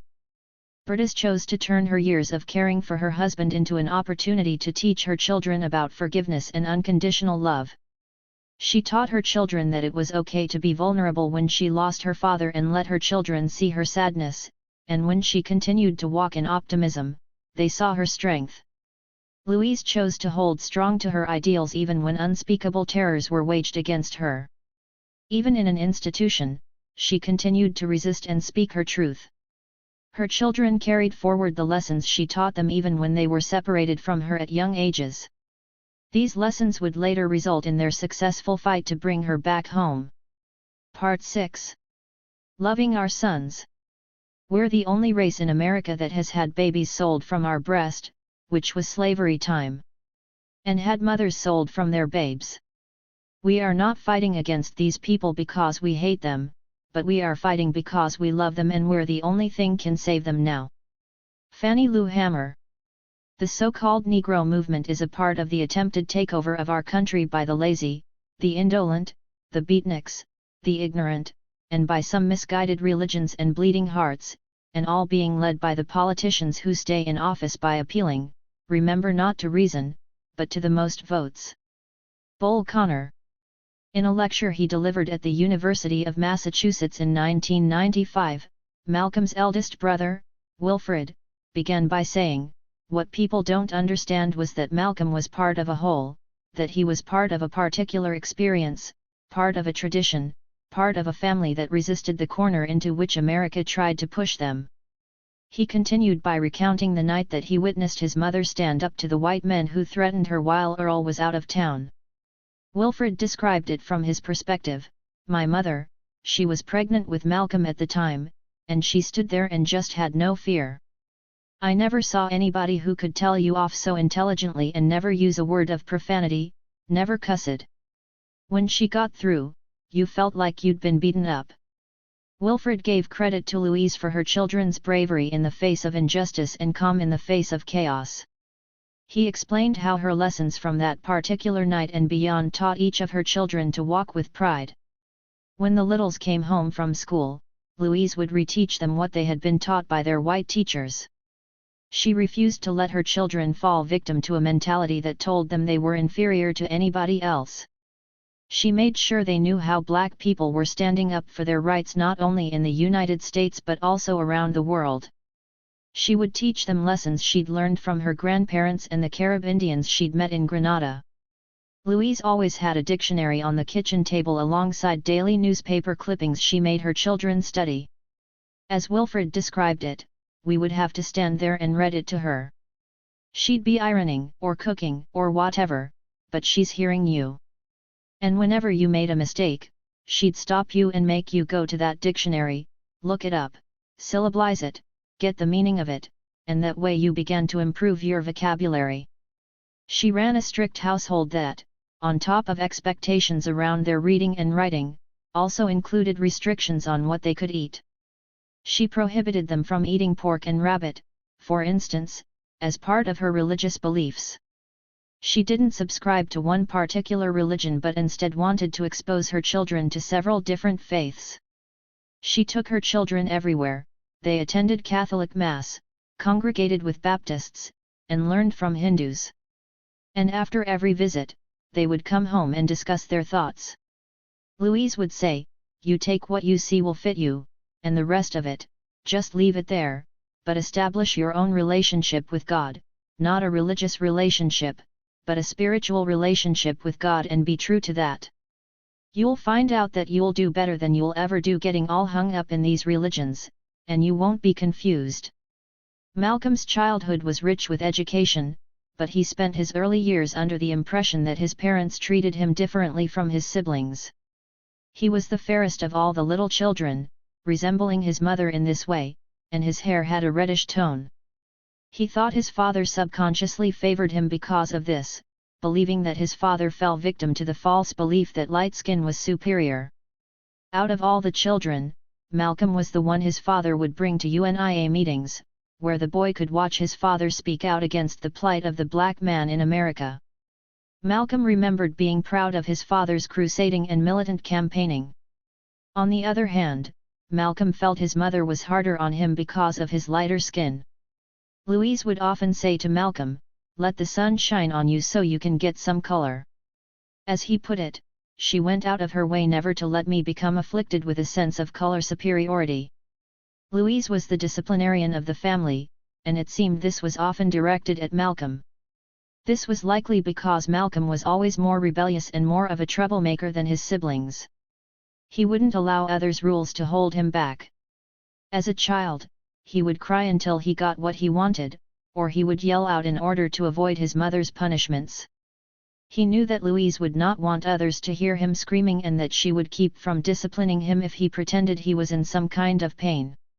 As an adult, Malcolm laughed as he remembered differences in the ways he and his eldest brother approached Louise when they wanted things.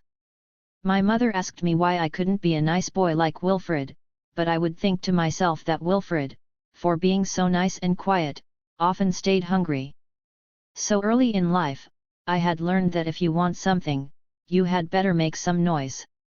Louise was especially strict with Malcolm because he was so much like her. She knew firsthand how dangerous things could become for someone so strong-willed, so she did her best to steer his energy and intelligence in the right direction. Malcolm learned more from what he saw in Louise than what she said directly to him. He too demanded what he knew he deserved, and he stood up for himself. She had strict rules for her children because she wanted to protect them, but like her son, she was a rebel who did not let rules restrict her. Malcolm and the rest of her children witnessed her ability to do this even after her husband's death. She continued to fight for her and her children's rights. Malcolm was younger, but Wilfred saw and understood the injustices she faced for attempting to hold on to her independence. Louise was a black single mother in a predominantly white area. It was against all expectations for her to maintain her autonomy and continue to own her own land. Wilfred could see that the increasing visits from welfare workers had less to do with the well-being of the family and more to do with taking their family's property. Seeing that his mother was in pain, Wilfred even took her to see a psychologist, who said that there was nothing wrong with her that rest and better nutrition could not cure. He told this to a welfare doctor who came to their home. The doctor asked for the psychologist's name, and shortly after, the psychologist recanted his statement. Before Louise was institutionalized, Malcolm was the first of her children to be targeted for separation from the home. Because he'd started stealing, welfare workers blamed Louise for her inability to take care of him. They started planting seeds in the children's minds that their mother was crazy, and they told Malcolm how much nicer things would be for him with a stable family who could provide for his needs.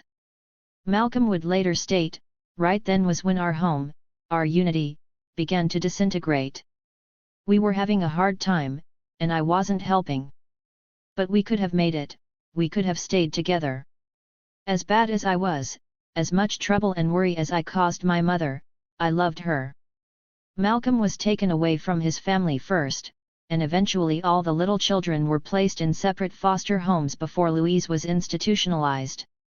Malcolm remembered Louise's final words before he was taken from her.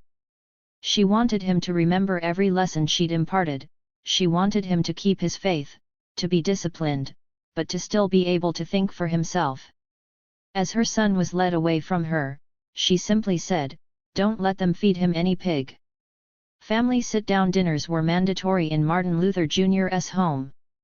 Alberta and Martin Luther Sr. sat at the head of the table as they laughed with their children and any extended family who joined them. The dinner table was a place where Reverend and Mama King taught their children about the injustices of segregation and reminded them of the importance of doing their part in changing such inequities.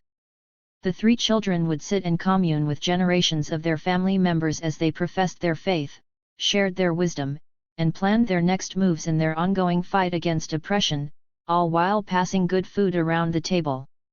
Christine would fondly recall such moments, saying, "Every now and then, I have to chuckle as I realize there are people who actually believe ML, as Martin was sometimes called by his loved ones, just appeared.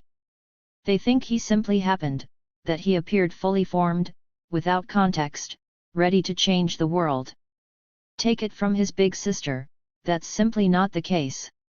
We are the products of a long line of activists and ministers. We come from a family of incredible men and women who served as leaders in their time and place, long before ML was ever thought of. The love and guidance their parents gave them, paired with the comfort they could provide, allowed the King children to live joyfully, even though they still knew they were not protected from the rules of their time. They knew that they had the immense responsibility of carrying their family's legacy forward in an unjust society. When Martin was young, he would play with the children of the white family that managed the corner grocery store. He and his friends were virtually inseparable for several years. As they grew older, the friends' parents started to create distance between the children, not allowing them to see each other. There was a clear turn of events when the boys reached a certain age where it was no longer acceptable for them to be comrades, and eventually they were officially prohibited from spending time together. Martin was shocked and hurt. He brought his pain with him to dinner that night, looking to his parents for comfort. Alberta felt her son's agony and held back tears. She put her hand on his. She looked him in the eye and told him that he was worthy of the same respect as his friends and that he was as good as anyone. She held him, encouraging him to feel his pain and turn it into something positive. Martin would go to his mother with all of his concerns even as he grew up. He knew she would not only make him feel better but help him know what he could do next. She made him feel like he had control over any challenge he might face. Alberta knew her children were capable of anything they set their mind to, and she encouraged them to believe in themselves the same way. So when Christine was of an age to start attending school, a young Martin approached his mother. He wanted to start school, too. He was competitive with his sister and didn't think it was fair that she got to start without him. She was only a year and a half older, after all. Although technically too young to enroll, he reminded Alberta of everything she'd taught him.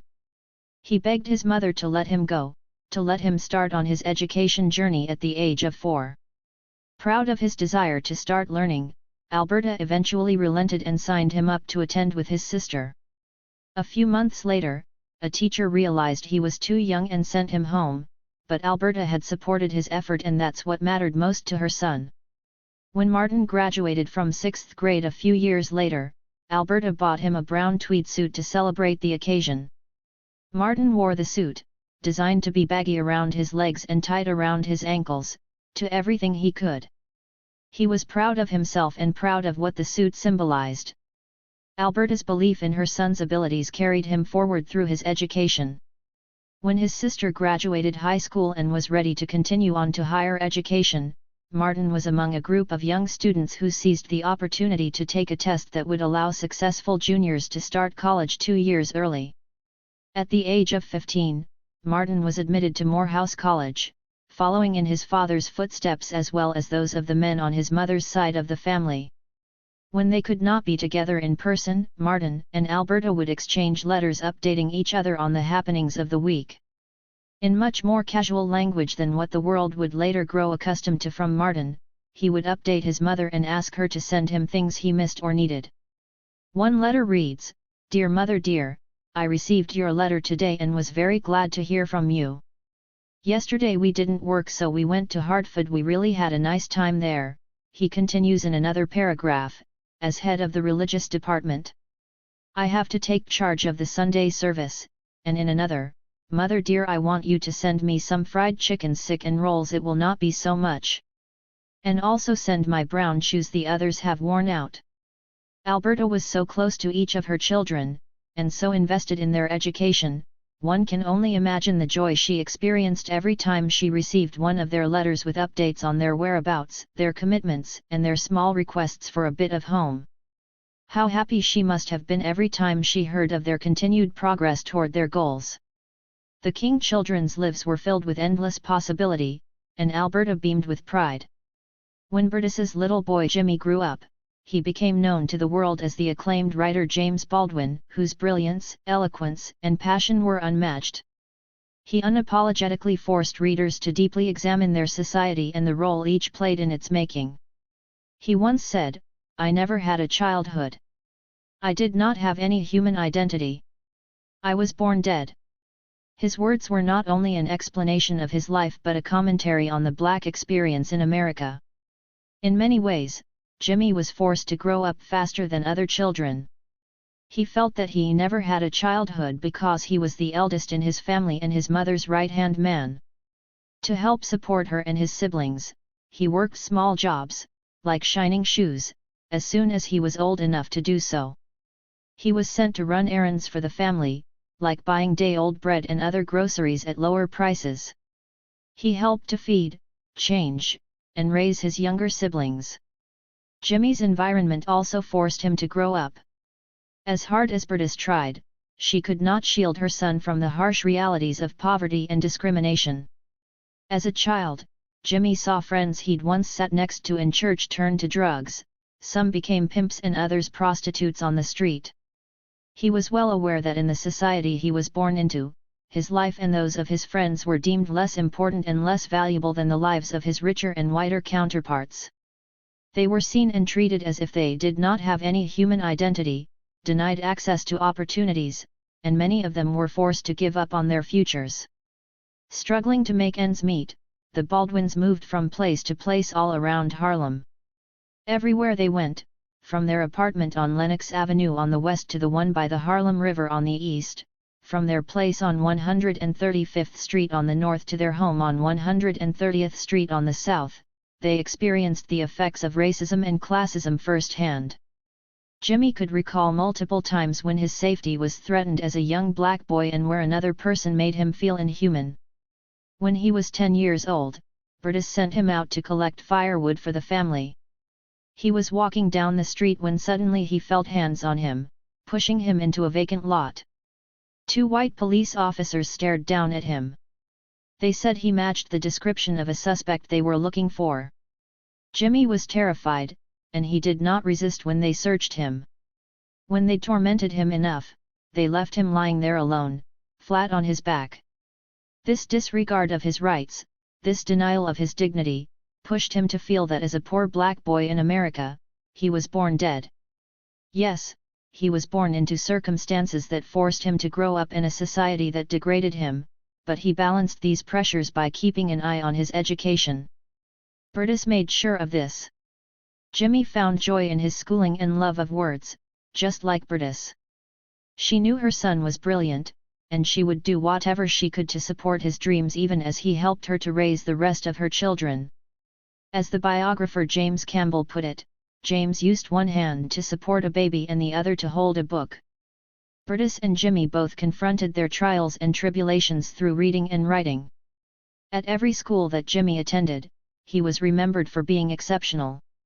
He was both the poorest and the brightest kid in school. Teachers noticed his talents, and several of them created opportunities for him to expand upon them, taking him to plays and giving him more books to read. At one school, it was said that he was the best writer of everyone in the building, including the adults, and it was clear to them where he got his talents. Gertrude Eyre, the principal of his first school on 128th Street between 5th and Madison Avenues, attributed Jimmy's excellence to his mother. "I remember too his mother above all other mothers. She had the gift of using language beautifully. Her notes and her letters, written to explain her son's absences, etc., were admired by the teachers and me. This talent transmitted through her is surely the basis of James' success. It is said that he too writes like an angel, albeit an avenging one." Bertus could see the same drive in her son that she saw in herself. She did not know just how far his drive would take him, but she knew he had to write. She would support his desire to do so, no matter the cost. She would risk standing up to her husband, whom even she had to address as Mr. Baldwin, to ensure that Jimmy could follow his passion. She'd been kept from her own by her circumstances, and she would not let the same thing happen to her son. She always reminded Jimmy of his abilities, his dignity, his worth. Although Jimmy considered attending college, his formal education ended at the young age of 17. He left school in 1941, focused on helping his parents earn money for the family. He first worked with the U.S. Army, helping to build an army depot in New Jersey. He then went on to work as a railroad hand, laying track. In these experiences, he was remembered not with the same excellence as he had been in school. Instead, he was perceived as lazy. It was clear he did not have any zeal for that kind of work. He knew he was meant to write. It would be a few years before he would formally pursue his writing full-time. He was torn between following an artist's journey, one that did not guarantee any success or resources for his family, and working mindless jobs that paid consistent money even if it wasn't very much. This inner turmoil caused him to experience multiple mental breakdowns. The pressure of wanting to support his mother and his siblings made him feel guilty for even having a desire to write and travel, yet his denial of his talents, and his attempts to work in labor-intensive jobs from which he was often fired, left him feeling exhausted and unfulfilled.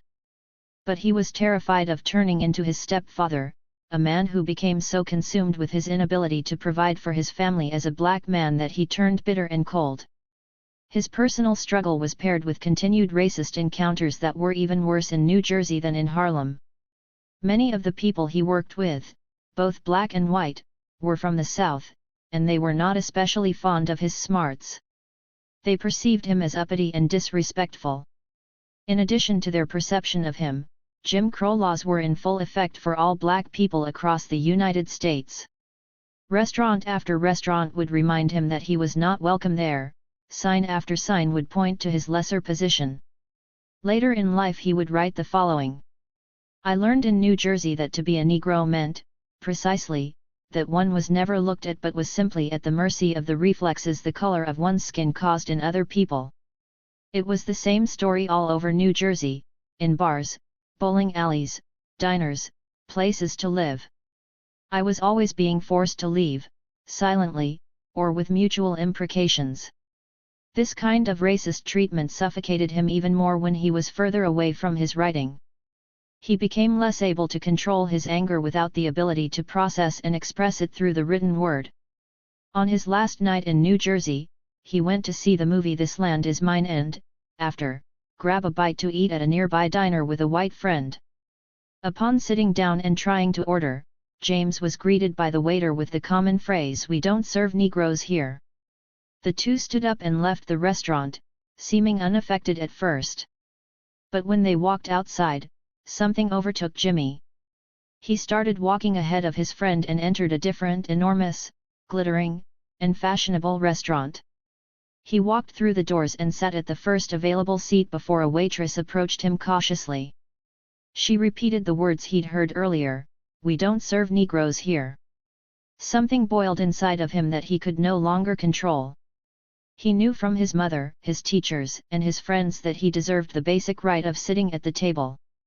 The fact that this was repeatedly denied him was no longer something he was willing to accept. He took the water mug that was sitting on the table and threw it, aiming directly at her. She ducked and the half-full mug shattered against a mirror behind her. Everyone in the restaurant stared, and then they rose and charged toward him. All he could do was run.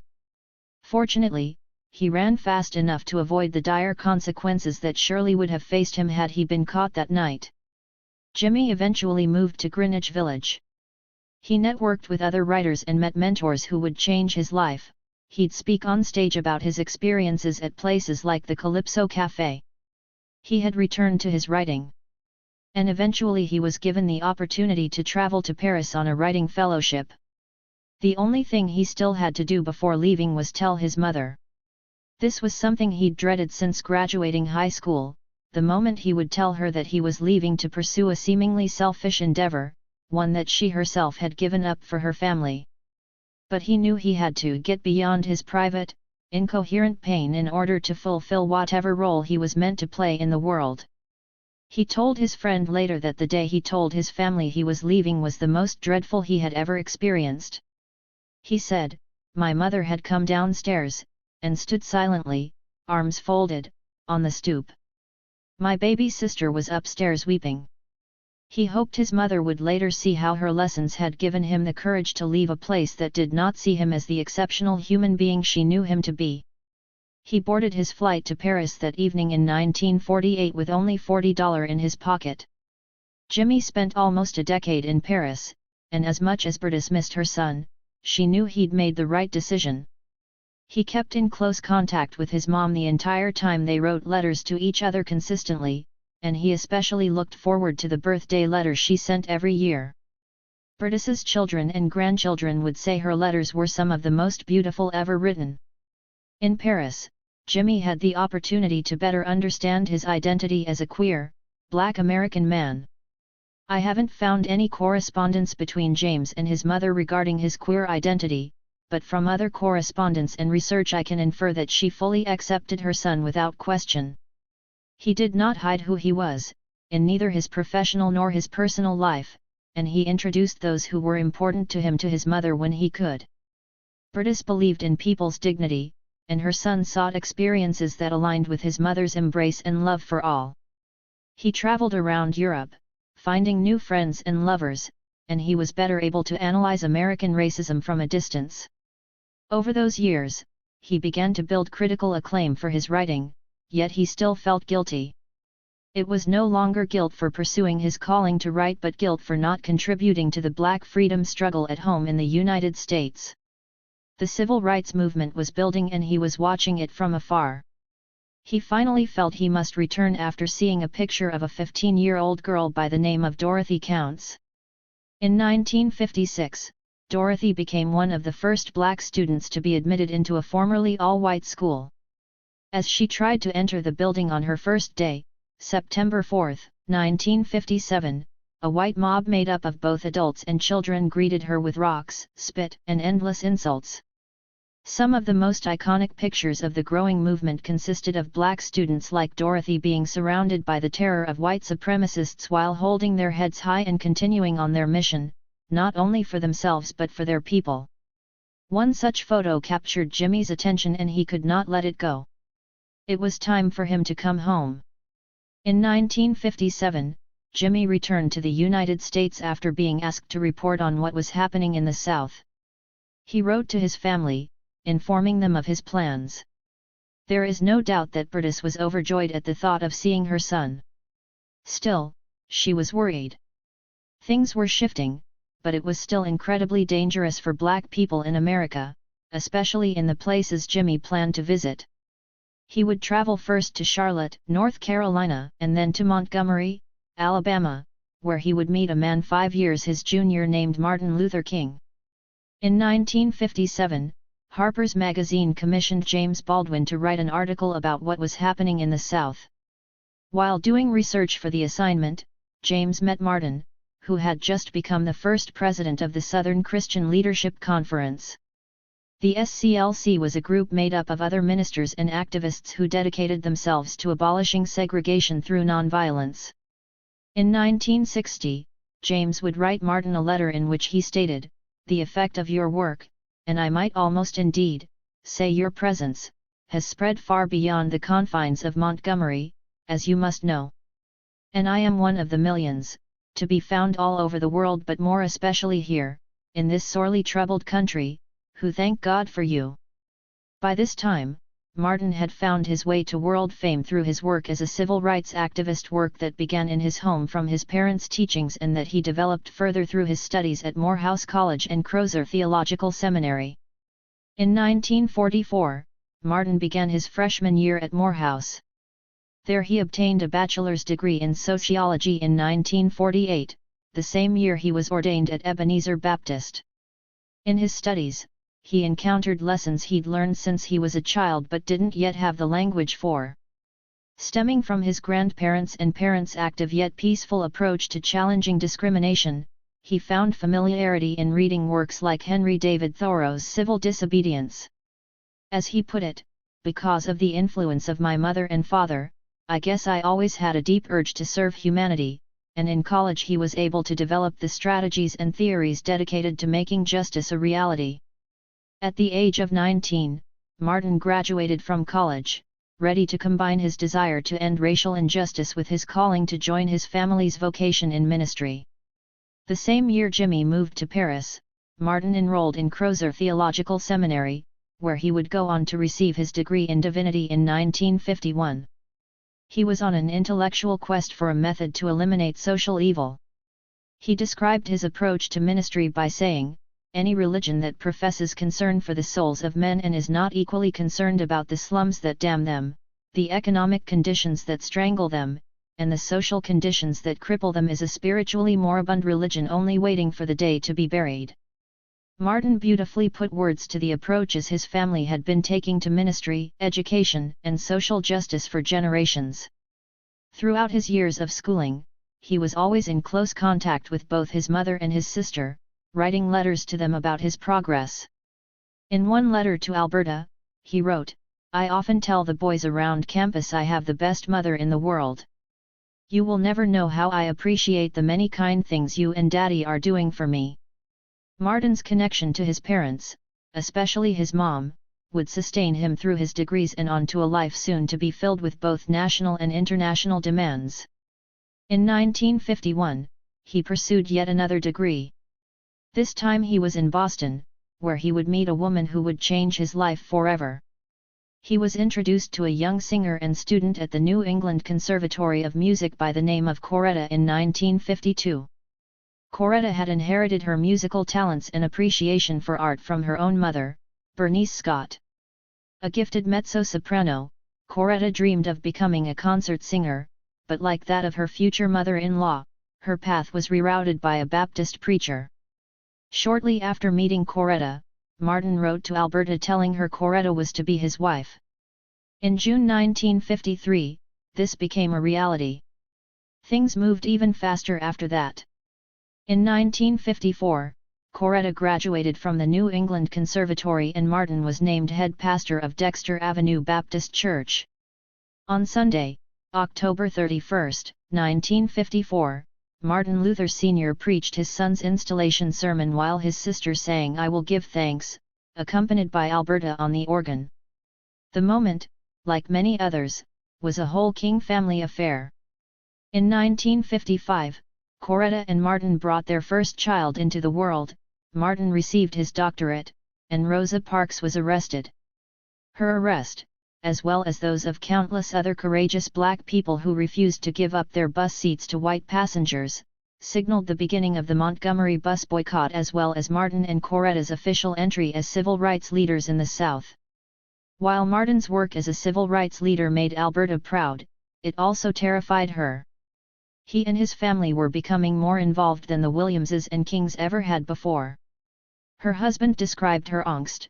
Bunch was deeply affected, of course. She grew ever more apprehensive as her sons became rooted in the struggle and the cause. And Martin would echo this, saying, "On the one hand I had to be concerned about keeping my emotional and psychological balance, on the other hand I was deeply concerned about my mother's worrying." Although she was right to be concerned, her feelings never caused her to doubt the rightness of her son's actions. Alberta's fears were confirmed when, after helping to lead the Montgomery bus boycott, Martin was arrested and put in jail as part of a list of other intimidation tactics he would face. That same year, Martin and Coretta's home was bombed and they began receiving death threats. As their families had done for generations, Martin and Coretta knew they could not buckle in the face of fear, that they must always keep pushing for what was right and continue to live their lives as fully as they could. Eventually, the bus boycott was successful and bus segregation laws were deemed unconstitutional in 1957. Martin continued his involvement with the NAACP and went on to form the Southern Christian Leadership Conference. He kept expanding his reach and pushing his family's legacy forward. It would be a few more years before Berta's and Alberta's sons would meet Louise's, but their meetings would also revolve around the fight for black lives and the men's unique roles in the civil rights movement. Just like James and Martin, who took different paths to the fight, Malcolm found his own way.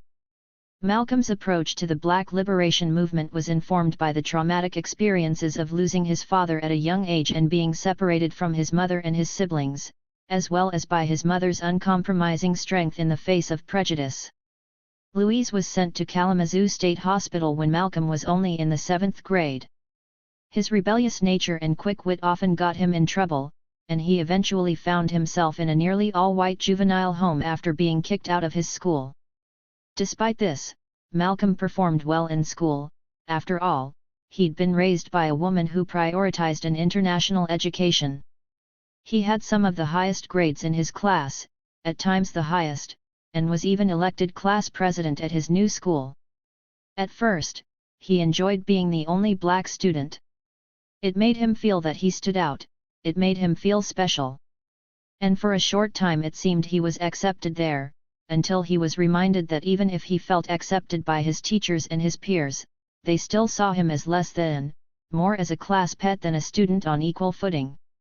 This was the opposite of the lessons his mother and father had always taught him about his worth. One of the first reminders of his position at school came in a conversation with his English teacher, Mr. Ostrowski, who asked Malcolm what he wanted his career to be. Taught by his family that he could do whatever he wanted to do and knowing that he was one of the brightest students in his class, a young Malcolm excitedly answered that he wanted to be a lawyer. His teacher replied, "Malcolm, one of life's first needs is for us to be realistic.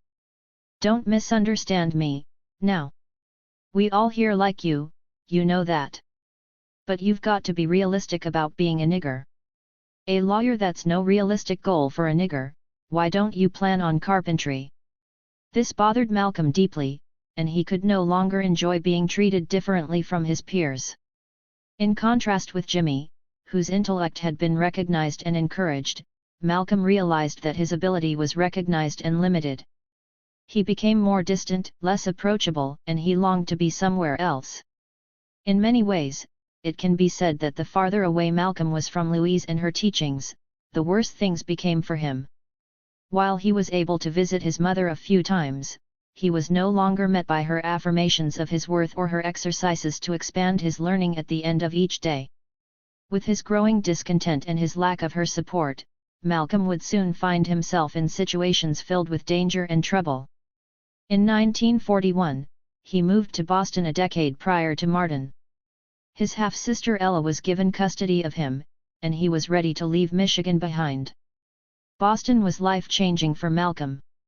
He found more freedom there, working odd jobs serving on railroad trains or in restaurants, shining shoes and selling jewelry at a store. But his newly gained freedom also led to his involvement with the wrong crowds. He started consuming and selling drugs, he had his natural hair relaxed so it could lie flat on his head, and he learned the language of the streets.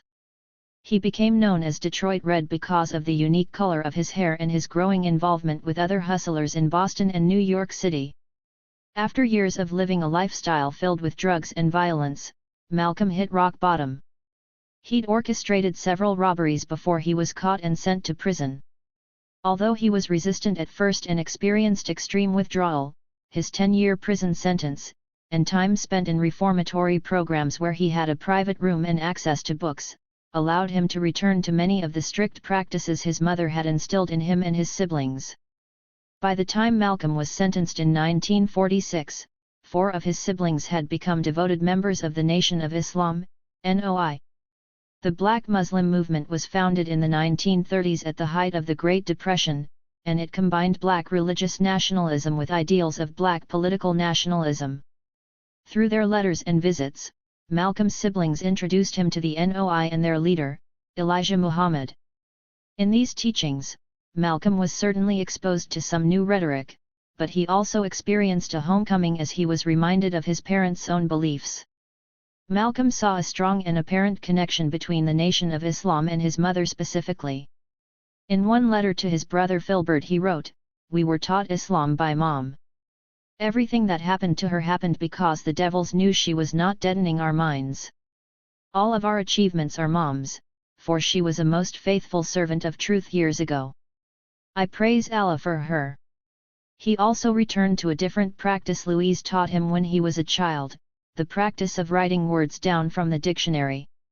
During his years spent on the streets, he'd lost much of the vocabulary he once knew, so once he was sober, he found comfort and reformation in a dictionary he was provided with. After 6 years in prison, Malcolm was released and sent to live with his oldest brother, Wilfred. He had fallen in love with the teachings of Elijah Muhammad, and he made it his mission to do whatever he could to expand the reach of the Nation of Islam, quickly becoming one of their most prominent ministers. In 1957, Malcolm received word that one of his New York Temple members, Johnson Hinton, had been savagely beaten by police and taken into custody without adequate medical care. Malcolm sprang into action, going to the precinct with other members and demanding that Hinton be taken to the hospital. When the police noticed Malcolm and the crowd that followed him, refusing to disperse, they agreed to send Hinton to the emergency room. Malcolm stood with his head high among his members, and when he was satisfied, he dispersed the crowd with a slight wave of his hand. He was unafraid, composed, and dignified in the face of racism and denigration, just as Louise was when she'd held Malcolm in her womb. This would become a key moment in history, one that gained Malcolm, as well as the Nation of Islam, international attention and put Malcolm and his family in harm's way. But, as we know, this was not the first time Malcolm or his family members were threatened by groups aiming to hold them down. He would not be scared into submission, it was in his blood to resist. Part 7. Losing our sons. I didn't see right away, but there was an important mission for me, to shape so many other young minds as a teacher, a messenger, an active church member. God told me, I took away one child, but I will give you thousands. He has. And I have been grateful for that blessing. Mamie Till Mobley.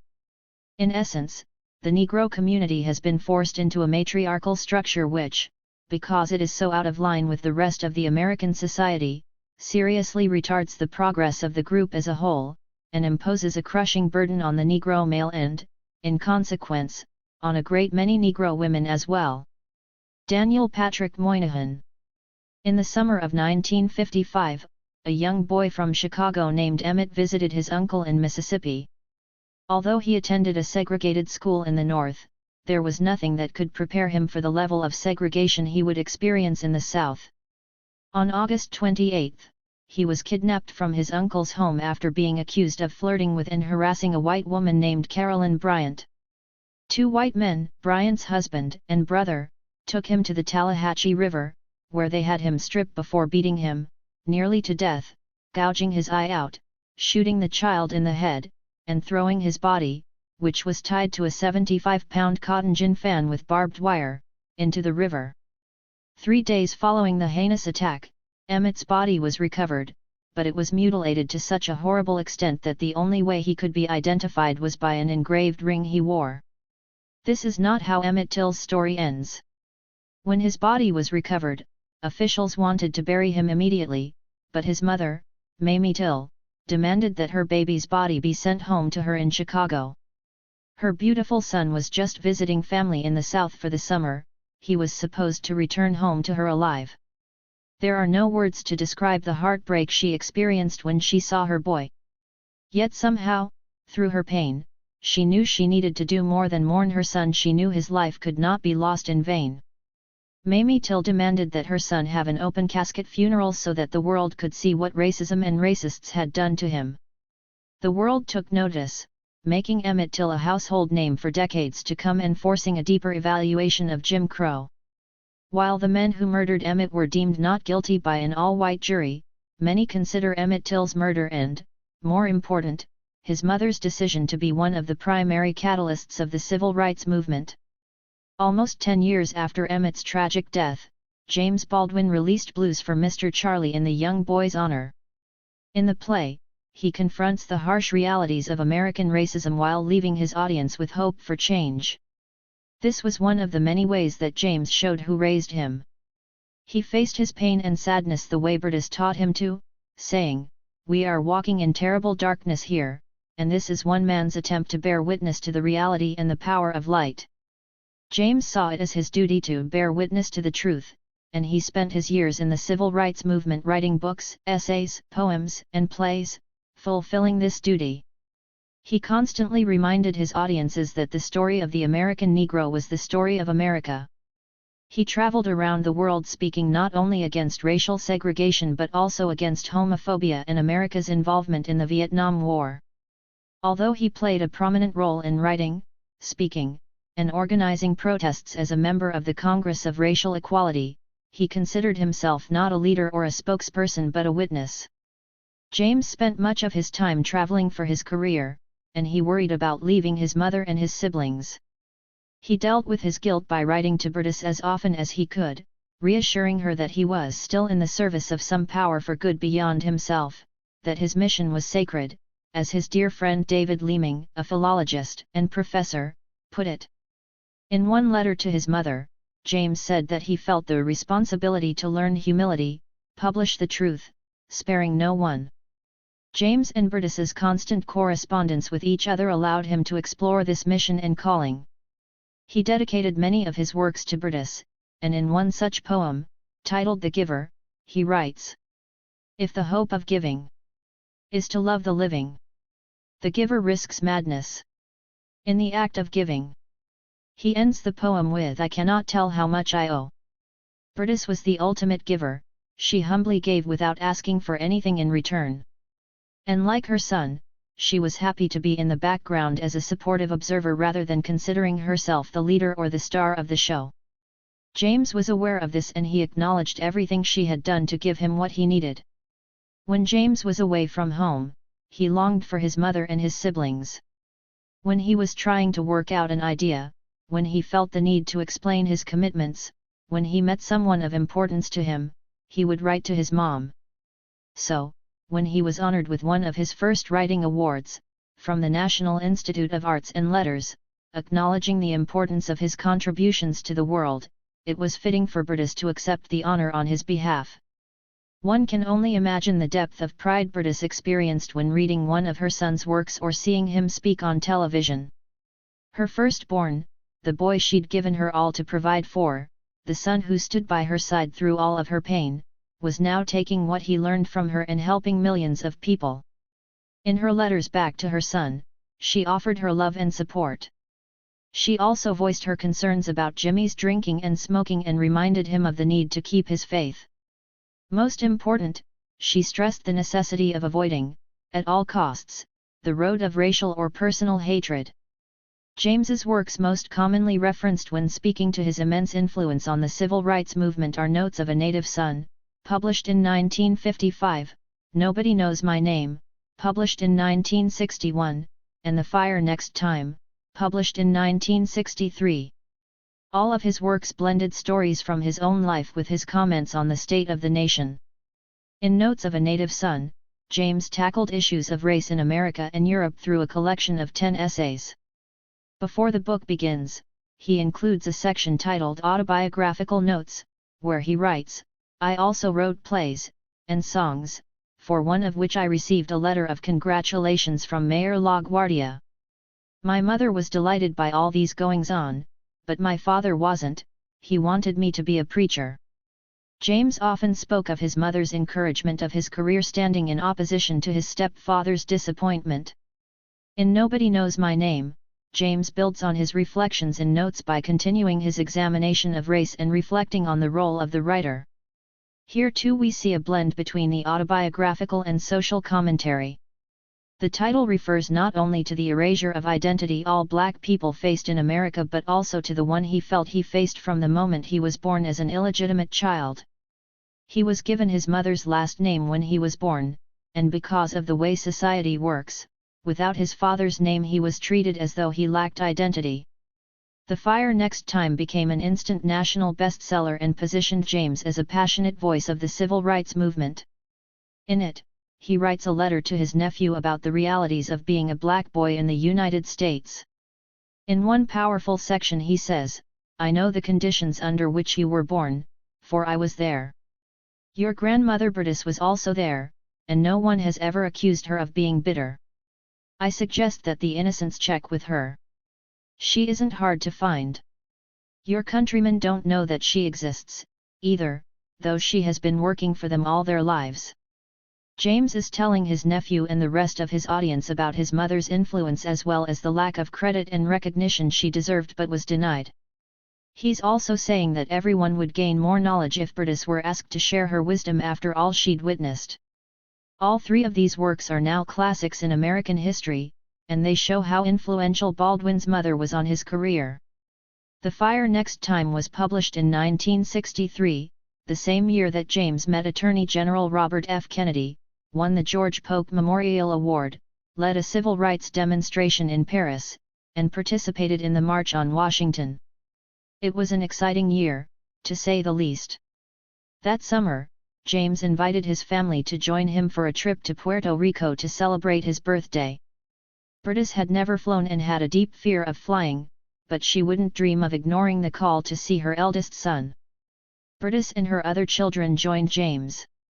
When they arrived, James asked for their help with a play he was working on, titled Blues for Mr. Charlie. Together they read the first 2 acts, each of them playing one of the roles. He cast Berdis as Mother Henry, and he later told his brother that he was so impressed by her beautiful performance, he strongly considered the possibility of having her play the role for him on Broadway. In 1957, Alberta was named Mother of the Year by the Atlanta Daily World newspaper. Over the years, she was acknowledged by many as one of the prominent mothers of the movement.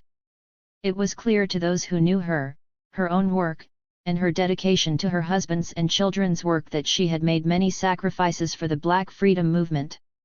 She was a well-educated woman who, like Berdis, constantly gave of herself to others without asking for anything in return. She'd sacrificed her career for her family, and she supported them on their journeys. She coached her husband through his schooling and comforted her children through each challenge and accomplishment. Alberta did all of this while still maintaining her power and agency. She volunteered with various organizations committed to social justice, all while leading the church choir. These commitments were not always easy to balance, but she saw them as her way to continue the work that her parents and her ancestors before them had started. After doing everything in her power to support each of her children on their unique paths, Alberta found herself apart from all of them in their early adult years. She could not help worrying about them, and through many sleepless nights, she found herself praying for their safety. If she could have, she would have kept her kids at home, but she knew the world needed them. Between in-person visits, Alberta and Martin Sr. would stay up to date with their children's educations, careers, marriages, and growing families through regular phone calls and letters. Christine, Martin, called M.L. by his family, and Alfred Daniel, A.D., knew the importance of keeping their mother posted on their lives to ease her concerns that were growing alongside the dangers they faced in the 1950s and 1960s. In addition to the phone calls and letters, Alberta could follow her eldest son on television and on the covers of magazines and newspapers. Alberta witnessed her boy, the one with the sensitive heart, the one who begged her to start school early and wore his 6th grade graduation suit with such pride, take national and international stages. He was sharing the lessons she'd taught him with his audiences. Although she wanted to protect him, she knew there was nothing she could do beyond supporting him. She could not keep him from what God had in store for his life. She beamed with pride and voiced her support in her letters to him. She prayed with him over the phone. Alberta would often tell her husband that she would never fail to stand by her son, no matter how hard it was for her to see and imagine what could happen to him and his family. In January 1956, Alberta and Martin Sr. received word that something had happened to Martin and Coretta's home in Montgomery. Martin was away for a meeting, and Coretta and their newborn, Yolanda, were at home alone when a bomb went off. Coretta and her daughter were safe, but the shock left Alberta distraught and weakened, bringing the danger her son and his family were constantly into the forefront of her mind. She couldn't even bring herself to accompany her husband and Christine when they drove to see Martin and Coretta the next day. The stress was often too much for her, and Martin would later say, "My mother too had suffered." Like all parents, she was afraid for her son and his family. After the bombing she had had to take to bed under doctor's orders, and she was often ill later. Martin would pay the cost of long-distance phone calls to check in with his mother. He knew that if mother could hear my voice on the telephone she would be temporarily consoled. Alberta's husband confirmed this. He could see that his wife was torn apart by the threats on their son's life. As he described it, each moment he was away, out of touch with her, became an eternity of waiting for the next indication of any kind that he was all right. Martin's commitment to the nonviolent movement, which constantly put him in harm's way, was the source of Alberta's deepest pride and pain. During the 1950s, Martin spent much of his time outside of Atlanta. After finishing his degree, finding the love of his life, and leading successful nonviolent demonstrations, he became recognized internationally for his ability to move audiences through his words. Speeches such as "Give Us the Ballot" advocated for African American voting rights, while books such as "Stride Toward Freedom" provided a personal account of the movement he and his colleagues in the fight were building. Martin found himself in a constant tug-of-war between the love and hate he received from his nation. On the one hand, he was adored by many and awarded for his efforts. He sat in meetings with presidents and other world leaders, and he had influence over their decisions. On the other hand, he was constantly threatened, called the most notorious liar in the country, and jailed multiple times. After the bombing of his home in 1956, he found himself in danger again in 1958. Alberta and Martin Luther Sr. received word that something was wrong and that this time Martin was at Harlem Hospital in New York City, the same hospital where James was born years earlier, undergoing emergency surgery. During a signing for his book, he was approached by a woman named Isola Ware Curry. Martin was looking down when she approached him and asked if he was Martin Luther King. When he replied in the affirmative, she plunged a letter opener directly into his chest. He was rushed to the hospital, and the following morning the New York Times ran an article stating that if he'd sneezed between the time of the stabbing and the surgery, he would have died from a punctured aorta. Alberta was in agony and wanted her son to come home right away. Her prayers were answered when, in 1960, Martin, Coretta, and their children did indeed return to Atlanta so he could continue his work with the Southern Christian Leadership Conference. To his parents' delight, Martin also accepted his father's invitation to be co-pastor of Ebenezer Baptist Church with him. The church Alberta's parents built was now being led by her, her husband, and her eldest son. Alberta had her son back home in Atlanta for the time being, but danger pursued him. In 1962, he was arrested at a prayer vigil. The same year he was assaulted by a member of the American Nazi Party. A 24-year-old by the name of Roy James attacked Martin as he led an SCLC meeting. During his trial, Roy James bragged about being a lieutenant in the American Nazi group and he proudly pleaded guilty to the assault. He was sentenced to only 30 days in prison and charged a $25 fine. Even with her son closer to home, Alberta could not protect him from dangers like this kind of police intimidation and other white supremacist violence. His assailants bragged about hurting him, having no shame for their wrongdoings. Alberta's worry was outweighed only by her love and pride for her son. Despite the many times she received bad news, pushing her to the brink, more often than not, when word arrived about Martin it was about something that made her joyful and proud of the son she'd raised. The following year, in August 1963, Alberta, Martin Luther Sr., and their eldest, Christine, tuned in to watch Martin deliver one of his many speeches. Christine had come down with the flu and her parents did not feel up to traveling all the way to Washington, D.C., to see Martin speak. Instead, they all watched him on TV together while sitting in Alberta and Martin's family room. They watched in awe as their son addressed the world, telling them about his dream. Martin's words rang through their hearts. I have a dream that my 4 little children will one day live in a nation where they will not be judged by the color of their skin but by the content of their character. Let freedom ring from Stone Mountain of Georgia. Black men and white men, Jews and Gentiles, Protestants and Catholics, will be able to join hands and sing in the words of the old Negro spiritual, free at last. Free at last. Thank God Almighty, we are free at last. These were the teachings with which Alberta had raised her son. Martin's family sat in silence as pride welled in their hearts and tears welled in Alberta's eyes. They knew this speech would go down as one of the most powerful in history. Their quiet astonishment was suddenly interrupted by the phone. Call after call came through from loved ones all around the country sharing their excitement and joy. These were the moments that balanced Alberta's deep fear for her son's life with happiness and hope. He was so clearly doing what God called him to do, and she would never stand in the way of that. In early 1964, Alberta's son was named Time magazine's Man of the Year, his face on the cover for the whole world to see. The year ended with Martin being awarded the Nobel Peace Prize. Alberta was jubilant. She wanted to see Martin accept the award in person, but she was not sure how they could afford tickets to Norway.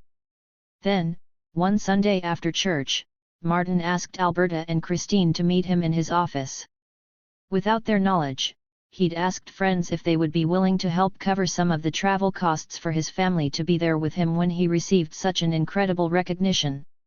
He knew he could not accept an award, one that honored the work his family had started, on his own.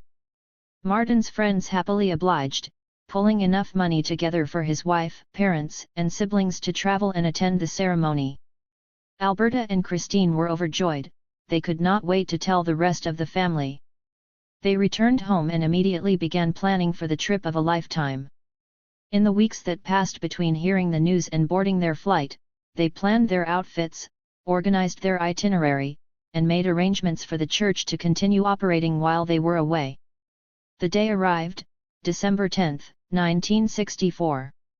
Alberta's son was about to become the youngest man and only the second African American to receive the most prestigious award on the planet.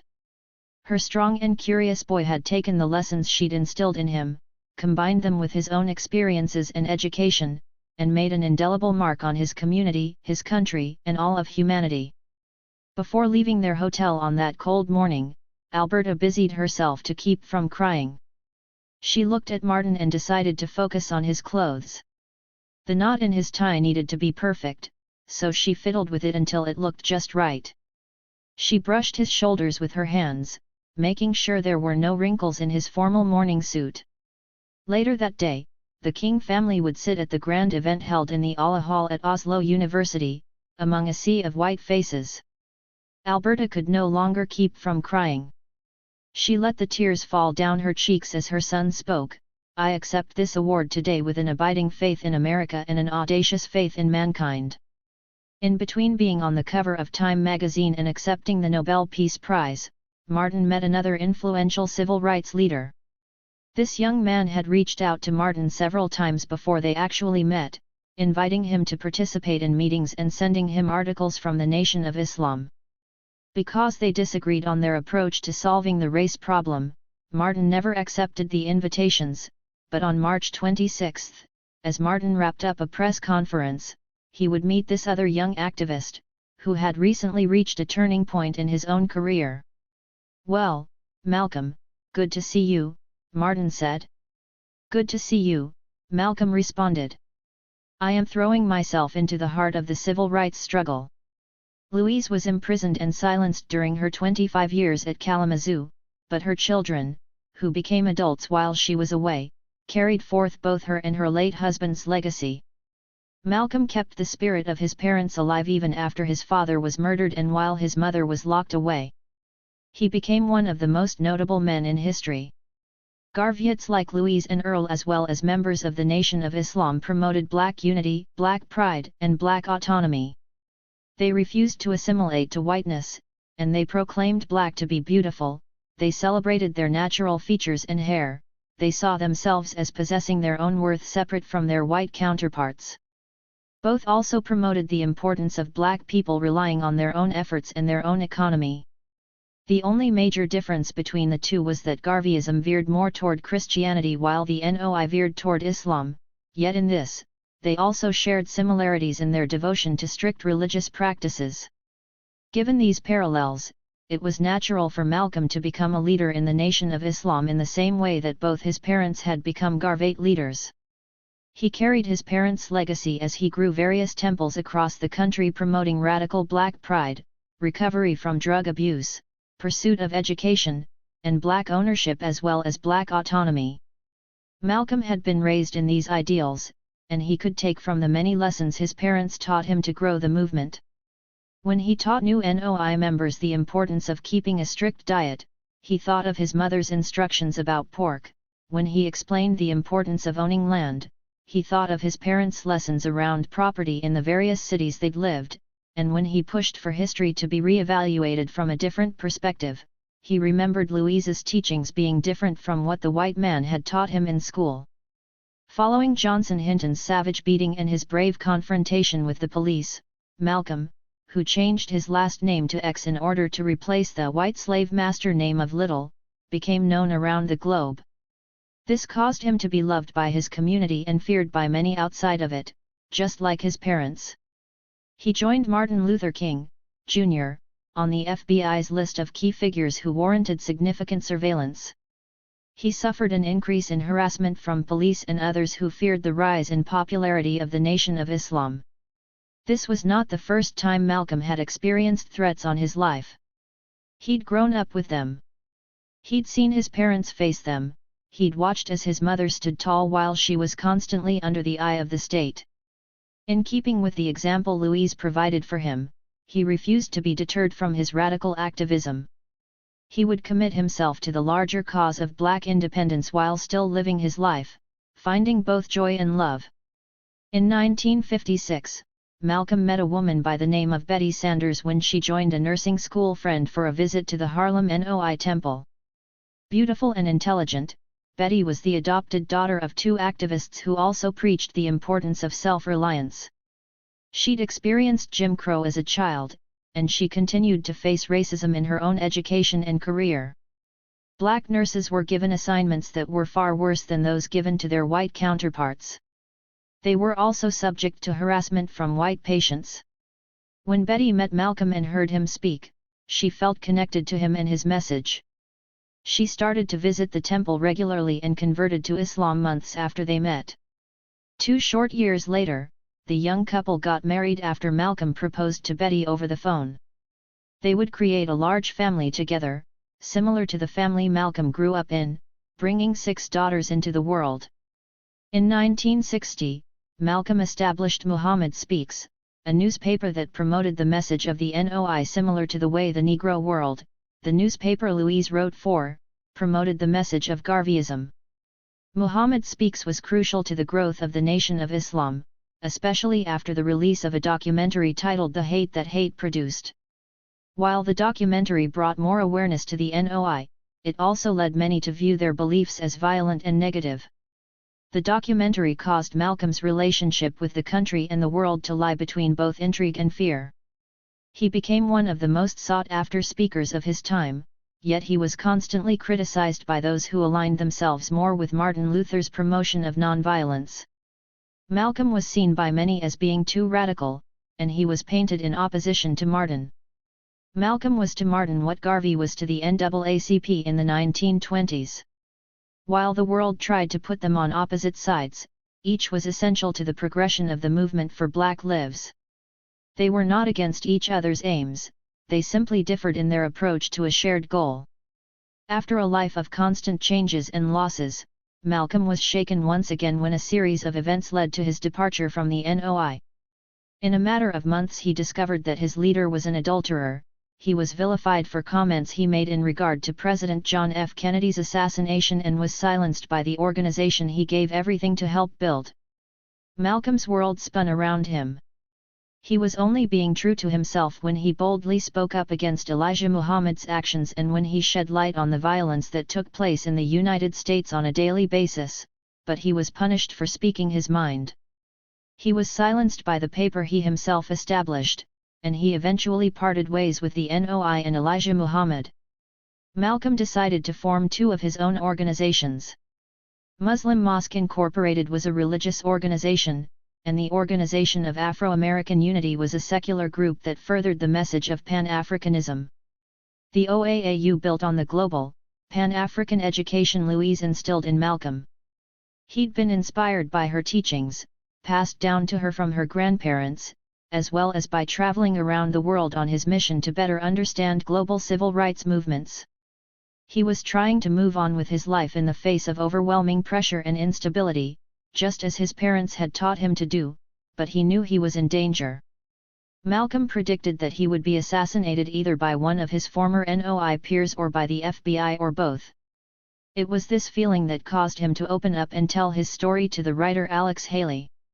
In 1963, he allowed Haley to start keeping a record of his life, from Malcolm's perspective. The autobiography of Malcolm X, which begins with the story of Louise confronting the Ku Klux Klan while she was pregnant with Malcolm, was released in 1965. Just a year before, Malcolm had received news from his siblings that he'd never expected. What he heard on the other line was something he'd given up on for years. He hadn't thought it was possible, so he'd buried his hope for it somewhere deep inside. His mother was finally coming home. Louise was being released from Kalamazoo. Her other children's efforts and insistence that their mother was well enough to be with them were eventually rewarded after 25 long years. In one of his many conversations with Alex Haley, Malcolm described his emotions prior to Louise's release. "Ever since we discussed my mother, I've been thinking about her. I realized that I had blocked her out of my mind. It was just unpleasant to think about her having been 20-some years in that mental hospital. I simply didn't feel the problem could be solved, so I had shut it out. I had built up subconscious defenses." Being separated from his mother was painful for Malcolm, so painful that he'd had to block out the thought of her just to keep moving forward. He felt helpless when he couldn't find a way to bring her home. After 25 years of being separated from them, Louise sat with her children for a meal. She hugged each of them. She stared at them, proud of who they had all become. They were just babies when they'd been taken away, and now they were all older, married and with children of their own. Malcolm later told Haley about their emotional reunion. "We had dinner with our mother for the first time in all those years. She's 66, and her memory is better than mine, and she looks young and healthy. She has more teeth than those who were instrumental in sending her to the institution." Malcolm and his siblings all reported that once Louise was home with them, she made a complete recovery from the supposed symptoms for which she'd been institutionalized to begin with. In 1965, Malcolm's life was looking up. His mother was finally free, he was approaching his work with newfound wisdom, and his wife was expecting twins. Yet the war that was brewing against him only continued. After he returned from a trip to London, his family's home in East Elmhurst, Queens, was firebombed. The incident must have conjured up old memories for Malcolm, as he was awakened once again in the middle of the night to a shocking boom before smelling the smoke, seeing the flames, and running to gather his family. Following the attack, Malcolm said, "I'm not surprised that it was done. It doesn't frighten me. It doesn't quiet me down in any way or shut me up." His family fled from the attack unharmed, just as his mother and father had been able to do during his childhood. Like his parents, Malcolm would not be stopped easily, he would not be scared into submission. His enemies were all too aware of this. So long as he was alive, he would continue his work, unafraid. On February 21, Malcolm delivered his opening remarks at an OAAU rally in Harlem, with his pregnant wife and children sitting in the front row of the audience. A ruckus erupted from the crowd. Two men were arguing, and people turned toward them to see what was going on. Suddenly, shots rang out through the room and Malcolm fell to the ground. Betty cried out in agony while the rest of the 400-person audience scrambled, trying to run out of the Audubon Ballroom. Malcolm was pronounced dead upon his arrival at Columbia Presbyterian Medical Center. Bullets had pierced his chest, shoulder, arms, and legs. Betty lost her husband, 6 daughters lost their father, and only a year after being released from Kalamazoo, Louise tragically lost her son again. This was her little boy, the one who took after her in both his looks and his attitude, the one who stood for what he believed in, the one who wouldn't give up until he got what he wanted. The little boy who would carefully tend to his peas and sit by his garden, staring up at the sky and dreaming about his future. A brilliant boy who became a man willing to bravely stand for his people and continuously learn from both triumphs and trials. At only 39 years of age, Malcolm had so much more life to live. Louise thought she would have time to make up for all the years they'd missed together, the years that had been robbed from them, but she had lost her son, and this time it was for good. Louise's son was gone, but in his short time on this earth he did what she taught him to do. He left his mark in the hearts and minds of millions as he challenged white supremacy as no one else could and liberated others from its grasp. In the days that followed his murder, thousands of people traveled to Harlem to mourn the loss of Malcolm, a man who gave his life so courageously for the cause of black freedom. A few months after he passed, his autobiography was released, and shortly after, Betty gave birth to the couple's last 2 daughters. Just like Louise, Betty would be left to raise her children without their father. After Malcolm was brutally assassinated, many turned to Martin Luther King, Jr., for his thoughts. The two had been painted as polar opposites, one as a nonviolent leader and the other as a dangerous radical. Martin wrote, "He was an eloquent spokesman for his point of view, and no one can honestly doubt that Malcolm had a great concern for the problems that we face as a race. While we did not always see eye to eye on methods to solve the race problems, I always had a deep affection for Malcolm and felt that he had the great ability to put his finger on the existence and root of the problem." Martin knew how deeply they both cared about their community, even if they differed in their approaches. As the 1960s continued, it seemed that Martin could not and would not be stopped from his mission to spread the message of nonviolence, to stand for those who had been pushed to the margins, and to display that change was fully within reach. Following his acceptance of the Nobel Peace Prize, Martin specifically continued fighting alongside his comrades invested in gaining the right to vote for African Americans. One of the most famous demonstrations of solidarity in American history, because of both the violence marchers faced and their resolve to keep going despite the violence, came in Selma, Alabama, in 1965. On March 7, 600 people, led by Martin Luther King, Jr., set out from Selma toward Montgomery, the state capital. Their peaceful demonstration was not allowed to go very far before it was attacked by state troopers wielding weapons of war. They used whips, tear gas, and nightsticks to beat the nonviolent demonstrators. This extreme brutality was caught on camera and it captured the attention of viewers around the world. Hundreds flew to Selma to join hands with Martin and his fellow marchers. 2 days later, undeterred and with even more support, Martin led 2,000 people over the Edmund Pettus Bridge, forcing state troopers to step aside.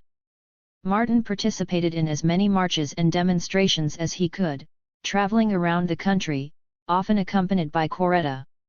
He wanted to maintain his involvement and use his own gifts of oration and organization to keep others' spirits up and advise on strategy.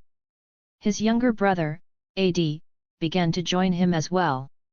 Alberta was proud of her sons and their crucial roles in the movement, but still she feared for their lives. Martin was given more airtime and influence because of how moving his words could be and how effectively he could bring people together. This scared Alberta even more. After dinner at the King household one night, as they sat on their patio and watched the sun set, Martin turned toward Alberta and said, "Mother, there are some things I want you to know." He continued, "There's a chance, Mother, that someone is going to try to kill me, and it could happen without any warning at all.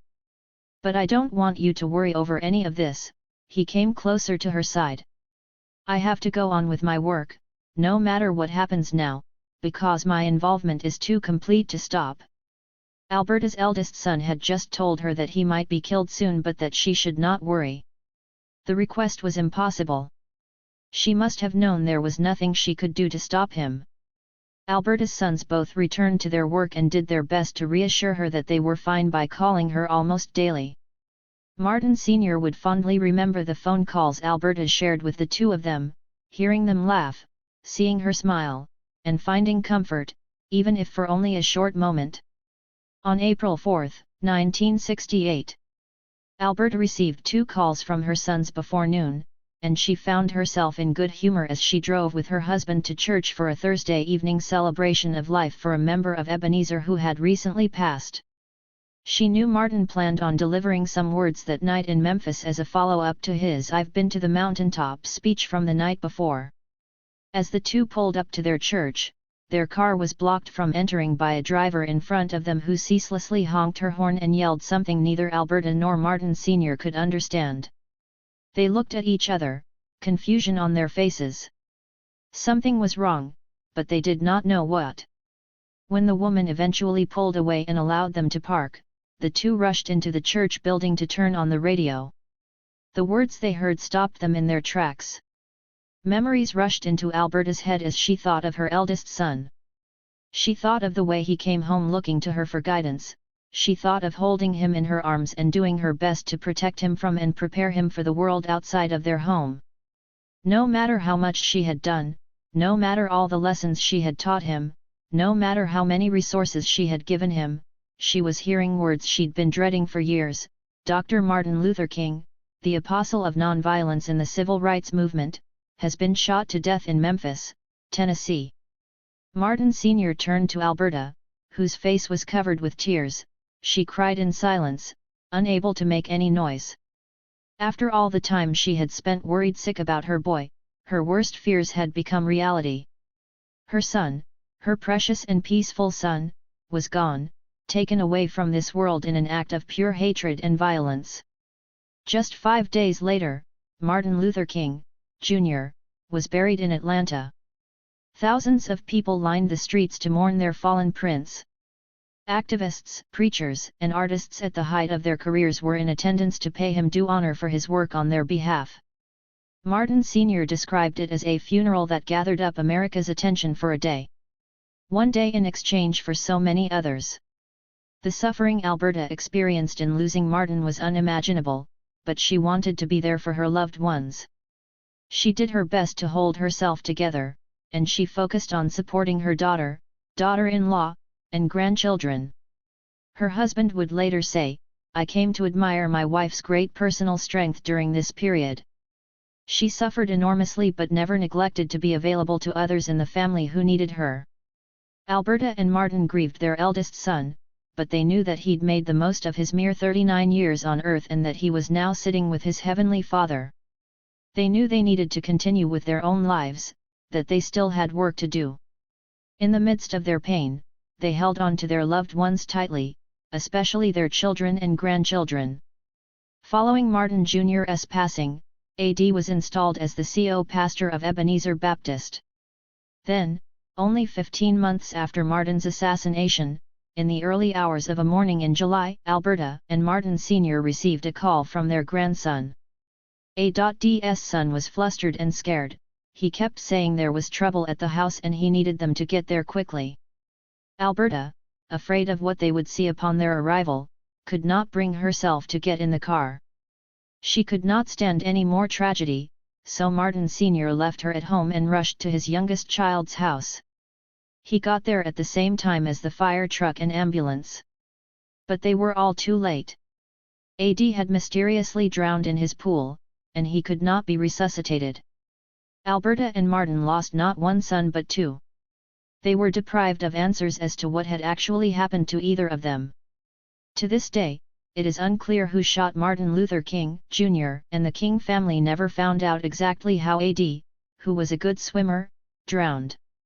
Alberta and Martin Sr. were distraught, but they did not want hate to enter their hearts. If it did, their sons' deaths would be in vain.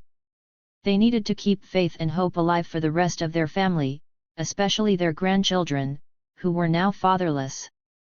They needed to keep the light shining that they'd passed to their children and that their lost children had now passed back to them. Some say that by the 1960s, Malcolm, Martin, and James found themselves more in line with one another than they ever had before. They'd come to appreciate each other's differing roles in the larger movement, and they'd grown in their respect for one another. Kenneth Clark, an interviewer who had spoken to the three separately on different occasions, had even arranged for them all to sit down in conversation together for the first time on February 23, 1965.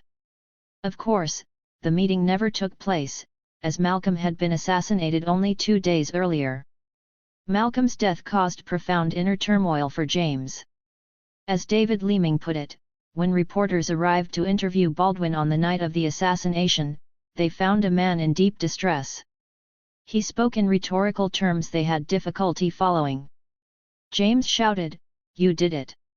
It is because of you, the men who created this white supremacy, that this man is dead. You are not guilty, but you did it. Your mills, your cities, your rape of a continent started all this." In James's opinion, this was another product of the white problem, a plague that denied black people their humanity. Malcolm's death, along with several other major losses for the black civil rights movement, began to disillusion James, and although he continued to participate through his writing and his speeches, his message began to take a more somber tone and he found a closer allegiance with Malcolm's righteous anger. On April 4, 1968, James sat by a swimming pool in Palm Springs, listening to an Aretha Franklin record, when he received a call telling him of Martin's assassination. He dropped his phone and immediately began to weep. Martin had been murdered, and James, the master of language, couldn't find the words to mourn his friend. He made his way to Atlanta to attend the funeral and honor the mark Martin had left on their world. James continued in his resolve to bear witness to the works of his friends. Through the 70s and early 80s he wrote the classics No Name in the Street, If Bale Street Could Talk, and Just Above My Head. He went on living his life fully, with both joy and pain, spending his time mostly outside of the United States with partners and friends. In 1986, James returned to France from London in a depressed mood. He lacked interest in any new projects, and he couldn't bring himself to eat or drink nearly anything. He confided in a friend that he could barely swallow but that he refused to see a doctor. His friend called for help anyway, and James was taken to the closest hospital, where he was diagnosed with cancer of the esophagus. Although a laser treatment improved things temporarily and allowed him to eat and drink again, James worried this might be his end. He threw his energy into writing a play, The Welcome Table, which would become his final work. He did not let his friends or family know just how serious his condition was. He even continued to work on his play until his final week of life. By July 1987, his body began to deteriorate. The cancer had spread to his lungs and he was running out of time, but he still wrote to his loved ones as if he were fine. He even asked one of his friends to interview the widows of Medgar Evers, Malcolm X, and Martin Luther King, Jr., in his stead for a project he was planning to start working on. By November, James was nearly unrecognizable, his already small frame had lost significant weight, he had an 4 in his arm, and he could barely sit up in bed. On November 26, James insisted that he wanted a real Thanksgiving dinner, and knowing this might be his last chance to do so, he wanted to talk to his mother over the phone. He was happy and comforted to hear her voice. Bertus knew her son was dying. She and her eldest son were so close that even though he tried to hide it, she could hear that he was weakened and his time was coming. The call was long and sad, and when it was over, tears streamed down Bertus's face. Her heart was heavy, she did not think she would live to bury her boy, the boy who had stood by her side his whole life, who'd inherited her talents and changed people's lives with them. Jimmy spent his last days surrounded by friends and his brother David. He reminisced with them as he grew weaker by the hour. A few days after his phone call with Bertus, on November 30 to be exact, James was drifting away, barely able to open his eyes anymore. David kissed his older brother on the forehead and said, "It's all right, Jimmy, you can cross over now." When James breathed his last breath, David walked into a different room and put on a record. Amazing Grace, and the sounds of James's loved ones mourning filled the house. James's body was flown back home to Harlem for a celebration of his life and his burial. His coffin was draped in black and the procession of his loved ones was led by Bertus. She was pushed down the aisle in a wheelchair as she sobbed while drums played in the background. Her mourning echoed throughout the church, and her cries were remembered by those in attendance above all else. Although Bertus's son went on to live a much longer life than Louise's and Alberta's, she still was not spared the pain of burying him. She'd lost her firstborn, her right hand, her little Jimmy, who would do anything to give back to her what she had given to him. Maya Angelou, Toni Morrison, and Amory Baraka were among several of the visionaries and leaders who delivered heartfelt tributes in honor of their brother. They were dear friends of Jimmy's who had come to know Burdess as well. Burdess's son's funeral, just like Malcolm's and Martin's, was attended by thousands whose lives had been forever changed by his works. In 1965, the American sociologist Daniel Patrick Moynihan released The Negro Family, The Case for National Action. In his report, Moynihan highlighted the economic plight Black Americans were facing and he argued for national interventions. While he believed he was doing something in service to the Black community, by calling attention to the disparities they faced, his report caused more harm than good. Immediately following its release, Black civil rights leaders criticized Moynihan for his perpetuation of stereotypes that implied Black people were mentally inferior and prone to violence. His observations lacked an informed analysis of the role violence against Black people played in the challenges they encountered. Moynihan also implied that most of the blame for Black struggle in the United States should be placed on the matriarchal structure of Black households. He said that Black families were falling behind white families because Black women were leading their homes. Moynihan's report followed a pattern that unfortunately is still in place today, one that is quick to blame Black mothers and fails to give them credit for their ability to persist, provide, and create new possibilities for their children despite attacks against them. To this day, Black mothers are vilified, told to do better with less, blamed when they cannot make ends meet, but never thanked when they miraculously do. Reflecting on this reality and the intention behind it, the activist, scholar, and poet Alexis Pauline Gumbs writes, "Those of us who nurture the lives of those children who are not supposed to exist, who are not supposed to grow up, who are revolutionary in their very beings are doing some of the most subversive work in the world. If we don't know it, the establishment does." Gumbs describes Black women and children as the generators of an alternative destiny, a destiny that defies the limits that have intentionally and strategically been placed on us. In Burdess, Alberta, and Louise, one can see even more clearly just how flawed Moynihan's assumptions were. These women are just three of the countless examples of Black mothers who allowed their children to thrive even when all odds were stacked against them. Black mothers who created new visions for the world through the abundant love with which they raised their children. They had to believe in something their larger world said was impossible, that they and their children held the power to move mountains. For many Black activists, the plight Black mothers face was and is a driving force in their work. Nowhere can the denial of Black humanity be seen more clearly than in the treatment of Black mothers and their children throughout U.S. history. Black women are the only people who have legally been deemed the givers of non-life, the givers of property, and as Fannie Lou Hamer puts it, Black people are the only ones who have had babies sold from their mothers and mothers sold from their babies. Her words shine a light on the way in which this has propelled Black people to work on behalf of the salvation of the United States, committing themselves to use their pain to inspire change. In James, Malcolm, and Martin we witness the direct connection between their heroic work and their mothers. They carried their mothers with them in everything they did. Contrary to previous tellings, these men were not individuals who were born ready to change the world, they are instead part of a larger whole, part of a generational bank of knowledge that was passed on to them.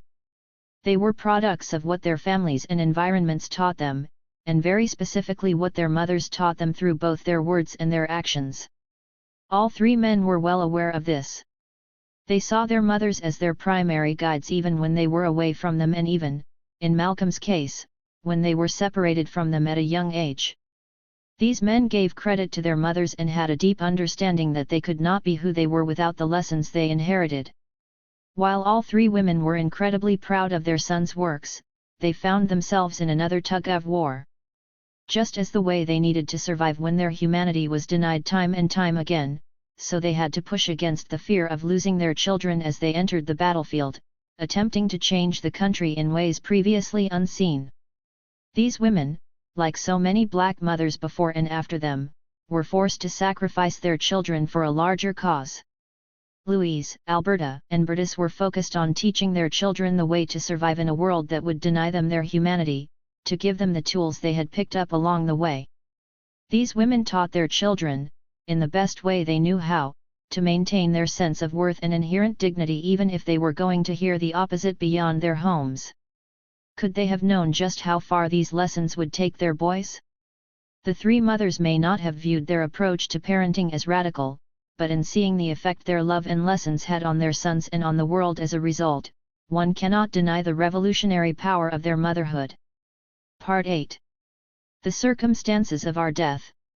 I saw my mother's face again, and felt, for the first time, how the stones of the road she had walked on must have bruised her feet. James Baldwin. The mother is the first teacher of the child. The message she gives that child gives to the world. Malcolm X. It is something like the mother giving birth to a child. While she is temporarily consoled by the fact that her pain is not just bare meaningless pain, she nevertheless experiences the pain. In spite of the fact that she realizes beneath her pain is the emergence of life in a radiant infant, she experiences the agony right on. Martin Luther King, Jr. By the mid-1970s, as American citizens witnessed the culmination of the Vietnam War, after rising tension and bloodshed both abroad and at home, Alberta and Martin Luther King, Sr., had brought 3 children into the world and seen the arrival of 12 grandchildren as well as 1 great-grandchild. Their own descendants carried the family legacy of promoting peace and social justice with Christian faith at the core of their work, a legacy passed on to Alberta by her parents and their parents before them. Although the couple suffered the tragedies of losing both their sons, they could sit with a sense of full gratification as they reflected on the accomplishments of their children. Their eldest became an assistant professor of education at Spelman College, following directly in her mother's footsteps. Their middle child, the Nobel laureate, was known and will continue to be known all over the world as a leader of the nonviolent movement for racial justice, and their youngest did his own part in fighting for civil rights while leading his congregations in joining the rise of Black liberation. Their grandchildren would also carry the torch forward for future generations. Alberta and Martin, having suffered unimaginable losses, still could do nothing but thank the Lord for their family and the everlasting impact they had already made on their nation and the world. They could not be more proud of their daughter, and whenever they mourned the loss of their sons, they were comforted seeing Martin's NA.DS works continue to inspire, giving them a presence that could never be fully extinguished. Alberta Christine Williams King is best known for being the mother of the revered Dr. Martin Luther King, Jr. She veered away from the spotlight and preferred to support from the background. She was humble and eager to help others on their journeys, especially her family members.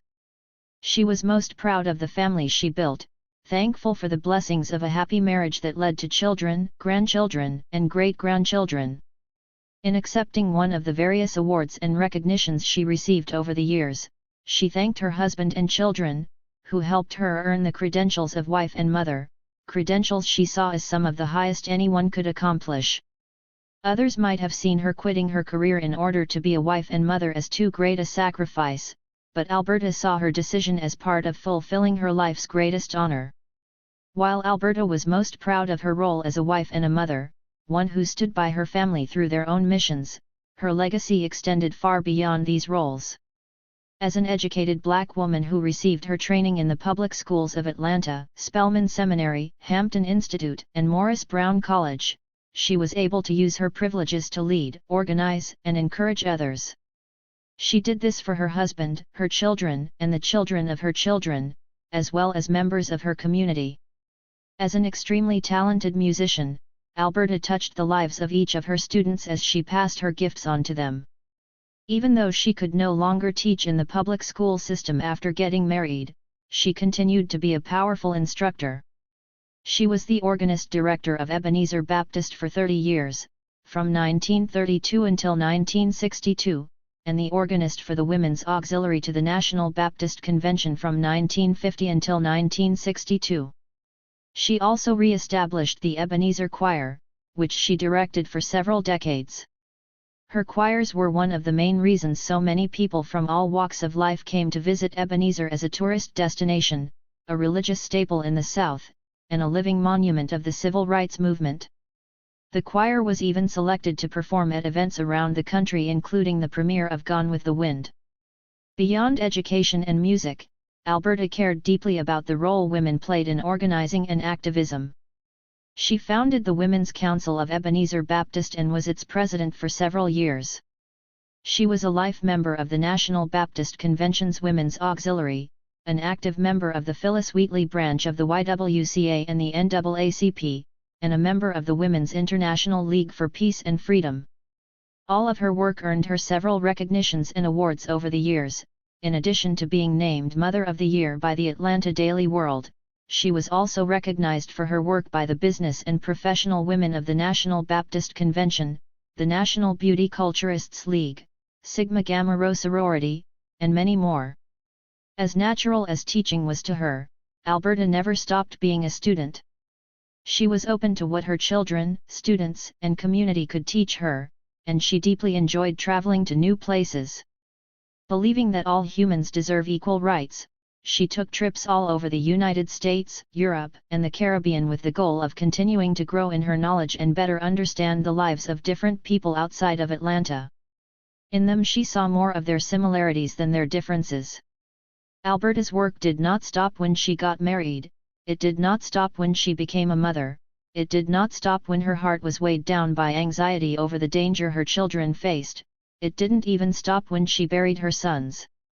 Alberta used her family teachings, her own training, her love for her family, her deepest pain, and her desire to educate to touch the lives of others and, by doing so, to live a full life. Loved ones said, her teachings of unshakable faith and love for mankind were instrumental in shaping the nonviolent movement which has changed the course of history. Most Sundays in the King House followed a similar pattern. Martin and Alberta woke up in preparation for church. She would ready herself to play the organ, while he would go over his sermon. Sometimes they would briefly discuss Alberta's growing concern for Martin Sr.'s travels. Since their son's passing, he'd been speaking at colleges and churches around the country, not seeing any need for retirement even at 75 years of age. Alberta could see how tired he was, and again she lost sleep as her concerns grew for the safety of another member of her family. After all the loss they'd experienced, it was difficult for Alberta not to imagine the worst scenario anytime her husband left for one of his lectures. As Martin described it, she carried that burden that only mothers can know, the burden that comes with losing children of whatever age. That her sons were grown when they passed and had lived extraordinary lives didn't minimize the feeling that they were still her babies when they were taken away. On the morning of June 30, 1974, Martin rose before Alberta and looked at her as she slept. He thought about her unmatched strength and was comforted that she was finding rest, even if only temporarily.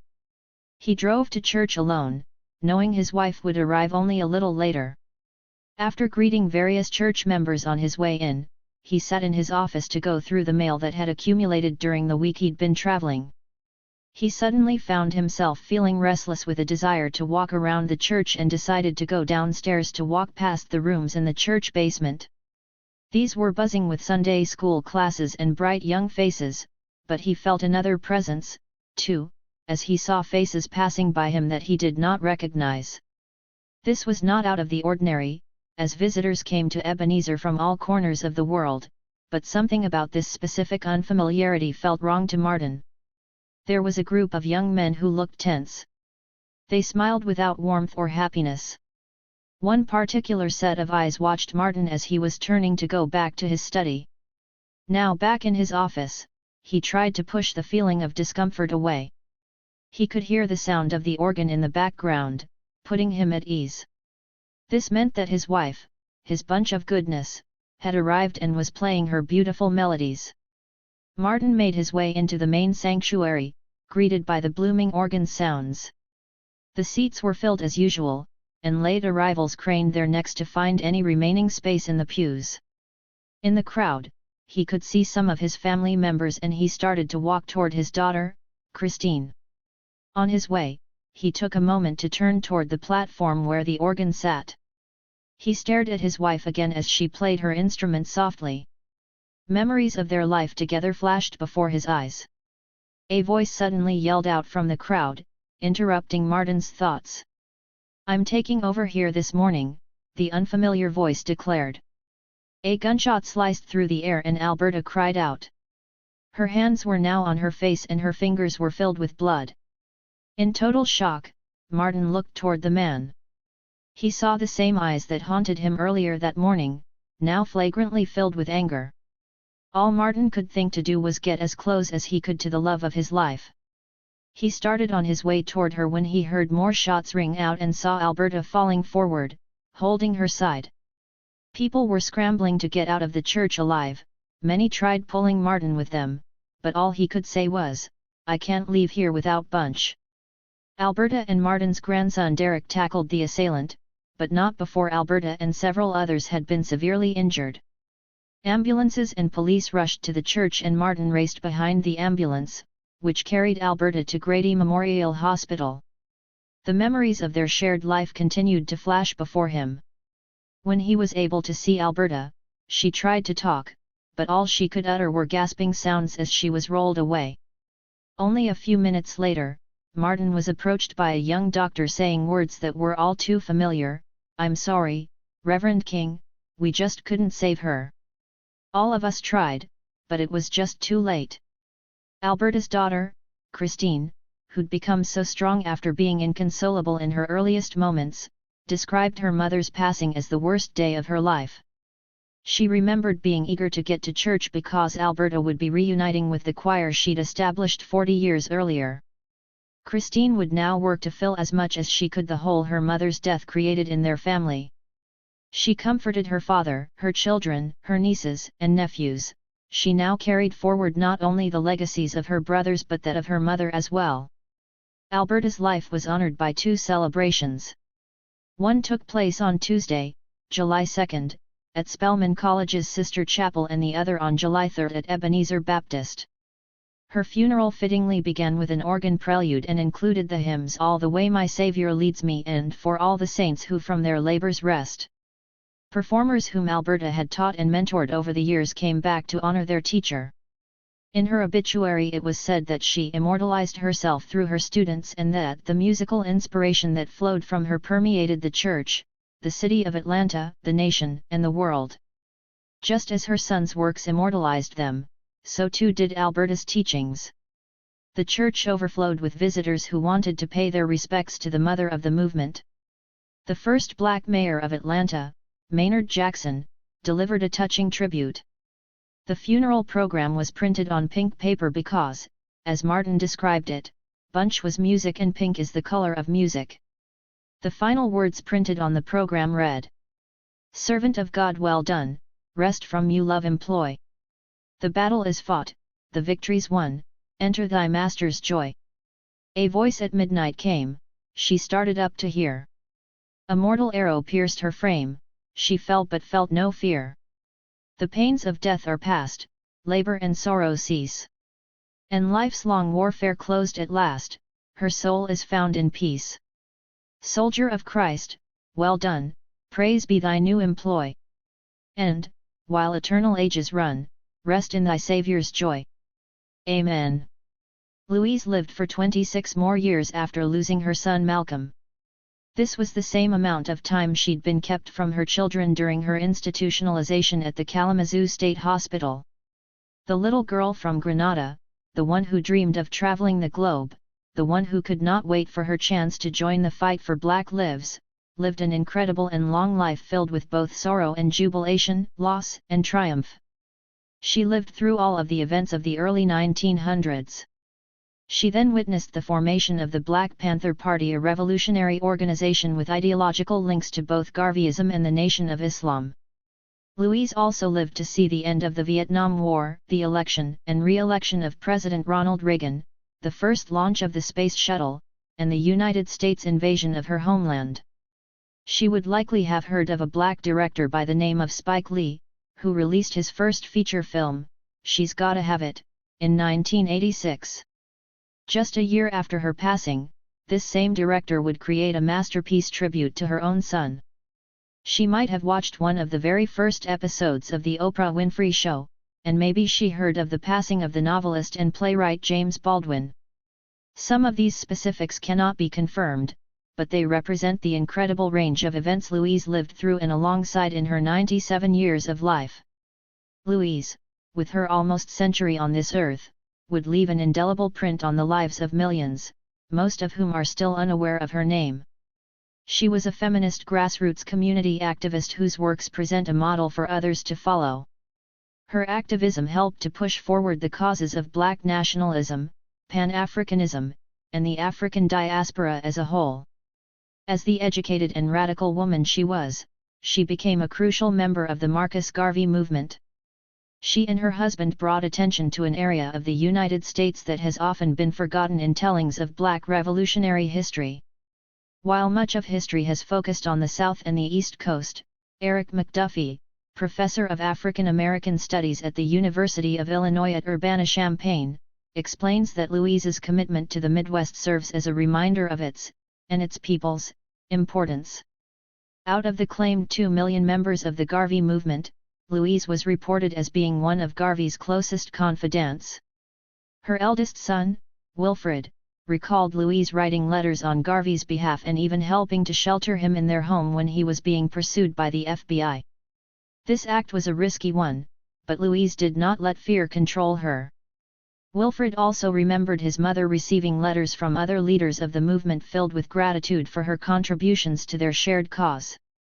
For those who worked closely with her, she provided an example of someone who was unafraid to stand up against traditional notions of gender and race. Like other prominent women in the Garvey movement, she challenged patriarchy and racism by taking control of her narrative and involving herself in the heart of the organization. Although women were not allowed to be presidents of UNIA chapters, Louise used her position as the Omaha UNIA secretary to influence the decisions and directions of the branch. Louise was aware of the need to be in control of her own narrative, despite others relentlessly trying to take this agency away. This self-assurance was made clear in the way she explained and presented herself to her children and, later, her grandchildren. The simple fact that her kids knew of her encounter with members of the Black Legion, whether they were alive to witness the moment or not, displays Louise's desire for her children to truly know who she was as a radical activist. Every time she taught them to rely on their own skills, to be aware of the happenings of the world for themselves, to question any teachings that taught them they were inferior, she was practicing her activism. Her children witnessed her strength every time she stood up to her husband. She was unafraid of his intensity and would not be silenced in her own home. They bore witness to her resistance when welfare workers began showing up and challenging her ability to raise her children. She fully believed that her institutionalization in Kalamazoo was a form of incarceration and state punishment for her desire to live as a free, single, immigrant Black woman. The lessons she taught her children would eventually secure her freedom once again. The Littles would not give up on the fight to have Louise released, no matter how long it might take. For 20-plus years they pursued her liberation, until finally they were successful and Louise was allowed to return home. This return would not be the end of her hardships, however, as she would quickly face the devastating loss of her son. Following his assassination, Louise would also hear the many misunderstandings of her son's mission. Malcolm was certainly celebrated by his followers, but he was also hated by anyone who rejected his unapologetic pursuit of Black freedom. The state continued to attack the Little family well after Louise's release from Kalamazoo. In 1997, her family received a petition for reimbursement that stated the Little family owed the state more than $13,000 for the treatment Louise received while she was in their care. She'd been institutionalized against her will and then posthumously charged for it. The petition read, "The said Louise Little has certain relatives who are liable for his/her support and for the expenses paid and to be paid by the state of Michigan for the care and maintenance of said patient in said hospital." It continued, "Your petitioner verily believes that said relatives have been and are possessed of means sufficient and adequate to reasonably enable them to contribute at least in part to the care and maintenance of said patient in said hospital and to reimburse the said state and county for the expense paid and to be paid by them, but they have neglected so to do." Just as the attacks persisted, the resistance of the Little family did as well. Louise's children had been taught by her, Earl, and through them their ancestors, and they were not going to succumb to the threats of the state now. Each of her children and grandchildren would find their own way to continue the legacy they were born into. Her sons Wilfred Little, Filbert Little, and Reginald Little, like their brother Malcolm, played important roles in the Nation of Islam as ministers in Michigan. Her eldest son, Wilfred, who was the first in the family to join the NOI, became a well-known community activist who would continue to share his family's story with countless audiences around the country for years to come. Although audiences most often invited him to speak specifically about his brother Malcolm, Wilfred began many of his talks reminding them where Malcolm came from. He shared several stories about their parents and focused heavily on the lessons their mother taught them. In one lecture he spoke about his mother's ability to combat any source that told her children they were less than. As he recalled, "My mother didn't want us to fall victim to that, so she would teach us at home when we came home from school. We would give her what we had learned that day, and she would then reteach it to us and give it to us in a way where it would do away with some of those negative things they had incorporated in there, and I never remember a time when we ever felt that because we were black, we were something inferior to anybody else." Another of Louise's sons, Robert Little, the first in his family to graduate from college, also took inspiration from his mother's ability to nurture future generations in the way he and his siblings were nurtured and pursued his career in social work and family caregiving.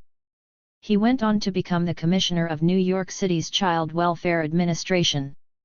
Robert would say, "I came to the business on the receiving end," referencing his family's history with welfare and foster care systems. He received praise over the years for decentralizing welfare bureaucracies, including counseling and training in youth services, and increasing subsidies for the adoption of disabled children. Louise's sons certainly carried the torch passed on to them, but her work in grassroots activism is even more apparent in her daughters' and granddaughters' lives. Her daughter Yvonne Woodward became the first black telephone operator in Lansing and, later, the first one in Grand Rapids. She never converted to Islam like her brothers, but she was committed to building self-sustaining black communities. She wanted to pass on her mother's lessons around land ownership and black unity to as many people as she could. In the 1960s, Yvonne moved to a historically black town in central Michigan called Woodland Park. There she purchased her own land, established a community grocery store, and built a public park in the center of town. She spoke out against racism and was intent on protecting her family's story and setting the record straight on anything that misrepresented them. Several of Yvonne's family members moved to Woodland Park to join the beautiful, independent black community she built. Her mother, Louise, even spent her final years there surrounded by her beloved children and grandchildren. Following her institutionalization and the attempted rupture of their family, Louise no longer participated in direct activism and organizing and instead spent her last quarter of a century living a private life surrounded by her loved ones. She did not speak publicly about her life story, she never wrote a book, she didn't even comment on the assassination of her son, but she grieved privately and shared her story with the youngest and newest members of her family. Her grandchildren are well aware of her life's work and her importance in raising their parents. They have also been committed to keeping her alive through their talks and activism. Adela Shabazz, Malcolm and Betty's eldest, says that she is her grandmother's keeper, and she honors Louise each day through her own work as a diplomat and an author. As Yvonne's daughter Deborah Jones says, "The history of Grandma Little is so important to black women. It is a simple statement but one that holds immense power. Imagine if every black woman knew the story of the girl who was born out of a potentially tragic situation, who carried her West African ancestry with pride, who learned the stories of her people, who went on to become an activist and a close confidant of one of the most recognized revolutionaries in history, who then gave birth to her children, one of whom continues to touch the hearts of millions decades following his murder." Louise was a woman who bravely challenged white supremacy and a woman who refused to be silenced. Her story, alongside Alberta's and Bertus's and those of countless other black mothers, are so important to all of us. They allow us to see the possibilities in our own lives no matter what we go through and no matter what we're told we can or cannot be. Louise never returned home to Grenada, but her descendants found themselves wanting to learn more about her and their own roots.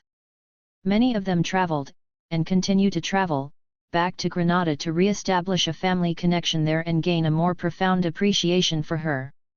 Louise passed away in 1991 after living happily in Woodland Park for her final years. Her life was honored by her family in a private memorial service in Grand Rapids. There is no tombstone in place for one to visit, as Louise expressed her desire to be cremated instead. Her ashes were scattered across the Woodland Park area, symbolizing the final release of the shackles she fought against for more than 90 years. The Baldwin home, sitting on West 71st Street between Columbus Avenue and Broadway, was named a historic landmark in June 2019 for its importance as James Baldwin's residence. What many do not know today, however, is that to the Baldwin family, this was not James's home but his mother's. He spent much of his time there, but he had purchased it for Berdis. It had always been his dream to buy a home for her, and he fulfilled this honorable goal in 1966. In the four-story building one could find his youngest sister, Paula, living on the first floor, another sister, Gloria, on the third floor, and his mother, Berdis, on the second floor in the middle of the two. Her placement in the middle of the shared home was symbolic of the central role she played in her family. Berdis's home became a headquarters for the Baldwins. The first floor was almost always booming with conversation, music, and visitors, and the second floor was filled with the aroma of Berdis's cooking.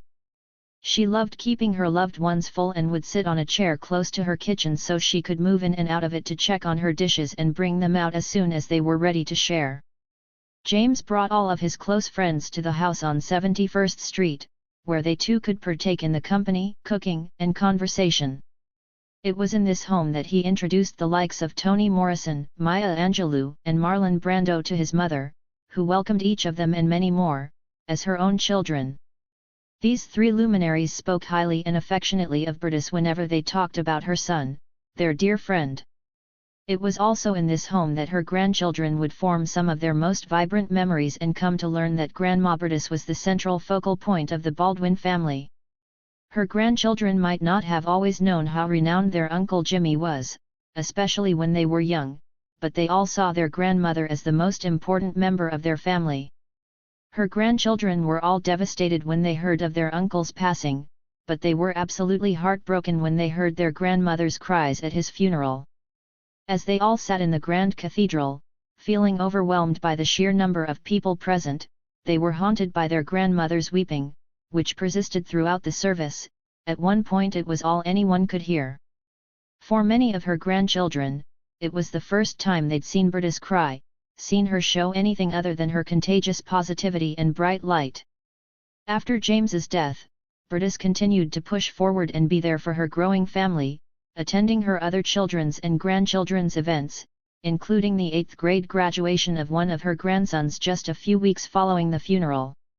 She did not want to miss a single moment that mattered in their lives, and she maintained close contact with all of them just as she had with Jimmy when they moved away to pursue their passions, degrees, and careers.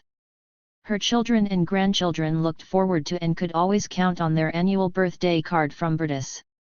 She seemed never to forget a single one. In her letters, she would stay consistent with the lessons she had always taught them and would center her birthday wishes on the importance of love.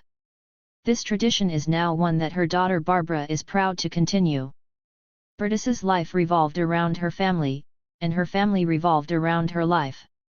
She spent the years between Jimmy's death and her own forming more memories with her children and reconnecting with her loved ones on the Eastern Shore. When Berdis was in her home in New York, she constantly had people around who basked in her presence and did whatever task or chore they could just to honor her. She was in good health and could easily complete these things on her own, but her loved ones were eager to take care of her needs. Each summer, she would travel to her home state of Maryland, where she still had relatives whom for years she couldn't afford to visit. She was making up for time she'd lost with them, living a life of love and freedom that had been previously hindered by her late husband. Her grandchildren would even get dropped off at different times throughout the summer and they would sit with her as she watched her daytime soap operas and cooked her famous meals, Sometimes they would just sit quietly on the porch together listening to the sounds of the eastern shore. Similar to Alberta, Berdis would mourn the loss of two of her sons during her lifetime. David took after his mother's creative spirit and was a raconteur, actor, and painter. He was named after Berdis's late husband and was the sibling who spent the most time with James, especially in his final years. He passed away in 1997, 10 years after his eldest brother. David's funeral was held in the same place as his brother Jimmy's, the Cathedral Church of St. John the Divine in New York City. Following the tragedy of David's passing, Berdis moved to Washington, D.C., with her daughter Gloria. They moved to a historically black neighborhood where Berdis would spend the last 2 years of her life. She was in relatively good health all through her near century of living on this earth. She was taken to the hospital a few times but never for anything drastic. Her body and mind remained strong up until her peaceful passing in the winter of 1999. A celebration of her life was held in the same place as her late husband's funeral, Abyssinian Baptist Church, on March 5. The church was founded in 1808 by free Ethiopian seamen and allied black parishioners who left the First Baptist Church in protest of their racial segregation practices. Abyssinian Baptist was only a few steps away from the hospital where Berdis had given birth to her first son, James, 75 years earlier.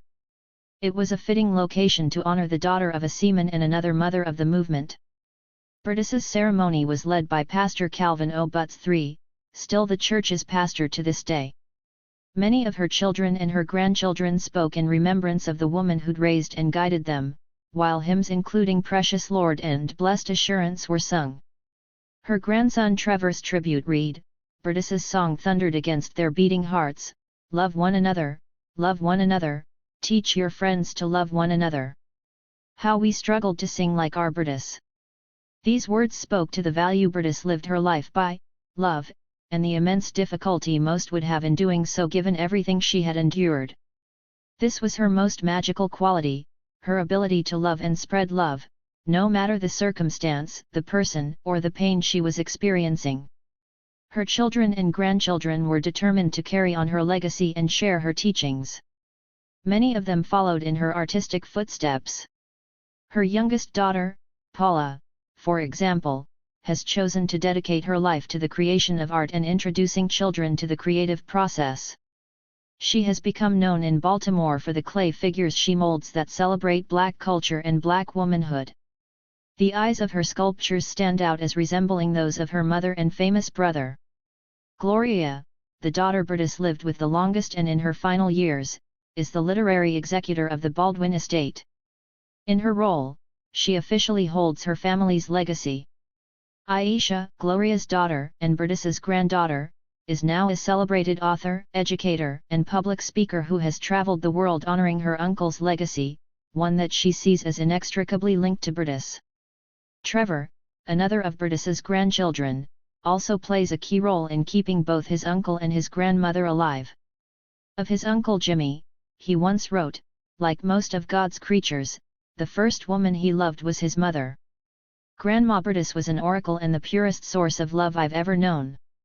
Her family honors her every 2 years by bringing together as many relatives as possible for a reunion somewhere in the Eastern Shore.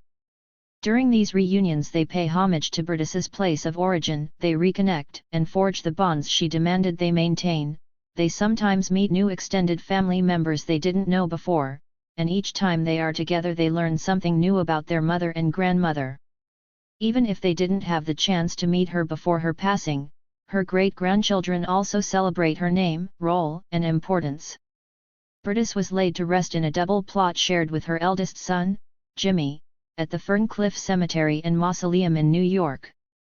The double plot was purchased when James passed away, and it waited for Berdis's time to join him.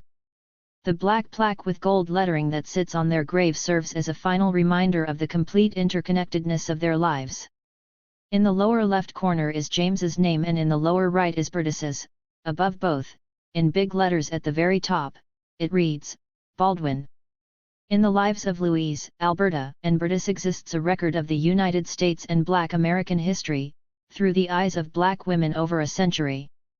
Among the three of them, they lived through the elections of 19 U.S. presidents, World War I, World War II, the Great Depression, the Cold War, the space race, and even the Monica Lewinsky scandal.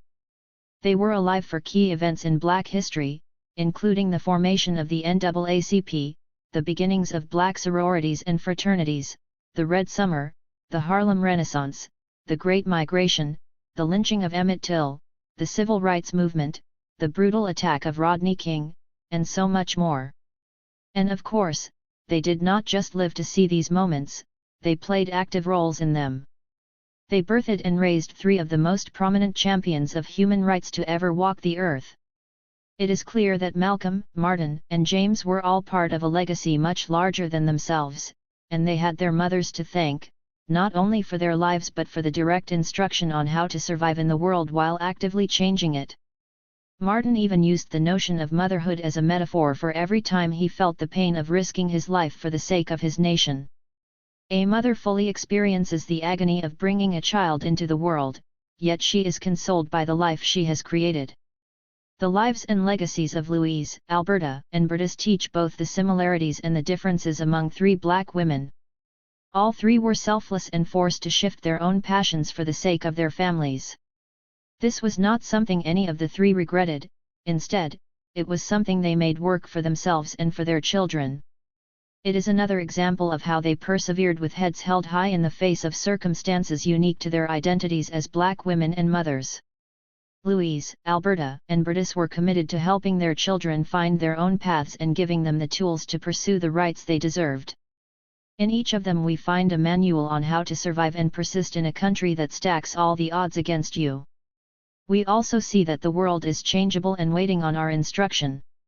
Malcolm X's quote at the beginning of this chapter points to the ways in which a mother's lessons are the ones that will determine the trajectory of the child's life and that child's contributions to the world. In a Black mother's teachings lies a world beyond what currently exists. These lessons defy laws that say you are less than, they peek into the future and assure us there are other possibilities, and they make it clear that we are the ones who will usher in the change. The lives of Louise, Alberta, and Berdis also celebrate the diversity of Black womanhood. All had different approaches to survival and their definitions of what it meant for each of them and their family members to thrive. For Alberta, fulfillment for herself and her children rested completely in their Christian faith and was paired with their pursuit of education in order to better their own situation as well as that of their larger community. For Louise, surviving meant never allowing fear to keep you from speaking the full truth, never being afraid of what you might lose in the fight for what was right. For Berdis, living life to the fullest centered around being able to find love and joy for yourself no matter how hard others tried to take it away from you. Each had distinct understandings of being Black, of being women, and of being mothers. Yet all three defied objectifying and stereotypical notions of Black womanhood and motherhood. While in some ways all three women could be seen as adhering to more traditional notions of wife and mother, all three made the role their own. Yes, they all primarily cared for their husbands and children, but they also pushed back against traditional gender roles. Alberta, being more educated than her spouse, supported him in rising closer to her level. Louise refused to be treated as less than when she lost her husband.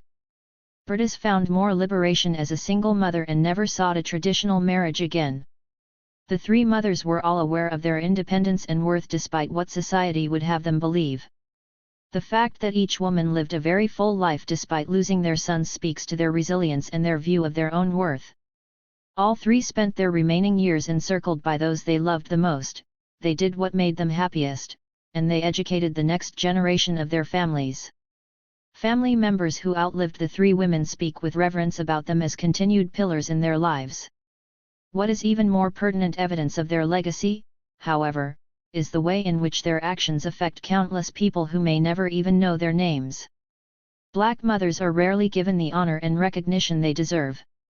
Their contributions are taken for granted, and while they are at times acknowledged, they are not seen with the admiration they should engender. As James Baldwin's words read at the beginning of this chapter, it must become common practice to think of the stones each Black mother walks upon and imagine the bruises they've left on her feet. We must highlight the experiences of Black mothers and appreciate their ability to bring life no matter how often it is denied them. Their humanity is removed when they are forgotten, when they are not given the credit they earned, and when their names fade from history. Civil rights icon Marian Wright Edelman once wrote, "Black mothers have always been ready and willing to do whatever it takes to transform the world for our children, and I am saying it is now time that we give them their due recognition in return."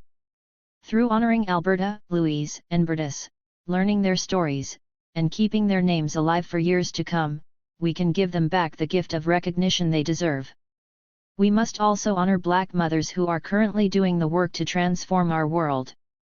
May they be seen, may they be celebrated, and may they be thanked while they are still alive to hear it. Conclusion. Our lives will not be erased. A woman loves her children. That is a given in our society, reinforced at every conceivable turn. And a Black woman is the mother to the world. Look at our history, all the babies we've raised. Our own and other people's. Martha Southgate. Just as mothers can become the ideological vehicles for hierarchy and dominance, they are uniquely positioned to lead both visionary and opposition strategies to it. With the right supports, mothers from underrepresented communities can help lead the way to new forms of governance, new approaches to the economy, and an enlightenment of civil society grounded in fundamental human rights. In fact, they always have. Makia A. Cyril. I cannot fully express just how much hurt and frustration the erasure and misrecognition of women and mothers, especially Black women and mothers, causes me. In my own life I've experienced others demeaning me and questioning my abilities simply because I am a Black woman. How many times have men threatened my sense of safety, hollering at me from their cars? How many times have I heard I was given an opportunity only because of the color of my skin? How many times has another person's looks or comments tried to make me question my worth?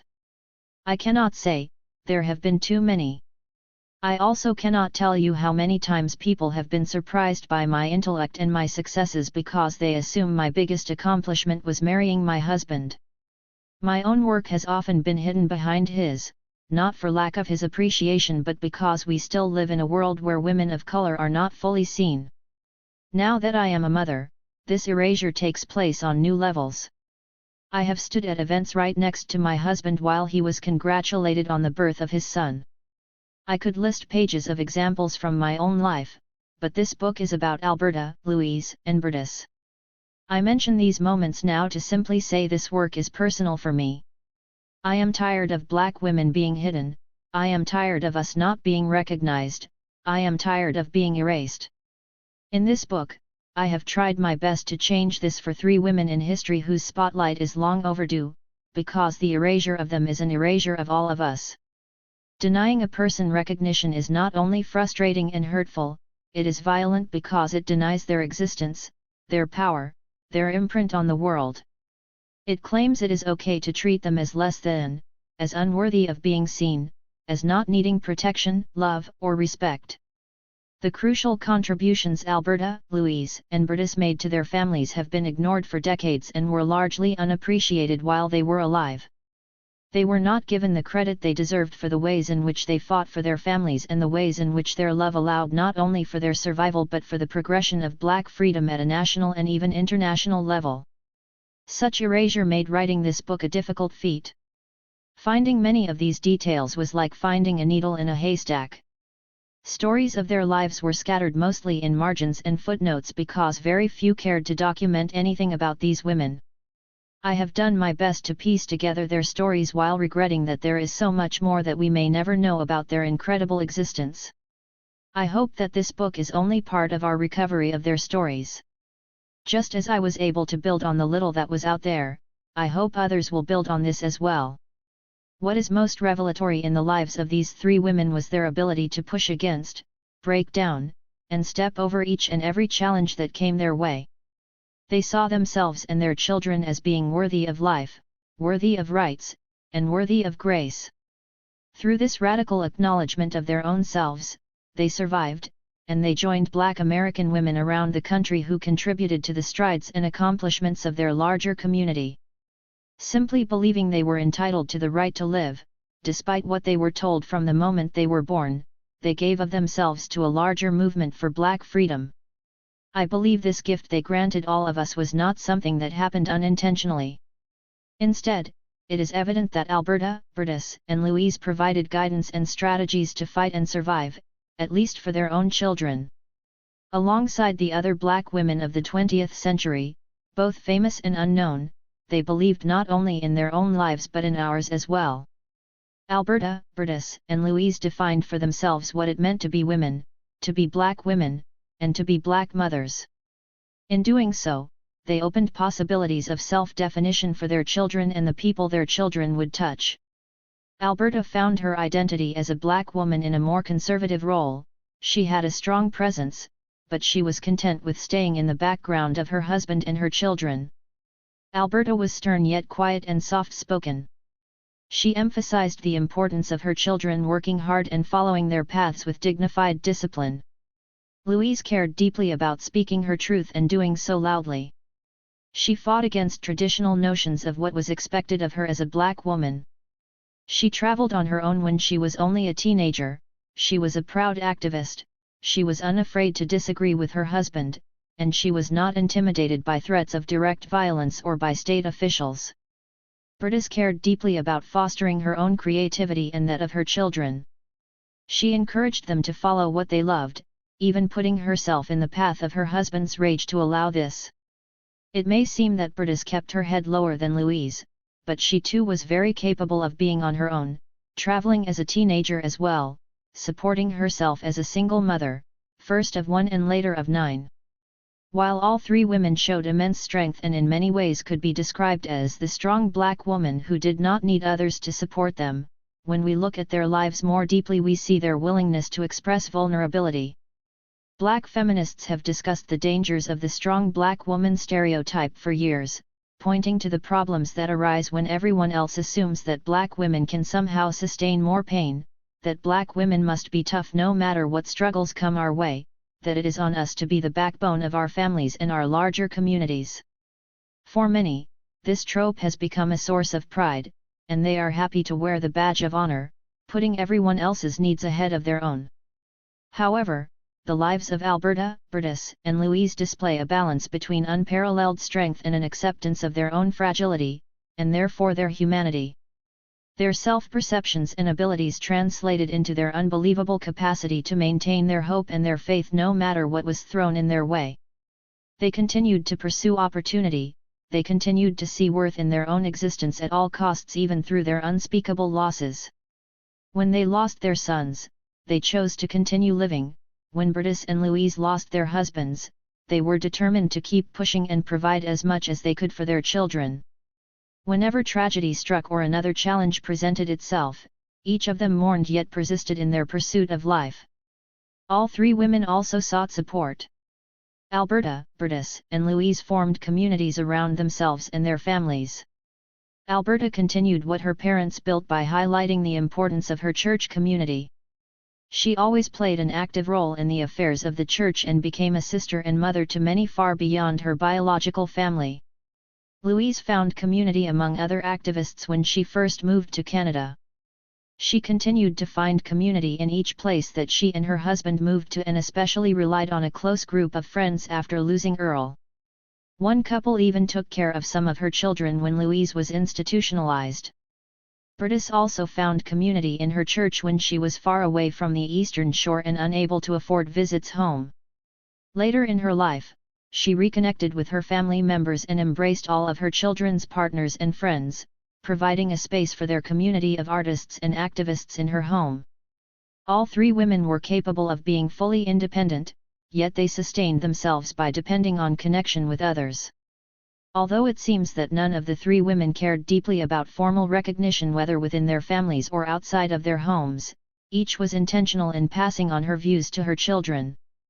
All three were aware of the need to share what they'd gained over the years.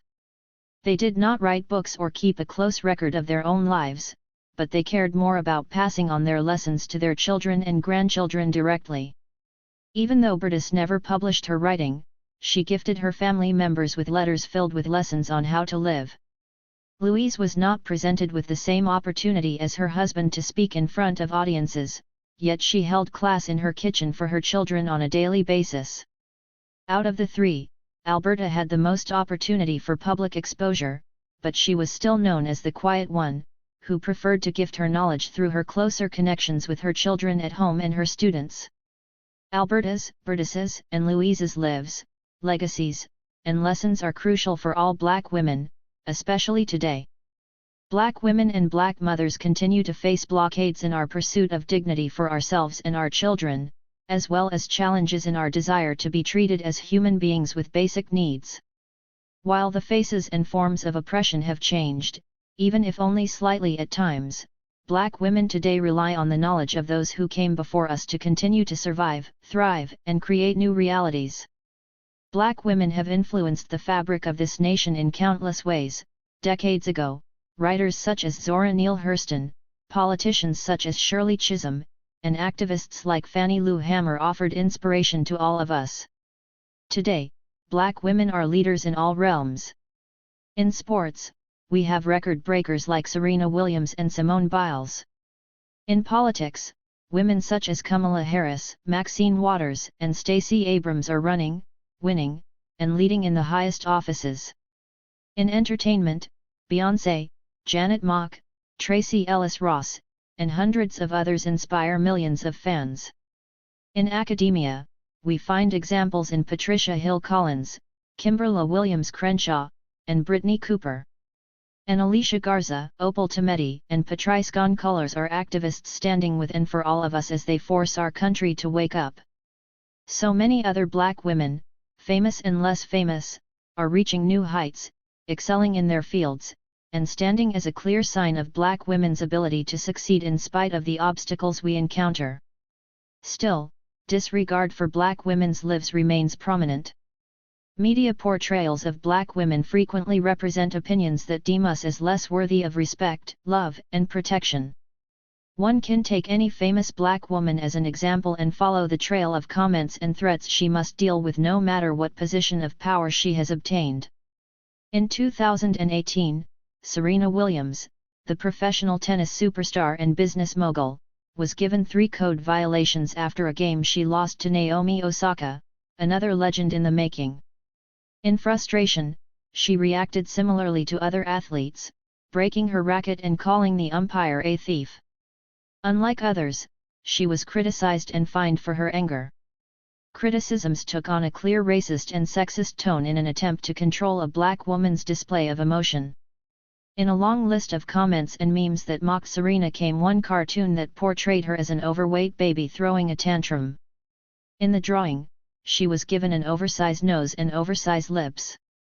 Even her hair was portrayed differently than Serena had worn it that day, showing her with bigger, puffier hair, signaling popular views that Black women's natural hair lacks professionalism. The stance of the cartoon figure resembled that of an animal. In short, the image, published in an Australian newspaper, was wrought with stereotypical representations of Black women that aim to demean them and police their behavior. This is a common experience for famous Black women, including our beloved former First Lady Michelle Obama, who was once called an ape in heels. The experiences of the non-famous Black women and mothers are even worse because they are not given the same platform to speak out against such attacks, nor are they backed by hordes of fans willing to defend their honor. Other Black women face portrayals of their inferiority in the workplace, at school, when they seek public assistance, and when they attempt to advance beyond cycles of poverty. Only recently, in the summer of 2019, did California become the first state to deem discrimination based on natural hairstyles illegal. Up until this point, Black people have lost jobs because of their hair, been sent home from school, and been demeaned publicly. Whether it is an attack on Black hair, the belief that the darker one's skin is the less worthy one is, or the perpetuation of stereotypical tropes that degrade Black women, media portrayals and popular representations of Black women have continued to be used as fuel to justify abuses against us. Many times these abuses happen within Black communities. According to a 2017 report by the Institute for Women's Policy Research titled The Status of Black Women in the United States, Black women are more likely to experience domestic violence than white, Latina, and Asian/Pacific Islander women. The report also showed that 40% of Black women have experienced intimate partner violence during their lifetimes and were 2.5 times more likely to be murdered by men than their white counterparts. 90% of these victims knew their murderers. According to the Institute on Domestic Violence in the African American Community, pregnant Black women are 11 times more likely to die owing to domestic violence than pregnant white women. The reasons for these disparities are complex, stemming from the intersectional oppression Black women face. Black women often feel the need to protect the men in their lives from police violence and therefore are less likely to report their victimization. Additionally, due to a lack of resources to support Black women, such as employment and wage disparities, they find themselves in positions of financial dependence on men more often. Another prevalent reason for this disparity relates to the continued lack of mental health resources available for Black families. This desire to protect their loved ones from police violence, the circumstances that force Black women to be financially dependent on others, and the lack of mental health support for their perpetrators as well as for themselves as victims can be seen clearly in the discussion of mass incarceration in the United States. It is well known that the United States has a dangerous obsession with incarceration, boasting the largest prison population in the world. According to CNN, more people are behind bars in the United States than are living in many major cities. In 2017, Black women were imprisoned at twice the rate of white women. This is not because Black women commit more crimes but because Black women are less likely to be able to post bail or pay for qualified legal representation. They are also more likely to be given harsher sentences when they act in self-defense or when they attempt to find loopholes in the system to give their children better opportunities. Here, I am referring to several examples of Black mothers who have been put behind bars for falsifying their addresses in order to enroll their children in better school districts. While this is actually a common occurrence across the nation, when Black parents are caught doing it, they receive harsh punishment. Even when they are not the ones behind bars themselves, Black women feel the greatest burden that results from the grossly disproportionate incarceration of Black men. They are the ones who take on the fees and fines associated with the incarceration of a loved one, whether these are court fines, charges associated with phone calls, or the costs of other needs for loved ones who are imprisoned. According to the Ella Baker Center for Human Rights, the average debt for court-related fines and fees in 2018 was $13,607. The median income of African American households was only $41,361 that year and $36,959 for households headed by African American females. While 1 in 4 women in the United States has a loved one behind bars, according to SE Justice Group, 1 in 2 Black women has a loved one who is incarcerated. Many Black American women find themselves paying much of their income to the state as a result of the incarceration of their partners, children, and other family members.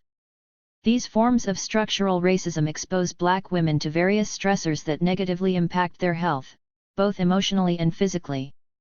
It becomes especially clear how Black women are being hurt by institutional discrimination when we focus on the current Black maternal health crisis. Black women suffer disproportionate maternal mortality rates. They experience some of the highest rates of death associated with pregnancy and childbirth. They are 3 to 4 times more likely to experience a pregnancy-related death than white women, and these facts span income and education levels. The National Committee for Responsive Philanthropy points to various factors contributing to this terrifying disparity, showing how it stems from the marginalization of Black women. They state that maternal health care operates in systems that inherently undervalue Black lives. Black women are more likely to be uninsured, exposed to environmental risks, receive subpar medical care, and experience racial bias from healthcare providers that allow them to be ignored or dismissed by doctors and nurses.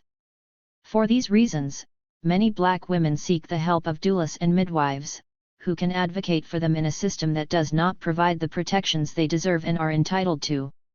Unfortunately, Another injustice that Black mothers face is a lack of support for their desire to work with doulas and midwives. These healthcare experts are viewed as less skilled and their services are not usually covered by insurance, even though research has shown that they reduce mortality and harmful outcomes for birthing parents and children. If Black women are able to survive the dangers associated with pregnancy and childbirth, they and their children are still forced to endure the constant threat of violence. Black women and girls are victims of over-policing, brutality, and sexual harassment far more often than their white counterparts. Black trans women in particular are disproportionately victims of fatal violence. The murder rate of Black trans women was more than 7 times as high as that of the general population in 2016.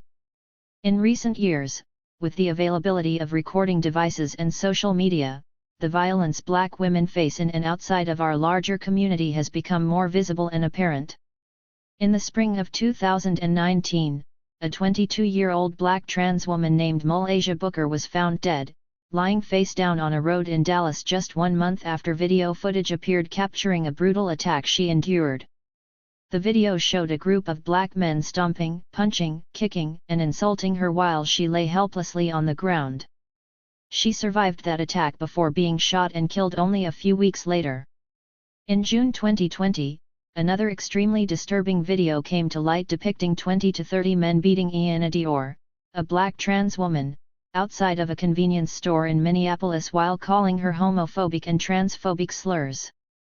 Other videos have surfaced showing mostly white men, who are often police officers, tackling Black women, Black mothers, and Black girls or aiming their guns at them. These videos display the illogical escalation that occurs when Black women either follow orders, ignore unwarranted threats, or stand up against what they know is unfair treatment.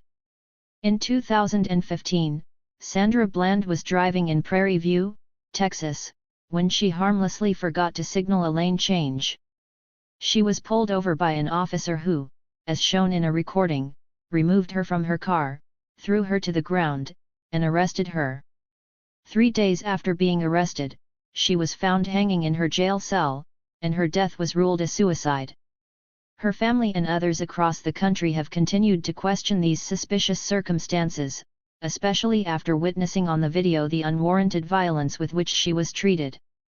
Again in 2015, a video went viral displaying the attack of a young Black girl by a school security guard who threw her from her desk to the ground. In 2016, another name emerged in newspaper headlines when a young Black mother, Corinne Gaines, was shot in her home when police officers came to serve her a warrant in relation to a traffic violation. Such displays of violence against Black women and girls are commonplace and highlight the persistent lack of protection granted to them. The stories of Black mothers who have lost one of their children at the hands of state violence have also become commonplace.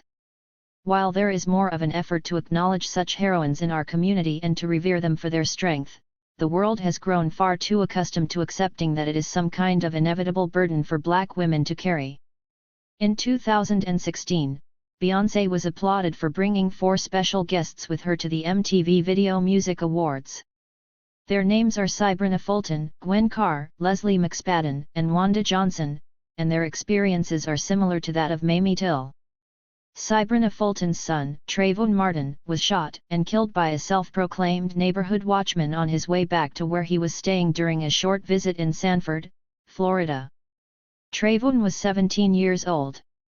Gwen Carr's son, Eric Garner, was choked to death by New York City police officers after he was suspected of selling single cigarettes from packs without tax stamps. The 44-year-old father of 6 children and 3 grandchildren uttered the words "I can't breathe" 11 times during the attack before he died. Leslie McSpadden's son, Michael Brown, was fatally shot by an officer in Ferguson, Missouri, where his body was left in the street for 4 hours. The 18-year-old had just graduated from high school and was days away from attending technical school. Wanda Johnson's son, Oscar Grant III, was killed by an officer in Oakland, California, during the early morning hours of New Year's Day in 2009. The 22-year-old was handcuffed, restrained, and then shot in the back. Black mothers continue to be reminded of the belief that their lives and those of their children are worth less than others.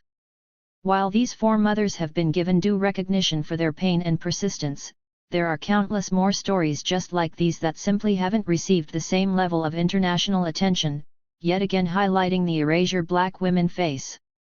This is especially the case in the stories of Black mothers who have lost their daughters in similar circumstances. Melissa Harris Perry speaks to the erasure of Black women when she uses the term misrecognition.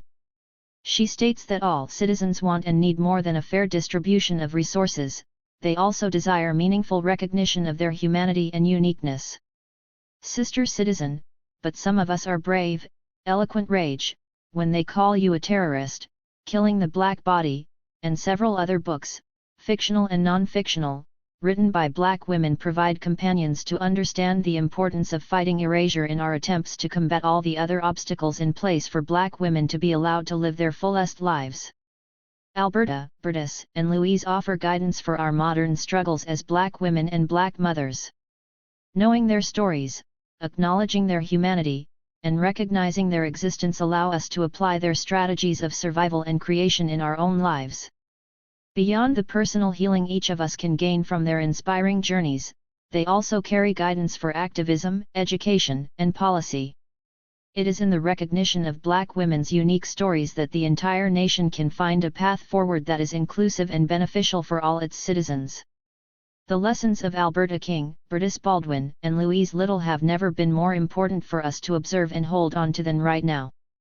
They offer us, Black women, a refuge that confirms our own existence and a manual on different ways to fight, different ways to survive, and different ways to recreate our world. They offer our nation a political agenda with the lives of the most marginalized at the forefront. They show how policies that would have made their lives easier, that would have protected and supported them, are still needed today. Because of this, they hold the key to many of the political debates and cycles of oppression paralyzing the United States. In the stories of these three mothers, we see the need for protection against domestic abuse that doesn't involve the police. Black women need to know when and where they can seek help if they find themselves in relationships that threaten their security. These three life stories display clear needs for access to healthcare that includes mental health coverage. All three women could have benefited greatly from even a small amount of grief counseling. It is also obvious that more economic support would have removed several barriers to their sense of safety. Had they been given an economic floor such as a universal income to meet their most basic needs, they could have avoided several hardships that came with needing to work jobs that did not guarantee their well-being. Furthermore, if they'd had access to bolsters such as universal childcare or universal preschool, they could have earned more for their families or continued to advance in their careers or had some time to rest and breathe. Additionally, they would not have been forced to leave their children alone at home. Their stories also address the need for prison reform, including the need to eliminate the cash bail system and costs associated with communicating with loved ones behind bars. We are supplied with even further proof of the need to establish stringent gun restrictions that could have prevented not only Alberta's death but that of her son and Louise's son as well. Their stories are also a reminder of the need to prioritize reproductive justice in our organizing efforts. Advances in each of these areas continue to be desperately needed and would make a lasting impact on the nation as a whole. As I record the stories of these three women, the United States is led by a man with a record of sexual misconduct and harassment, one who proudly upholds ideals of white supremacy, is more than comfortable with obstructing justice and reversing progress, and uses social media to build on his disgraceful behavior. Day after day, the news is filled with his latest attacks on the freedoms of American people, both those born in the country and those who have immigrated here. He represents the worst ills and fears plaguing American mentalities. President Donald Trump's treatment of women of color, specifically, plainly shows what happens when we are misrecognized and disrespected. He is a symbol of the enduring presence of the patriarchy, classism, racism, and xenophobia Alberta, Bertus, and Louise all faced. His attacks on four Democratic Congresswomen, Alexandria Ocasio-Cortez, Ayanna Pressley, Ilhan Omar, and Rashida Tlaib, are prime examples. Trump has called the four women a very racist group of troublemakers who are young, inexperienced, and not very smart. This comment followed his statement that they should each go back to the crime-infested places from which they came, even though all but one of the women were born in the United States. Furthermore, he has encouraged his supporters in their own dangerous beliefs surrounding people of color especially. While his commentary has been shocking to some, women of color expected nothing less from him, and they warned the nation through their own votes back in 2016. 96% of black women voted for Hillary Clinton, the highest percentage of any group in the country. On the other hand, 53% of white women voted for Donald Trump. Under his administration, children have been separated from their parents and held unconstitutionally in camps where their basic needs are ignored. Hate crimes have spiked to record levels. Thousands of people have died from COVID-19 who could have lived under better national leadership, and he has risked starting multiple international wars, just to name a few of the issues. It is clearer now than ever before that we must listen to women of color and take guidance from what their stories teach us about what is necessary for progress rather than regression. Black women ushered in a new era in U.S. history when they ensured a Democratic victory in the 2020 presidential election by delivering battleground states like Georgia and Pennsylvania. Black women have proven once again that we hold the key to the future. We continue to fight for ourselves, our children, and our nation. Alberta, Bertus, and Louise teach their modern readers that there is no single way to be a black woman and no single way to be a black mother. In their lives we find validation for the many different ways in which black women choose to live and to bring life into this world. Through their uniqueness, they directly challenged assumptions, stereotypes, and categorizations that aim to objectify and reduce them, and studying their lives gives us the gift of doing the same for ourselves today. These different approaches to black womanhood contribute to the larger fight for our shared liberation. Alberta, Bertus, and Louise teach us the importance of passing our unique gifts on to others. They all practiced some way of sharing their stories that allowed this book to be possible. Louise practiced the tradition of oral history, sharing her truth with her children and grandchildren. Bertus left her mark through her letters that traveled across the country and the world, following her descendants. Alberta made an imprint through fostering other people's talents, and her tutees would remember her anytime they sang or played their instruments. All three women have lived far beyond their time on this earth. With this in mind, we must do a better job of recording our stories and sharing our truths, not only with our immediate networks but with as many people as possible. It is only a disservice when we hide ourselves, when our children do not know what we have gone through and how we survived it, when we allow others to define who we are. Written records of our contributions are crucial for sustained community strength and shared knowledge. The stories of Alberta, Bertus, and Louise can bring us new breath, by learning the lessons they offered us, even long before they became literal mothers. We can continue to find meaning in our own struggles and accomplishments. These three women bring me incredible inspiration and hope. Through honoring their existence and worth, I have affirmed my own. Yet their lives speak to more than what we, black women, can gain from their stories in order to persist in our own journeys. They speak also to the role of the communities and society we find ourselves in.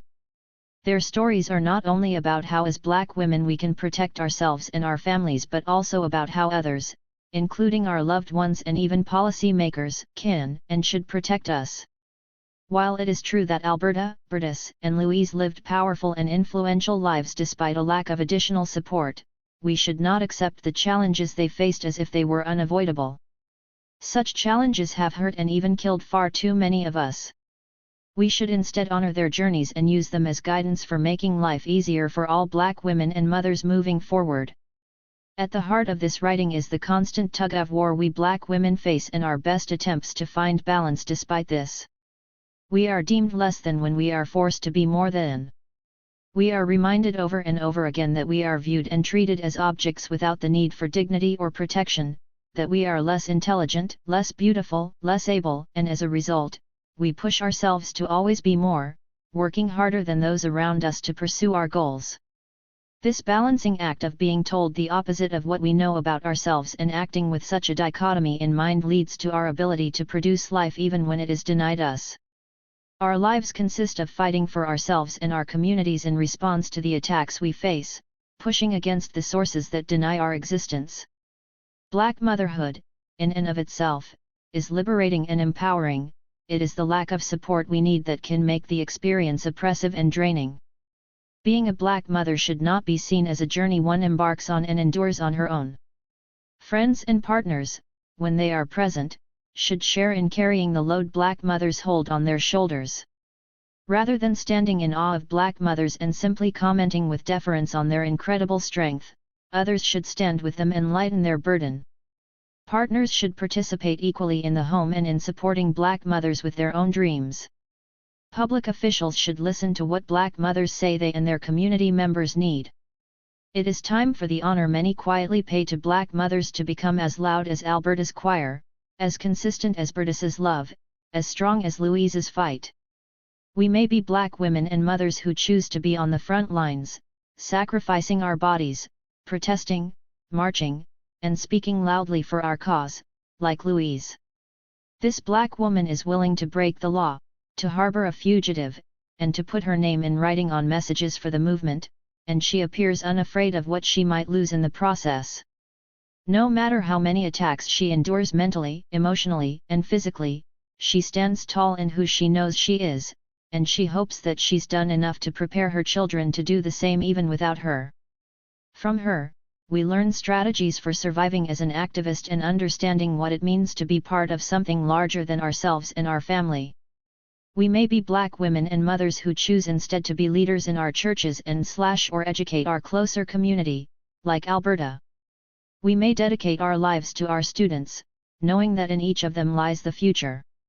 Perhaps we are black women who volunteer extensively in our communities, organizing community gatherings and fundraising money and resources for the less fortunate, while remaining proud of our roles as wives and mothers. Alberta also speaks to the well-educated black woman who does not seek fame or recognition. She does not see herself as possessing more value as a result of her privileges but instead uses her training to share opportunities with everyone she is able to connect with. From her, we learn strategies for living as a humble community leader, one who takes on more traditional feminine roles and uses these to share her talents. We may be black women and mothers who dedicate ourselves fully to our families and who focus almost all of our love and attention on our children and the friends they bring into our families, like Bertus. We may be those who recognize how difficult the world can be for our children outside of the home, and therefore we equip our family with as much care and support as we can muster, praying that if they feel this at home, they will go on to spread that love in their own relationships, creating a never-ending ripple. This black woman cannot shelter her children from all the dark truths that people bring with them, but she makes sure to be the consistent light her children need. From Bertus, we learn strategies for thriving as the committed leaders in our households, seeing them as the places where everything begins. We may relate to one woman more than the other two, or maybe we see ourselves as a combination of all their strengths and weaknesses. Regardless, we find guidance in each of their approaches and their own abilities to adapt across time and space. Finally, each of the three teaches us that wherever we come from, outside of the United States, a big city, or a small village, no matter where we live, the East Coast, the Midwest, or the South, and no matter our level of education or varying levels of access to resources, we have much to offer. Each of us carries the potential to transform the world. These women did so through their own actions and through raising sons who became internationally recognized for their transformative power. They teach us that we possess inherent worth, and we must recognize that worth in each other. We are likely very different from one another, but we can still offer each other affirmation and guidance. We must take pride in ourselves, in our children, and in our shared mission for each person to be granted the basic right to live life with dignity, happiness, and recognition. Author's note: when I set out to write this book, I knew it was going to be challenging, but this journey has highlighted the immense difficulties of composing historic accounts in ways that I did not predict. I tasked myself with telling Alberta's, Bertus's, and Louise's stories in the absence of being able to interview them. Each woman was a member of a family that scholars and researchers have heard time and time again with misrepresentations. I was forced to reckon with the question of what is and is not true in history and who gets to decide this. From the difficulty in finding details on lives that were deemed less worthy of documentation to the desire to show the utmost respect to living loved ones of the three women and the inconsistencies that come with memories and historical records written primarily by men, I faced several hard decisions. But there are always hard decisions in valuable work. These challenges further spoke to the women's humanity and complexity, and I am proud to present a book that honors them.